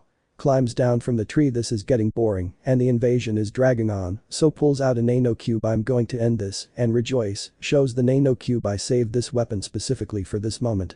That opens the Nano Cube. The show's sword. The Zekken sword from when he was Yuki Kano. And not only that, he also made a suit appear. That outfit also belonged to her when she was Yuki. Seeing this, Danzo takes a fighting stance while Naruto smiles slightly. Naruto. Let's play something I like to call cat and mouse hide and seek. That makes the maze appear. Then, to place the star on the ground, the place begins to change into a new one. It was the maze's true form. Danzo was looking around while Naruto was hidden elsewhere. Naruto. Her voice being heard everywhere. The game is simple, you run through this entire maze, and when the countdown ends I'll come looking for you. Alright, let the game begin. Upon hearing that, and by instinct, Danzo began to run through the labyrinth while Naruto counted from 20 to 0. Hearing that he only had 10 seconds left, Danzo began to run faster. Naruto. In a cute voice 1-0 ready or not, here I come. With that, he started walking while nudging Zekken a little. Wanting to have some fun, he began to sing a song while looking for Danzo. But Danzo. Shimura was trying to find the exit and, according to him, get hold of the cloak card, something he didn't know when he started to hear a song. She didn't know what the lyrics said, but the tone and speed sent shivers down her spine. She kept walking until she stopped at a corner to catch her breath, still listening to the song, which gradually grew louder. Naruto. Appearing around the corner. Ding dong goodbye. Upon hearing that, Danzo turns to the left, narrowly dodging an attack from Naruto, who used Zekken. Seeing this, Naruto smiles slightly and summons the flower. Why the illusion? They generate many petals, decreasing Danzo's visibility, and create several illusions of herself to confuse Shimura. Danzo was shocked to see 20 Naruto surrounding him as they all rushed towards him, causing him to attack with kunai, but none hit until one Naruto damaged him with Zekken, revealing herself to be the original Naruto. At one point, Naruto moved away, placing Zekken on her hip and summoned plant dust. Earth dust. The wood letter and. Using wood release, he clapped his hands together on the ground, creating a vast forest that began to cover a large part of the labyrinth. Danzo began to have much more difficulty moving, especially seeing how easily Naruto moved around. Naruto. In a sweet voice, come on, Danzo, let's keep playing. Danzo only turned to look at Naruto, who was giving him a terrifying smile. Danzo was so scared that he started running. Seeing this, Naruto laughed a little, unfurled her imp wings, and flew towards Danzo. As the chase unfolded, a faint sound began to be heard, further alarming Shimura. When Danzo finished, he saw that he wasn't being pursued by anyone. That relaxed him, but then he saw Naruto appear in front of him in a pose, and then… Slash. Danzo is critically wounded by Zekin. Danzo falls to the ground with a horrific injury as he watches Naruto approach. Danzo. In pain. No, this isn't possible, I was supposed to rule Konoha and all the elemental nations, you damn demon. Naruto laughed a little as she pointed her sword at Danzo's neck. Naruto. Any last words? Danzo. Poisonously go to hell. Naruto. What awful words you chose. With that, she performs the move that decapitates Danzo. Seeing this, she deactivates the cloak cards and flies over to Konoha. Seeing how distraught it is, Naruto reverts to Naruto. Naruto. Finally Konoha has come to an end, Konoha has fallen. Only shouts of joy from Konoha's enemies could be heard. Konoha has fallen. Celebration of the fall of Konoha. Itsudakure no Sato was visible. The place where all those involved in the invasion were celebrating their victory against Konoha, and the truth is they were able to access that place thanks to contacts of Naruto, Sakura, and Rock Lee, who had helped the village on a mission. We will focus on a few specific locations. Elsewhere. There you could see Deidara, Bakugo and Mito shouting and supporting Nora as she was in a strength competition against Yang, who was supported by Blake. Blake. Yang, if you win today we'll do it. That was like flipping a switch on Yang as he began to exert more force, making it even more difficult for Nora. In the distance, they were spotted by Summer and Samui, or rather, Samui Namikaze. Those who saw this shook their heads in amusement, although Rose knew that Samui was very happy to see her son again. Elsewhere. Dionysus, Betty, Crow, Raven, Kuroka, Willow, and Tsunade were in a sake drinking competition, and they were neck and neck. Many people were cheering them on, hoping one of them would win, though Taeyang didn't know who to support. His son's grandmother, his son's stepmother, his brother-in-law best friend, or his first wife. Elsewhere. The rest of Team JNPR could be seen doing some things, John and Pura playing with some children, and Ren using Stormflower in his rope dagger mode. Which were embedded in some trees, while he turned them making some children start jumping rope, and that really made Ren happy. Elsewhere. The swordsmen were seen fighting each other for fun, and Neo also showed off a weapon he had hidden in Hush. His foil. Even the most laid-back ones like Weiss, Haku. Changed the Konoha symbol to the Yuzu symbol. Olivia and Olivia teamed up to fight because they wanted to have some fun after what happened. Elsewhere. There, several creatures could be seen eating, or rather devouring, the food on the table. These beings were Kiro, in his Kerberos form. Paris, Gabu, Ace, Terry, Tank, Spiny, the Indominus Rex named Dark. The Pachycephalosaurus named Lighty. Zwei, Shukaku Chibi, Matatabi Chibi. The Sobu Chibi. Sungok Chibi. Akuo Chibi, Seiken Chibi, Jime Chibi, Jayuki Chibi. The Tomi Chibi, Kyubi Chibi who named herself Ikari. Ikari Chibi, Drake Chibi and some little pigs that Naruto knows very well, they were Hawk, whose real name was Mild and alias the captain of Leftovers. And his older brother Wild. Both of them came from the Naruto reboot where Meliodas was. And although the Biju didn't need to eat, they did it more to experience the flavor. Elsewhere. Heiai was seen. Ignore the Konoha headband and the Naruto doll. Facing a big guy. Heiai. Excited I'm raffling off some good old-fashioned beatings and you've got all the bucking tickets, you bastard. I. Excited well, prove it, brat. They both launched into a one-on-one bare-knuckle fight without any strategy. Elsewhere. The prisoners were watching everything from their cells. Among them were the Konoha 6. Just then, Sakura and Sasuke arrived to feed them. Ino. I thought you were dead. Sakura. With a hint of mockery well, we're not, Ino. Sasuke. I think we should stop hanging out with that idiot so much. We're starting to pick up some of his bad habits. Sakura. Yes, you're right, Sasuke-kun. Ino felt jealous when she heard Sakura say that to Sasuke. Damn you, Uchiha. Upon hearing that, everyone turned to see Cross with a large knife heading straight for Sasuke, who instinctively began to run away. Sakura, who saw Chara and Karen pass by, joined the chase to prevent Cross from killing her boyfriend. Elsewhere. Naruto was seen sitting on a small hill watching everything to make the glow appear. And make small bright points emerge from it and go to where the celebration was, adding to the atmosphere. Naruto saw this with a small smile, then Hestia sat down beside him. Hestia. I'm glad to see people like this. Naruto. Yeah, me too. Hestia saw him and then a faint light surrounded her, drawing Naruto's attention. As it dissipated, Hestia was revealed in a new form. Surprising Naruto a little. Naruto. It's been a while since I've seen you like this. Hestia smiled slightly, then, unexpectedly, planted a kiss on Naruto's lips. When they parted, Naruto was surprised and blushed. Naruto. Hestia. Hestia. Yes, Naruto, I love you very much, but I don't think I'm the only one. With that, he signals for him to look behind him. When he does, Naruto is greeted by a kiss from Frisk, followed by Office in her adult form. When they separated, Naruto was in shock and blushing. Naruto. Ugh, Cory. Cory puts a finger to his lips, making him be quiet. Cory. With a smile, we asked your partners for permission and they gave it to us, so enjoy it, and if you're worried about Office, don't worry, I've already fixed that. Naruto looks at Office, who nods. Without further ado, Naruto had his moment of pleasure with Office, Frisk and Hestia, the latter finally deciding she wanted to experience motherhood. The latest evil and mutation pieces. Itsugakure no Sato looked like a complete mess since the celebration had been so epic and, let's just say, many people had gotten up to no good or had a blast. But we'll focus on something else. In the house. There was the kitchen where Naruto was cooking, wearing only shorts and no top. There was the Noir making breakfast when he smiled slightly, sensing presences behind him. Naruto. Turning around, what do you think you're doing, kids? There were all her children and 2 extra children, they were Milika's Gremory. And Kunu. Both children, originating from his reset, were Issei Haidu. All the children looked at each other, quickly grabbed some cookies, and ran off, though Kite was faster thanks to his semblance. Seeing this, Naruto chuckled a little, turned around, and continued making breakfast. While he was still preparing breakfast, his partners, and, by default, his lovers, came downstairs, though they couldn't walk properly. Naruto. Glancing at the group, how did I end up sleeping with all of them?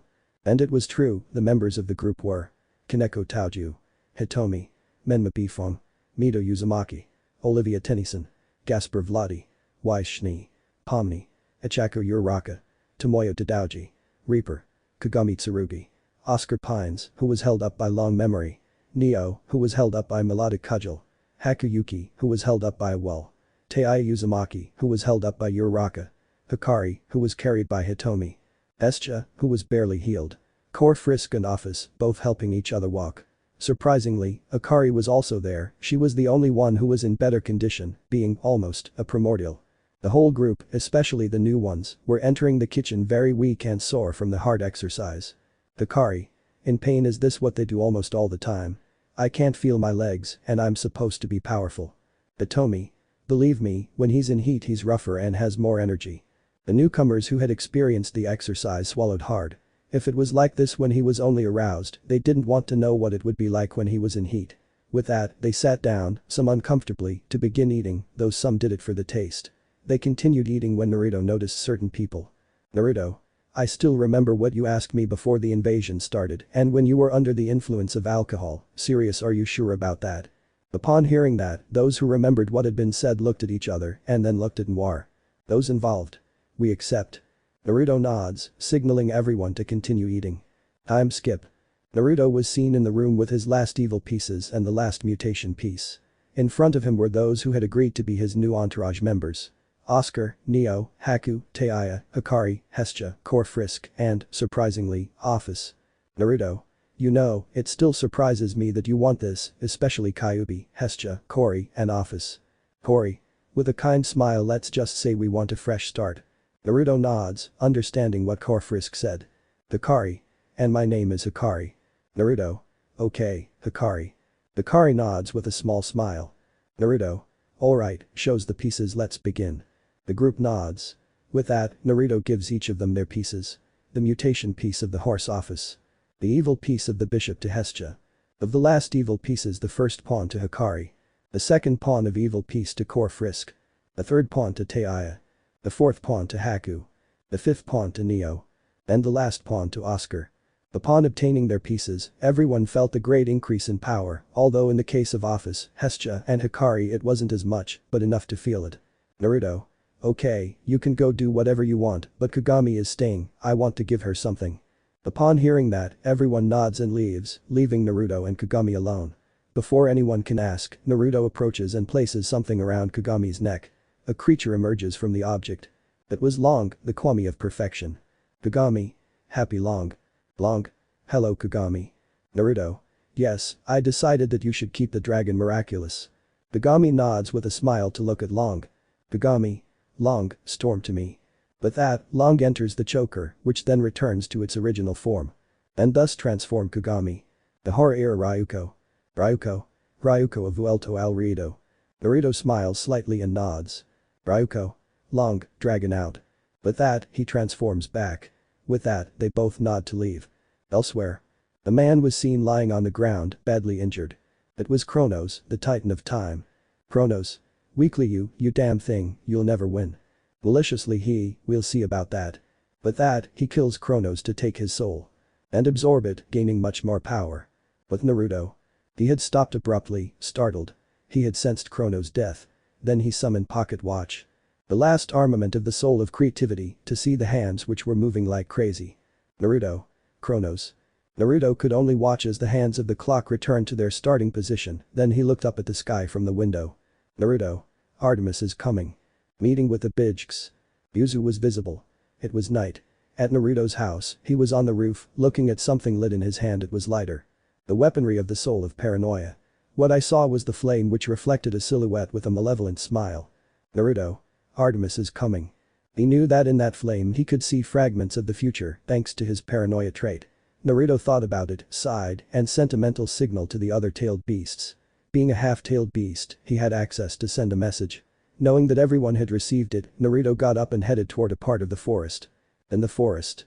Naruto was seen arriving at the forest and standing still. After a few minutes, the tailed beasts appeared. The Ryubi, Ichibi, Nibi, Sanbi, and Yanbi. Obi, Rikubi, Nanabi. Ichibi. Amba's Kyubi. And Jubi. They were all sitting around Naruto since they had felt the call. Hitomi.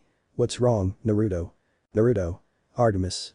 Upon hearing that, all the Bijks looked at Hitomi, who became nervous upon hearing that name.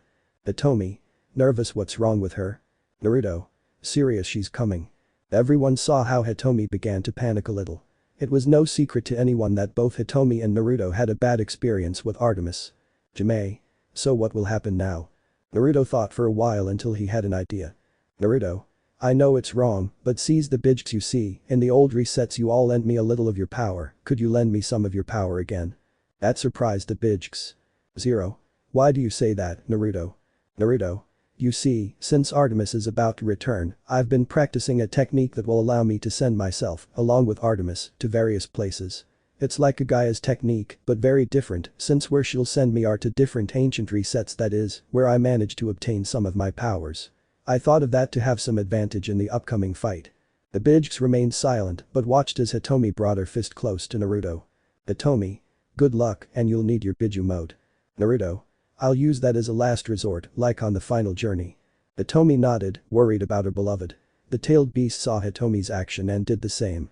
Seeing this, Naruto extended his fist to clash with those of the 12 tailed beasts. Instantly, a large amount of chakra surrounded them, and then the tailed beasts finished giving some of their chakra to Naruto. Naruto. Lowering his fist, thank you very much, I appreciate your help in this fight. Madatabi. You helped us, you treated us as equals despite being stronger than us, you're not power hungry, that's why we helped you, graciously. Besides, you have Hitomi as your wife and Akari as your lovers. Upon hearing that, Naruto and the others blushed, while the Biju laughed at the four of them, although one Biju was jealous since she also had feelings for Noir. Just then, they heard something creak. Turning around, they saw a little girl eating potato chips while watching the gathering. It was Lilith, a clone of Office, but having some of Naruto's blood so that she wouldn't die when she arrived here, she was now the daughter of Office and Noir, so her name was Lilith Noir Ouroboros. Naruto. What are you doing here, Lilith? Lilith. I was hungry and went to the kitchen when I saw you coming down from the roof, Dad, so I followed you to see what you were doing while I disappeared. Eats a potato chip, you're losing your touch a little. Naruto sighed, as his daughter was right. One of the reasons she could sense presences was thanks to her magic obtained from being Sakura Kinomoto. Naruto. Anyway, it's very late, we should go to sleep. Hitomi. Akari, and I are staying here with my siblings to sleep. Naruto nodded, knowing this was the new tradition of the Bijks. Without further ado, Naruto and Lilith left as the Bijk settled down to sleep. The last monster. Naruto was seen in his room sitting on his bed, he was alone while in his hand he held a staff. It was his star staff, an object he obtained as Sakura Kinomoto. Naruto was checking his power. Although he had sensed Lilith's presence, he said nothing so as not to hurt the newcomer. However, he was deeply upset that his own daughter, had told him a week ago that he was losing his touch, which is why he now checked it daily. After finishing, Naruto sighed and looked around. What he saw was a flower in a pot. Flowey was the only monster from the underground that he managed to save. Flowey. I hate you. Naruto. Sarcastically, I love you too, Azriel. Flowey. Annoyed, ugh, why do you make that dragon brat treat me like this? Naruto. Annoyed, hey, hold on, don't talk about Lilith like that. It was thanks to her that I decided to save you. Flowey said nothing because it was true, well he remembered something. Flashback. Naruto and Lilith were seen going underground. Naruto wanted to see if it was possible to save the monsters, while Lilith begged him to go. They were both in the ruins. They start walking. As they walked, they passed by traps while seeing several small mounds of dust. Seeing this, Naruto shed a few tears. This dust was from the monsters of the underground, peaceful monsters that didn't do any harm unless provoked. Lilith. Look, Dad. Upon hearing Lilith's voice, Naruto snapped out of his thoughts to see how Han Floor stood with her head bowed, slowly turning to dust. Naruto. Flowey. Lilith. We have to save him, Dad, please. With that, she runs off. Naruto tried to stop her, but in the end, Lilith convinced him, and he saved Flowey. End of flashback. They both remained silent, remembering that day. Naruto. By the way, how did you get to my room? Flowey. Your daughter brought me here. Naruto. I see. Naruto transforms his staff into its key form. He hung it on his clothes and put it inside them. With that, he took the flower pot and left the room. Upon reaching the living room, he placed Flowey on the mantelpiece and then went to the kitchen. When he arrived, he saw Hitomi and Hikari having a strength battle, with some people cheering them on and others shaking their heads, all because of the last dumpling Naruto had made. Seeing this, Naruto smiled amusedly and walked to the counter, grabbed a glass, and filled it with water to drink. After that, he left, as he had something to do, but not before announcing that he would also take Flowey. Time skip. Naruto and Flowey were seen in the Uzukage's office. Flowey was at the desk while Naruto checked something in a small portal. It was something an ancestor had bequeathed to him and his siblings' husbands, though they had less mastery of it than he did, that didn't mean they were weak. After a while, he produced a cup and a sword. The cup was the Holy Grail. And the sword was Le Pucelle Altar. The weapon belonged to his former servant Jean Altar, also known as Jalter. Naruto just smiled slightly, remembering those moments when they had their adventure together in the Holy Grail War, how Jalter helped him perfect his use of prana, something she did the same for his siblings and some acquaintances, how he managed to get her to stop being an Avenger, although there were still vestiges of that, how they saw each other as siblings, and her departure. Flowey. Hey, are you okay? Naruto notices that she was crying, so he wipes away her tears. Naruto. Sorry Flowey, but seeing this sword brings back some memories. Flowey nods as he watches Naruto take some vials given to him by Ink. To begin, pour the paint into the Holy Grail, add some liquid, and charge it with prana. With that, Naruto approaches Flowey. Naruto. You see, Flowey, this cup possesses a great power beyond your imagination. That's the main reason I haven't taken it out, because if anyone finds out, they'll try to use it to their advantage, and I don't want that. I told you I would help you regain your body and give you the ability to be human. Do you agree to this, Azriel? You will still retain your Flowey abilities. Flowey stared at the cup. He had nothing left. He was alone, and although he knew Naruto could revive the monsters, he didn't want that. For the first time in so long, he wanted them to rest in peace, and according to Noir, they were doing well since Shinigami had sent them to a better place. So yes, it was his turn to live his life now. Flowey. I accept. With that, he drinks the contents of the cup. After finishing, Flowey begins to glow while changing shape. After several seconds, the pot is broken and someone is seen kneeling, looking at their hands. It was Azriel Dreemurr, formerly known as Flowey. Naruto. Okay, go get some rest. Azriel nods to leave.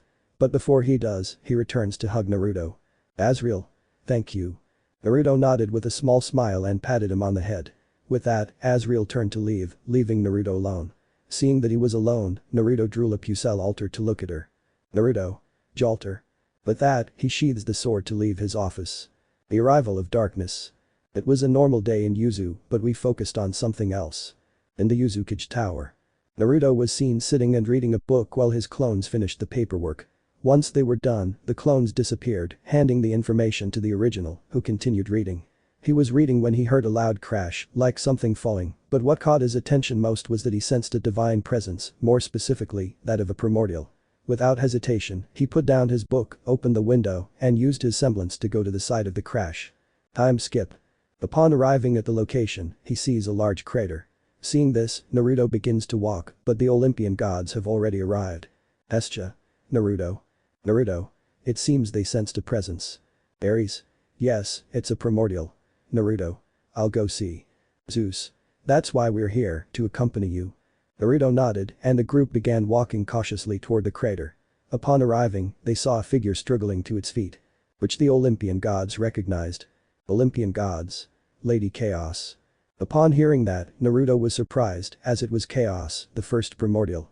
Without waiting a minute, everyone approached as her silhouette crumbled like water, revealing a new appearance. Regardless, everyone rushed over to help lift Chaos, who was badly injured and covered in golden blood. While the gods adjusted her position, Naruto began performing medical ninjutsu and using soul magic, which allowed him to heal others. Seeing that she was improving, everyone helped Chaos to her feet. Hestia.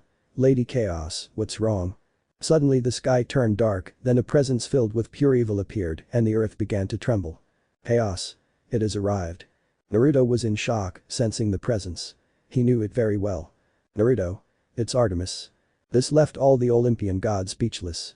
While all this was happening, various natural disasters such as tornadoes, tsunamis, earthquakes, drought, etc. were occurring around the world. Upon returning, they all saw a woman descending from the clouds. It was Artemis, and she had come to kill everyone and try to absorb Chaos's soul to gain his power. As soon as she landed, she looked at the group with surprise. Artemis. They're alive, that's great, puts on a sadistic smile so I can kill them again. With that, she launches herself at them, but is sent flying by a kick from Naruto. Naruto. With hatred Artemis. Upon waking, the former goddess sees Naruto and is filled with hatred. Artemis. With hatred you bastard, you should be dead. Naruto. Well, no, I came back from way beyond to do what I had to do, kill you, you bastard. Artemis growled with hatred as she lunged. Naruto. Without looking at the gods warn everyone about this. With that, he launches himself at Artemis and they both begin throwing punches at each other. Elsewhere. The Olympian gods were seen arriving in Yuzu with Chaos, who was already feeling a bit better. The group went to Naruto's house to find everyone supporting each other. Hitomi. Tell us what's happening. Chaos. The traitor Artemis has just arrived. Everyone saw Hitomi's eyes wide with shock as she began to hyperventilate. She was panicking upon learning that Artemis was back and she still had some trauma related to her. Hitomi. And Naruto. Hermes. He stayed behind fighting her. Upon hearing that, Hitomi ran towards Naruto. She wasn't going to lose him again. Seeing her reaction, everyone followed, but Drake followed her most closely. In the fight. The mountain was visible, which was then destroyed. Artemis, slightly injured, crashed to the ground as Naruto appeared in his Super Saiyan God Blue form. Ignore the Konoha band. The woman began to get up while looking at Naruto with hatred. Artemis. With hatred you bastard, you should be dead. Naruto. Serious well, I'm not. Artemis begins to growl with even more hatred, generating a great tornado of darkness. From this point, several attacks erupted, forcing Naruto to defend himself as best he could, while others destroyed parts of the terrain. At the end, Artemis was seen wearing armor. Which exuded too much evil, causing Naruto to go on guard. Naruto. Turning around, he saw Hitomi and Drake rushing towards him to seal themselves. Sensing this, Naruto became serious and assumed a fighting stance. Naruto. Balance breaker with Kyuubi Chakra Mode and SSJ God Blue. With that, he acquires armor. Who exuded a great power, ready to take a fighting stance. Seeing this, Artemis took a fighting stance and they both launched themselves at each other, exchanging punches as the ground cracked. Artemis. You'll never win, you bastard. Naruto. We'll see about that, bitch. With that, they continued attacking each other, causing more damage to the area. Neither would yield until the other was dead. As they continued fighting, the ground began to crack even more. At one point, Artemis became desperate and sent Naruto flying so he could clap his hands together on the ground and begin to form something. It was an army of shadows. Seeing this, Artemis began to laugh maniacally at her beautiful creation. Artemis. Madly you'll never be able to defeat me, you never could in several resets, do you think you can hear? Naruto just growled with hatred, for it was true, but he would still fight, and even if he died, he would be resurrected to kill Artemis and bring peace to the entire multiverse. Without another word, he charged at Artemis again, beginning a hand-to-hand fight. Elsewhere. The creatures began running in all directions trying to kill anyone, but this was prevented by all the allies. In the fight. Naruto and Artemis were seen fighting when they both exchanged a powerful blow, causing them to move away from each other. Hitomi. It's taking longer than expected. Naruto. I know. Drake. It's best to execute that plan. Hitomi. I agree with the lizard. Naruto knew they were both telling the truth, but before he could do anything, he had to dodge something. He saw Artemis with a sword. She had tried to kill him. Seeing this, Naruto drew a Pucelle altar, assumed a fighting stance, and lunged at the former goddess, who mirrored his action. Face to face, they began slashing at high speed, generating sparks.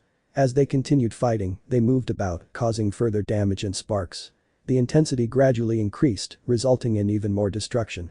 Suddenly, their swords clashed as they strained together, the ground cracking, and they locked eyes, growling with rage and hatred. Seeing their position, Artemis smiled maliciously in her mind, her eyes gleaming. On the seal. Hitomi began to complain because she felt that Artemis wanted to control her again, being helped by Dreg. Hitomi, no tirindas, resist. Hitomi simply opened her eyes, which shone with intensity. Hitomi. You'll never do this to me again, you damn woman. That unleashes a great deal of power, breaking Artemis's attempt at mind control. In reality, the great power emanates from Naruto's body, pushing Artemis away, who manages to recover. Artemis. Angry TSK, you damn useless bitch. With that, he launched himself at Naruto, who began to repel the attacks while retreating, something Artemis saw and began to give a deranged look. Artemis.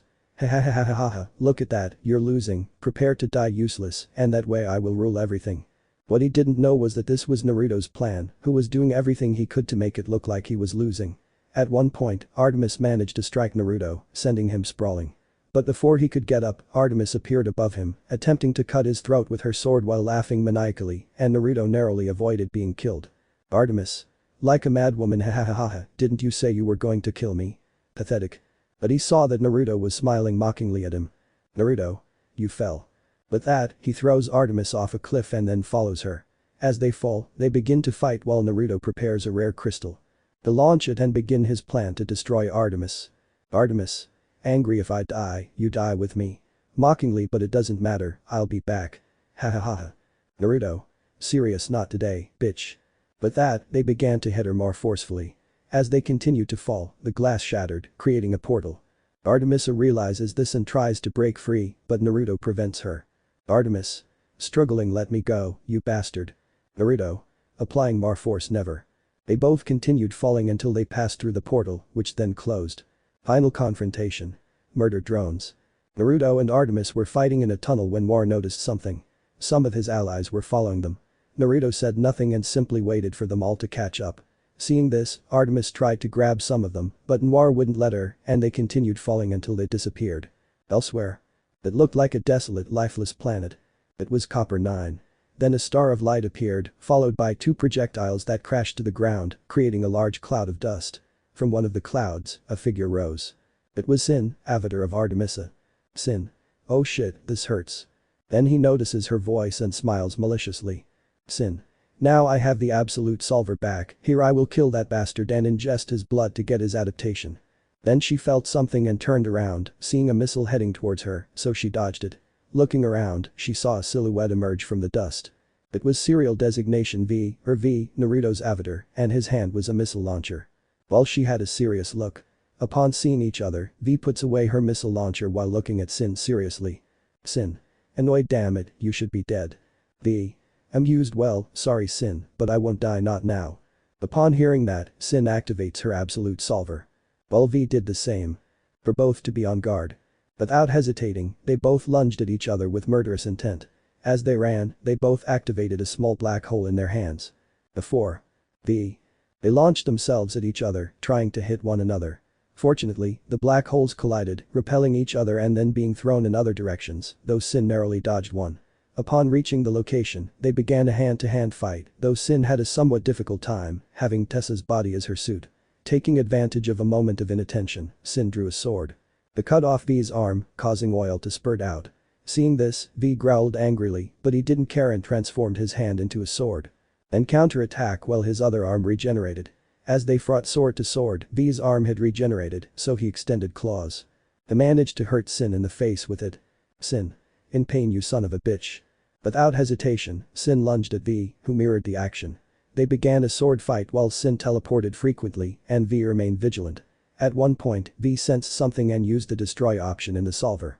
It destroyed part of the floor, causing Sin to fall through the hole where she had appeared. Then some tentacles. They emerge from the hole, and then Sin appears, very angry. Seeing this, V uses the move option in the solver. They launch Sin away just in time before she could attack. Without waiting, V pulls out her missile launchers and starts firing at Sin, who dodges at all costs thanks to her tentacles and reflexes.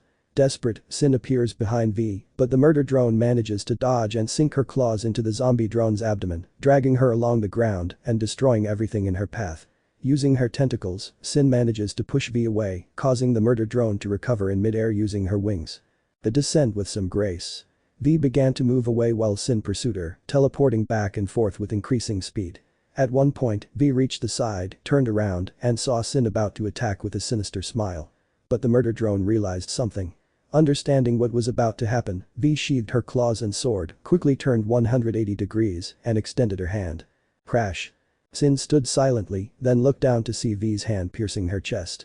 Using force, V pulled something out of Sin's chest and, with the absolute solver, sent the zombie drone's body flying.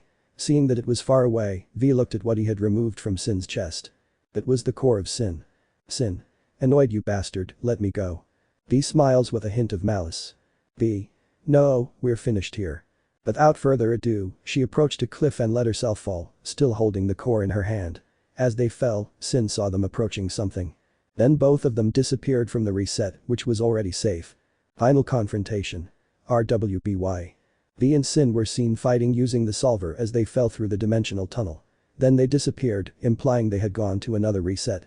Elsewhere. The sky could be seen as the clouds parted and two shapes flew towards the ground near a building. It was Beacon Academy. One of the silhouettes rises, revealing a pale woman. It was Salem, Queen of the Grimms. The other silhouette reveals itself to be a silver-eyed girl. It was Ruby Rose. Salem. Hatefully Ruby Rose. Ruby. Ugh, Salem. They both saw each other, they knew they had to end this, since Artemis Salem realized that everything that was happening was a trap set by Naruto Ruby. Without further ado, they both attacked each other, beginning a bare-knuckle fight. Punches flew back and forth as they dodged each other's attacks as best they could. Salem. Attacking, thanks, I'm going to kill you, you bastard. Ruby. Attacking, I don't think so, Salem. That made her eyes sparkle. Causing harm to the Grim Queen. Sensing the damage, Salem growls with hatred and extends his hand, from which several Grim Beetles emerge. Which were launched towards Ruby. Seeing this, Ruby summons her Crescent Rose in rifle mode. They begin firing at full speed at the small Grim. Seeing only a few left, Ruby launched herself at Salem, turning Crescent Rose, now inside the mode. While destroying more of the Grims that the ancient human was launching. Seeing this, Salem began to retreat while summoning several Grim Saber. Which he sent against Rose. Seeing this, Ruby swapped the cartridge for a Gravity Dust 1. She began firing, using the recoil to her advantage to damage the other Grim. Reaching the top, thanks to the gunfire, Ruby saw Salem running away, leaving the Grim trying to kill her. Ruby. You damn coward, but it backfired on you. Quickly switch the charger to Ice Dust. Ruby began firing several bullets at Salem, who, due to her arrogance, was unable to dodge the projectiles and was frozen in places. Seeing this, Ruby began to fall, switching the magazine to Fire Dust. And shoot the remaining Grims, killing them quickly. As Ruby falls to the ground, she starts running to use her semblance, Petal Burst. Ignore Yang's attack on Ruby. And thus move faster against Salem. But Salem. The Grim Queen was seen trying to free herself when she saw a red blur approaching her at full speed. When the blur arrived, Salem realized it was Ruby who, still suspended in the air, changed the cartridge for one of electricity dust. She fired at Salem, who was sent flying by the blast and slightly injured. As she landed, Salem glared at Ruby and summoned a sword. And launched herself at Rose, who transformed Crescent Rose into Scythe mode. Upon arriving, they began to fight, with Ruby wielding her scythe and Salem her sword. They continued fighting, gradually increasing the intensity of their attacks. Slashes flew back and forth, with Ruby using all her abilities with Crescent Rose, while Salem did the same with her sword. Ruby delivered an upward slash, nearly causing Salem to lose her balance. Salem. I will never let myself be defeated. With that, he slashes downwards, but Ruby rolls aside. Once he's in position, he pins Crescent Rose to the ground to summon Lucid Crescent Rose, the true name of Crescent Rose 2.0, and put it into rifle mode. And began firing at Salem, who blocked the shots as best he could. Salem started to retreat, but somehow managed to generate a dark ball to launch. Ruby dodged as best she could, losing Crescent Rose in the process. Seeing this, Ruby didn't hesitate and launched herself at Salem while transforming Lucid Crescent Rose into her scythe mode. Ruby began attacking Salem, who counterattacked with her sword, sparks flying. The sparks reappeared as Rose and the Grim Queen launched numerous more attacks. Suddenly, Ruby began spinning on her own axis, forcing Salem to defend herself against the speed and force of the spin. Ruby swiftly aimed the Lucid Crescent Rose cannon at Salem and fired, sending her flying some distance. After landing, Salem got up, slightly dizzy, unaware that something was opening behind her. Looking ahead, she was suddenly struck by Ruby, who used Petal Burst, sending them both through the portal. Formed behind Salem, which then closes. Final confrontation. Dragon Ball. Salem and Ruby could be seen fighting when they disappeared. Elsewhere. Two silhouettes were seen falling into a meadow in a new reset. The place was Planet Namek. One of the silhouettes stood up, revealing itself to be a black-haired man. Dear Son Goku, oh Solo Goku. Goku? Looking at himself so, Goku, huh? What the hell? When she turned around, she saw another man looking at her body with a look of shock, annoyance, hatred, and disgust. That man was Zamasu. Zamasu? Annoyed, why the hell am I a disgusting man? Goku? Amused, ha ha ha ha ha ha, look at you Artemis, you wanted to eliminate all men and enslave women, and now you're a man. Zamasu saw him growling with hatred as memories of his avatar flooded his mind. Even with his hatred, Zamasu summons his violent fierce god sword. To launch himself at Goku, who takes his magic staff from behind his back. To repeat Zamasu's action. Standing face to face, they began launching attacks. Goku used his staff to block, dodge, and counterattack, while Zamasu had a harder time because, as Artemis and hating men, he struggled to keep up. Realizing this, Goku leaped, hovering in midair. Goku? Six-blade Kienzan. With that, he generated a disc in his hand to throw at Zamasu. Zamasu only saw the disc split into 6. He then used his sword to cut the discs, struggling to do so, especially when some discs hit him directly. Seeing how he was being outmatched, Zamasu released too much Kai and transformed. He was now in Super Saiyan Rose form. Realizing this, Goku transformed into Super Saiyan God Blue. They launched themselves at Zamasu, who was doing the same. With that, they began to use their weapons again, each clash generating more destruction due to the tremendous power they possessed. They both began to struggle with their weapons when Zamasu's sword shattered and his magic staff flew off. Seeing this, Zamasu stepped back to unleash a holy wrath. Goku responds with a Kai blast. Causing an explosion when the techniques collided. Zamasu couldn't see, but little by little he began to receive blows seemingly from nowhere. When it was over, Zamasu was on his knees, looking ahead only to see Goku with a new appearance. The Saiyan was using Ultra Instinct, or Selfish Doctrine. Zamasu was shocked and terrified, as the power Goku was unleashing at that moment was immense and unwavering. Sun simply struck a pose. Goku? Super God Fist. In the blink of an eye, Goku was impacting Zamasu's abdomen with his fist. But because he was using Ultra Instinct, the attack was so powerful that Zamasu spat blood and saliva before being sent flying, destroying a mountain. Zamasu got up when Goku appeared in front of him, delivering another blow that sent him flying elsewhere. As he landed, Zamasu glared at Goku with hatred and began to unleash a massive amount of Kai, increasing his power. Seeing this, Goku decided to abandon Ultra Instinct. Goku? Kaioken. But that scream, it transforms into another phase. He was now in Super Saiyan God Blue Kaioken form. With that, they both launched themselves again, generating shockwaves. Which made the planet tremble and caused destruction. They continued like this until Goku was left floating near the ground while Zamasu was in the sky. Zamasu? You bastard, I'm going to kill you. Prepares an attack lightning of absolution. That executes the attack. Which is aimed directly at Goku. Seeing this, the Saiyan simply raises his hand, palm open, towards Zamasu. Goku? Hakai. With that, a purple sphere appears in his hand. Which counters Zamasu's attack, cancelling it and moving towards him. Zamasu manages to dodge the attack, terrified because he knew the power of Hakai. But then his gaze turns to one of hatred, as he had always wanted to use Hakai to dominate the multiverse, and Goku had already achieved it. Zamasu? Damn you. With that, he lunges at Goku, who was waiting in position. As he gets close, Goku teleports above Zamasu and delivers a downward fist strike, sending him crashing to the ground.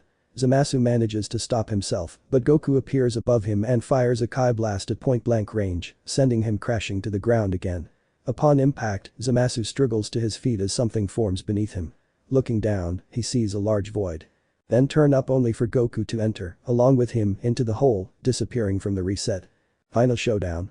Power Rangers Part 1. Goku and Zamasu could be seen fighting in the tunnel, causing a lot of destruction. After a few seconds, they both disappeared. Elsewhere. It looked like a big city with skyscrapers. It was a city in Japan. Suddenly, the ground cracked open and two figures emerged from the fissures. One was a monster, the other a human. The monster was Master Xandard. And the human was Jaden Shiba.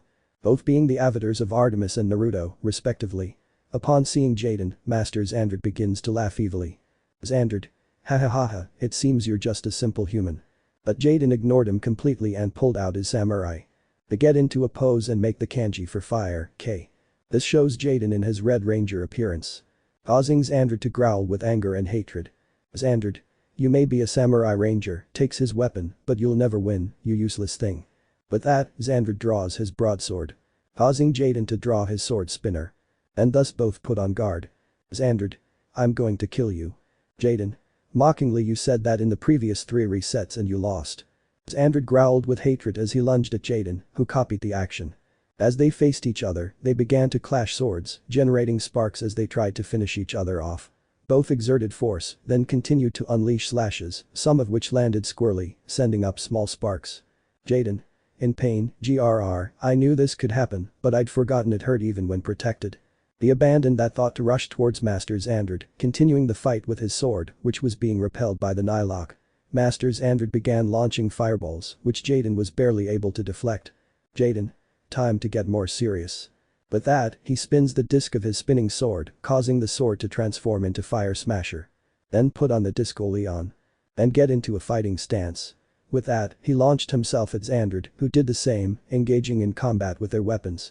After several attacks, they separated, dragging their feet, only to meet again.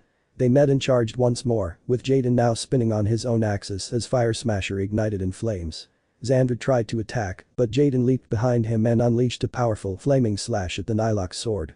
Xander growled in pain, then spun around and attacked Jaden with his own sword, causing the Red Ranger to shield himself with Fire Smasher and be sent flying. Xander, annoyed, just die already.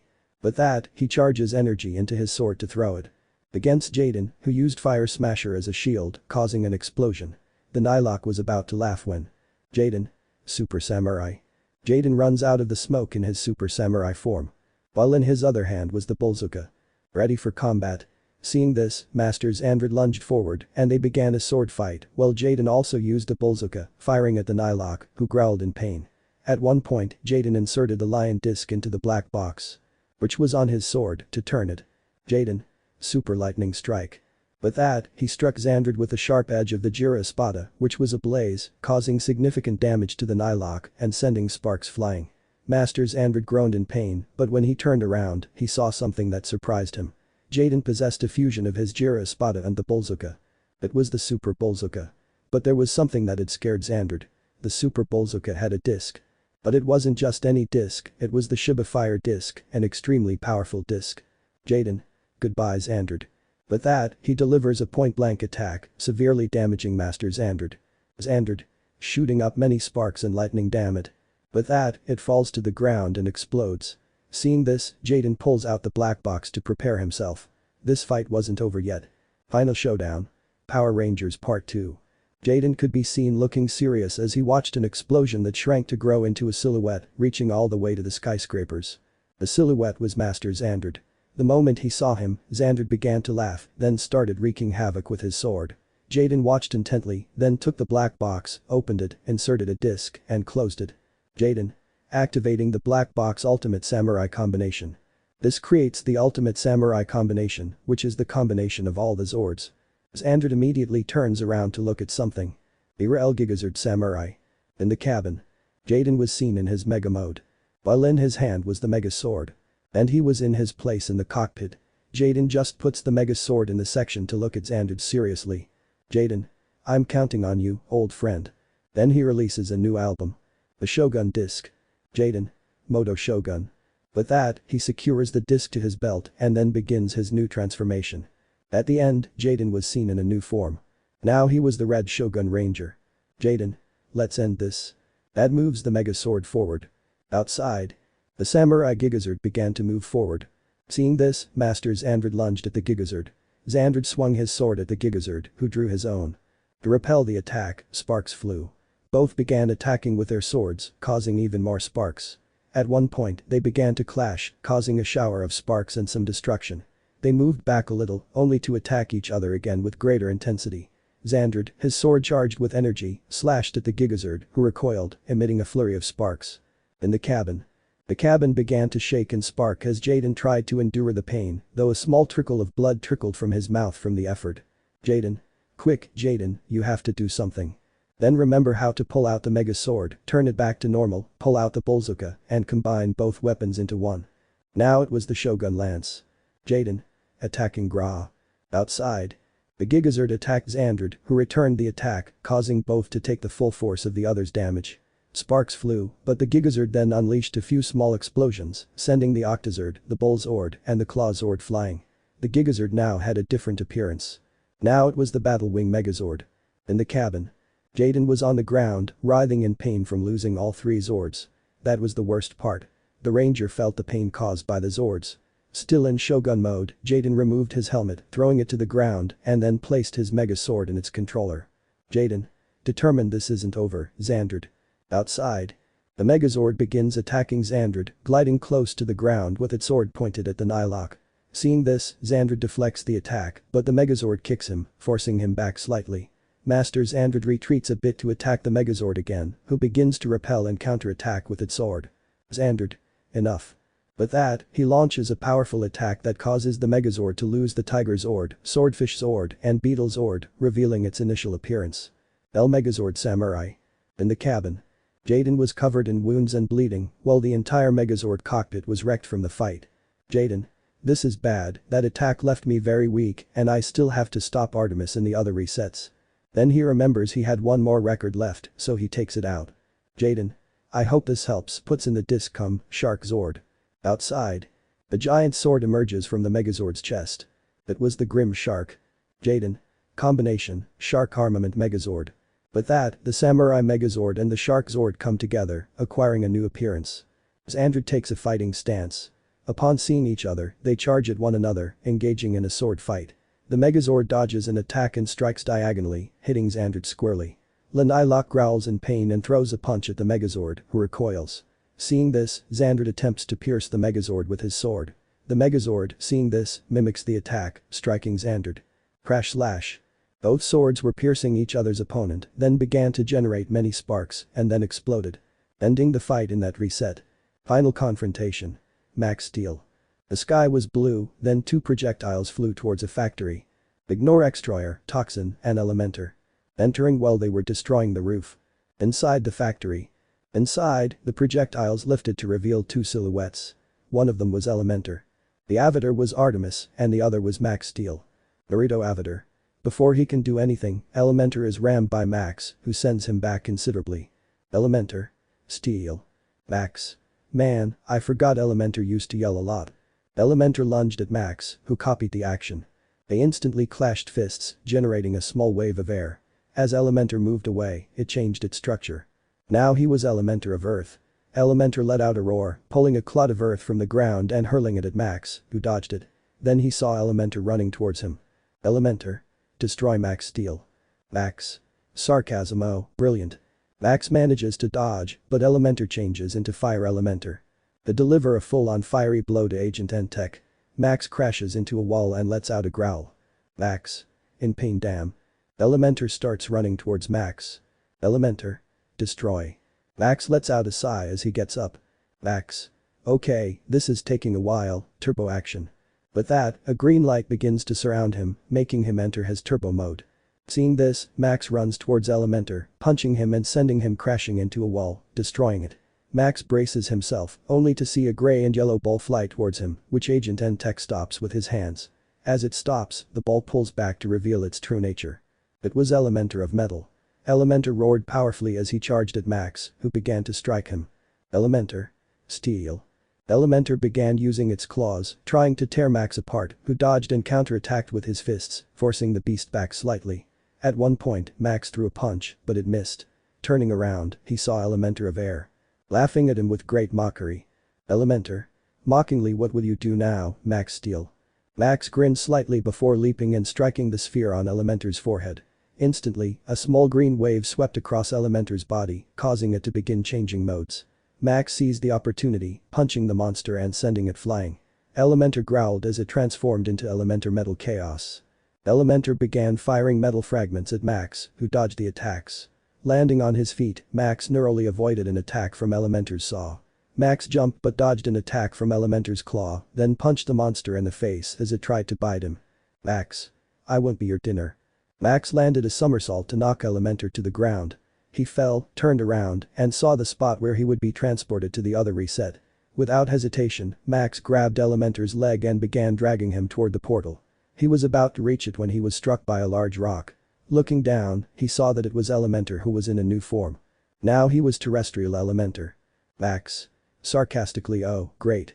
Elementor. Roaring steel. Elementor began throwing many giant rocks which were dodged by Agent and Tech. Max. I have to finish this now. With that, he pulls out an Ano cube to open it, revealing the double-barrel launcher. They aim at Elementor and start firing. Elementor put his hand up in a shield shape while dodging the shots. When the shooting stopped, Elementor lowered his hand. Elementor. Steel.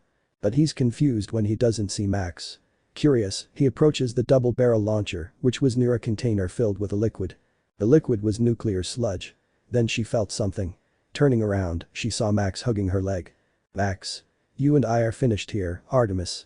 With force, and thanks to his turbo mode, he lifts Elementor so that both fall into the nuclear mud, thus ending the fight in that reset. Final showdown. Ben 10. It looked like a big city. The town of Bellwood. The whole town was inhospitable, without any inhabitants, without anything. On a street. Everything was calm when an explosion occurred, sending two figures flying. The figures were an alien and a human. The alien was Moltrant. And the human Benjamin Kirby Tennyson, or Ben 10. Avatars of Artemis and Naruto, respectively. But Ben could be seen getting up. Ben is surprised to see the watch on his left wrist. It was the Omnitrix. Olivia. A hologram version of a woman emerges from it. It was Olivia Tennyson, or also known as Olivia. Olivia, yes, it's me Naruto, sorry Ben. Ben looked at himself to realize that he was now Ben Tennyson. Olivia. Looks away, my sensors detect alien DNA, more specifically from a Chronosapien. Upon hearing that, Ben becomes serious and puts his hand on his watch. Well, it's time to be a hero. Olivia smiles and disappears. Seeing this, Ben activates the Omnitrix to display an icon. And press the clock, transforming into the alien. It was Humungosaurus. My note. Since I didn't like Humungousaur's appearance in Omniverse, I looked for fan art. I hope you don't mind. Without further ado, he starts running towards Moltrant. The alien Chronosapien had gotten up only to receive a tail whip from the Vaxosaurus. Sensing this, Moltrant moved back a little, but then began dodging Humungousaur's attacks. Moltrant. Don't you remember, Tennyson? I control time.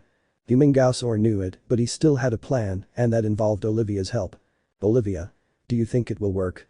Humungousaur. I hope so. The Vaxosaurus continued to throw punches, which the Chronosapien dodged. Using his chronokinesis, Moltrant teleported to another location to unleash his time beam. Against the Vaxosaurus. Humungosaurus.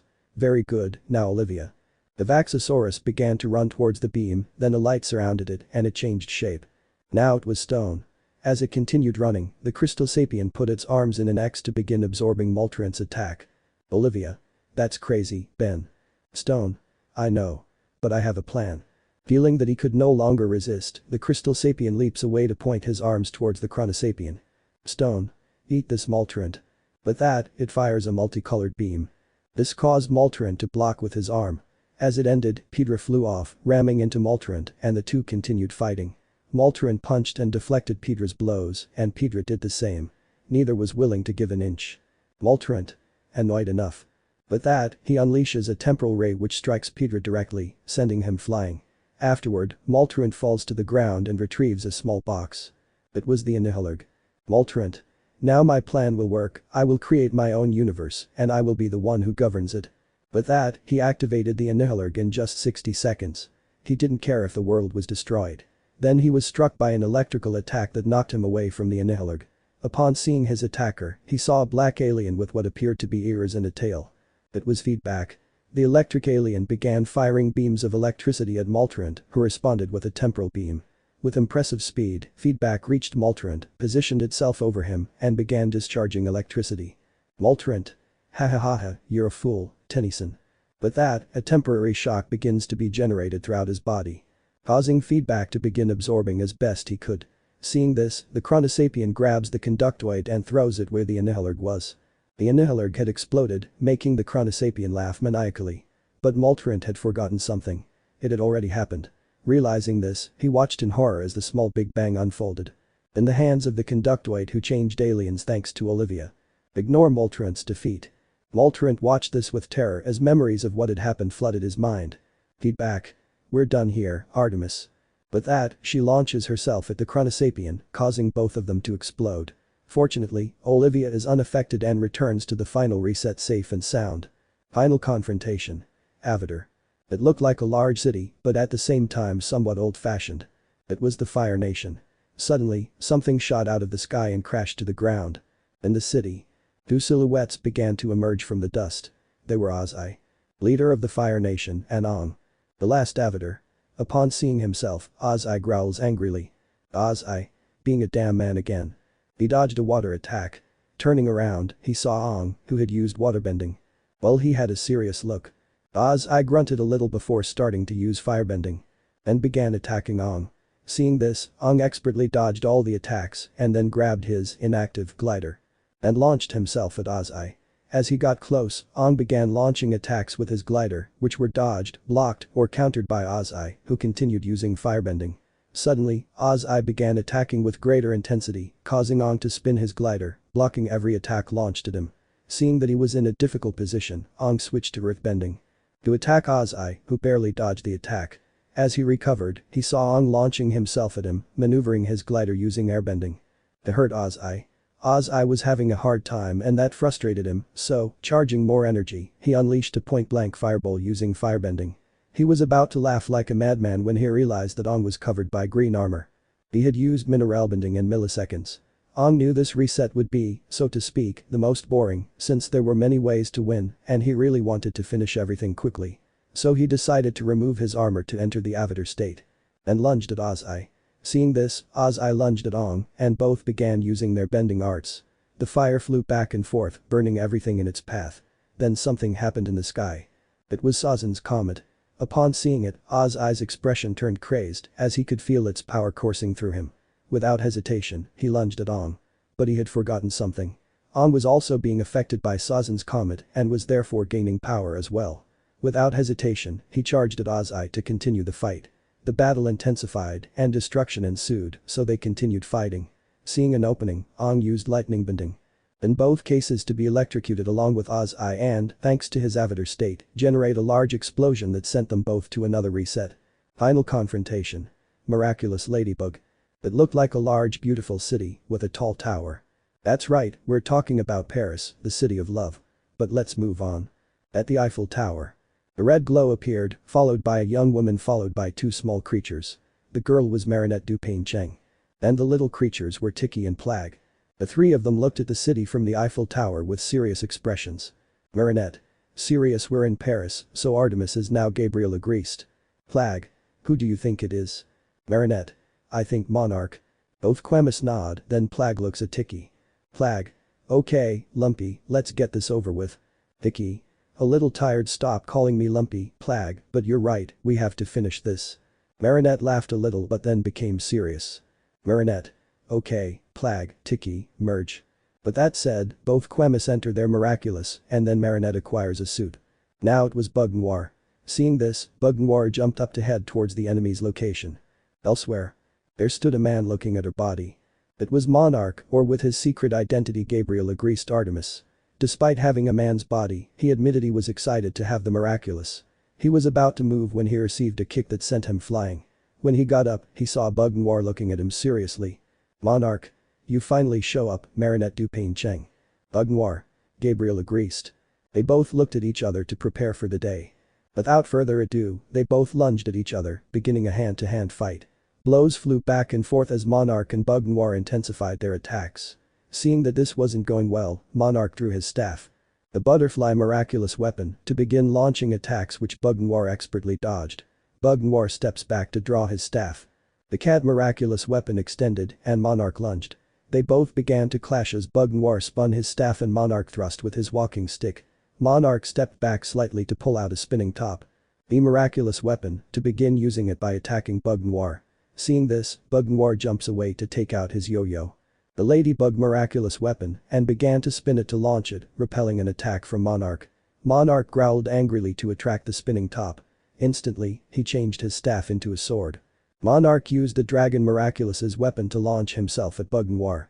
The heroine mirrored the action, launching herself forward and beginning a sword and staff fight. Blows were exchanged as they shifted positions. Bug Noir also began using his yo-yo to attack Monarch, who started to struggle. Taking advantage of a moment of inattention from Bug Noir, the villain managed to kick the yo-yo, causing it to become stuck to a post. Bug Noir grunted slightly at this, but noticed Monarch quickly approaching, grabbing the spinning top. Monarch. Poison. That activates the power of the Be Miraculous. They aim at the heroine. Seeing this, Bug Noir puts down the yo-yo to prepare his hand. Bug Noir. Cataclysm. But that said, activate the power of the Cat Miraculous. They aim his hand against the attack. Upon contact, both powers generate an explosion that sends both opponents flying, who barely manage to recover before crashing to the ground. Once on his feet, Bug Noir begins to run towards where his yo-yo was. Seeing this, Monarch takes his shield. The weapon of the Turtle Miraculous was launched at the heroine, who, seeing this, struck the shield with her staff, causing it to return towards Monarch, who took the hit in the face and fell to the ground.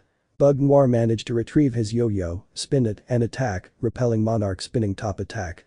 With that, Bug Noir launched himself at Monarch, who copied the action. They both began to fight using their staff yo-yo and sword spinning top. Both masterfully repelled each other's attacks. Clashes of staff and sword were frequent as Bug Noir and Monarch refused to give an inch.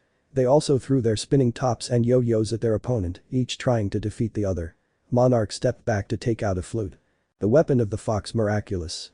With it, he plays the flute to generate several illusions of himself. Bug Noir grunted a little since, in this reset, he didn't have his sensory and perceptual abilities, so he launched himself forward, spinning his yo-yo. Instantly, Bug Noir began destroying the illusions while trying to find Monarch. In a moment of carelessness, he became entangled by the string of the spinning top, which Monarch was holding. Monarch. Approaching. Hahaha, you let your guard down. Bug Noir. Maybe, but thanks for this opportunity. That confused Monarch, only to see Bug Noir reach out to tie Monarch up using her yo-yo and pull him towards her. Bug Noir. Gimme, I summon you and grant me my wish. With that, a great glow emanated from the earrings and ring, revealing a creature that exuded power. It was Gimme, the Kwame of reality. Upon seeing the Monarch Kwame, her eyes widened in surprise. Gimme. What is your wish? Bug Noir. You already know. Gimme smiled, generating a great glow, and thus the three disappeared, ending the fight in that reset. Final confrontation. My Hero Academia. The city was in complete ruins, the buildings destroyed, everything full of rubble. This was the city of Jakku. But let's go somewhere else. In a building. The boy was seen looking at the city. The boy was Izuku Midoriya, the ninth wielder of One for All. The green-haired boy surveyed the city with a serious yet tinged sadness, recalling the war he endured during this reset. Suddenly, he felt his quirk, Kiki Kanchi, activate. The hazard sensor is activated by making you look away. Izuku. Sirio All for One. That activates One for All to jump and go to where All for One, or AFO, was. Elsewhere. A man was seen looking at the destroyed city with a broad, satisfied smile. That man was All for One, also known as AFO. AFO. Satisfied, this is beautiful, it's magnificent. AFO loved seeing all of this. He might be a man again now, but as Artemis, he was satisfied with all the pain, death, agony, suffering, and more he had caused in this reset. Then he sensed a presence, followed by a curtain of purple smoke. AFO turned to see Izuku, who was using his quirk, Inmaku. Or also known as a smoke screen. AFO. Well, look who I've run into. Hello Izuku. Izuku. All for One. AFO. This is gratifying. Quirks, this is magnificent. But Izuku said nothing and just lunged at AFO. Seeing this, AFO copied the action and launched himself at Izuku. Their fists connected and a close quarters battle ensued, both giving their all to defeat the other. AFO then began using his quirk Kankatsu Banika. To increase his physical strength, making his attacks more powerful, Izuku began to experience some difficulties, so he activated One for All at full cowl, increasing his strength and making his blows stronger. The blows came and went again, while the force and speed of his attacks increased. AFO. Samkatsu. That activates his quirk, causing bone spears to emerge from his body. And so attack Izuku, who barely dodged each attack. AFO throws the spears at Izuku, who leaps high, dodging the attack. Seeing that he wasn't falling, AFO looks up at the sky only to see Izuku using his quirk, Fike. Or float. The green-haired boy deactivates his quirk to fall to the ground and strike AFO, knocking him back slightly. Seeing this, AFO extends his hand to activate his quirk, Kyo Ashidasu. He then launched an air attack which struck Izuku, sending him flying. AFO slowly approached as Izuku struggled to his feet. AFO. Haha, look at that, finally a reset where you're at a disadvantage. Izuku ignores him and starts doing squats. Seeing this, Afo starts laughing. Afo? Ha ha ha ha, are you seriously doing squats? That's ridiculous. Oh, wait, do you need to take a dump? And so Afo continued laughing, while Izuku continued doing squats. Izuku? You got cocky, hake. Afo realized what was happening. All this time Izuku was preparing the hake. Or Fajin, since he was accumulating kinetic energy. Instantly, Izuku moved quickly to begin attacking Afo, who started having trouble. Noticing this, Afo increased the power of Kankatsu Banika by multiplying it by 3, making his attacks more powerful. Izuku continued fighting while, with his feet vibrating, he made repetitive movements increasing the accumulation of kinetic energy, making Afo believe that his hake was now infinite. Seeing an opening, Izuku used Kuromuchi. Or Black Whip to tie up Afo and throw him far away. Seeing him walk away, Izuku decides to use a move he used against a former villain named Lady Nagant. Elsewhere, Afo could be seen crashing to the ground, kicking up dust and debris. As the dust settled, the villain got up to brush himself off. Ig 100p Sento. Upon hearing that, Afo turns to look to the side only to see Izuku approaching very quickly using Kuromuchi. Izuku. Manchusatsumasu. But that, he manages to impact his attack against Afo, generating a kind of explosion. Since he was using one for all, hake, and Kuromuchi simultaneously, the attack was devastating enough to make Afo spit blood. Villain 1 ended up flying as he rolled on the ground, injuring himself further. Afo struggled to his feet as Izuku stretched his leg. Izuku. Frustrated, damn, my leg went a little numb. It's been a while since I did that movement and this old body isn't as strong as my current one. His Kiki Kanchi activated, but before he could move, he was caught by black and red lines. Upon closer inspection, he saw that it was Afo using his Bumtatsu quirk. While wearing an evil smile. Afo? Maliciously haha, you got careless and it seems you can no longer use the Kiki Kanchi properly, extends his hand, let me help you a little. Upon seeing this, Izuku opened his eyes, understanding what Afo was going to do, but then he had an idea. Before he could touch Izuku, the villain was struck in the eyes, leaving him stunned. The culprit was Izuku, who was using an improvised move he'd learned during the war. Gura plus Uteru, a move created with Tsuyu Asui in mind and in her honor. Although he could see, it was somewhat uncomfortable for him that Afo accidentally released Izuku while trying to remove the Kuromuchi from his face. Izuku stopped using the Kuromuchi to strike a pose. Izuku. Hinsoku. That activates his ultimate quirk, Hinsoku. Or also known as Gear Shift, to disappear. Instantly, Izuku appears in front of Afo and delivers a powerful punch to his stomach. Upon impact, Afo spits blood and saliva while staggering back slightly. Izuku continues throwing punches at something using Kankatsu Banika, attempting to counterattack. Having an idea, Izuku leaps away and assumes a fighting stance. Izuku. Taransamisen.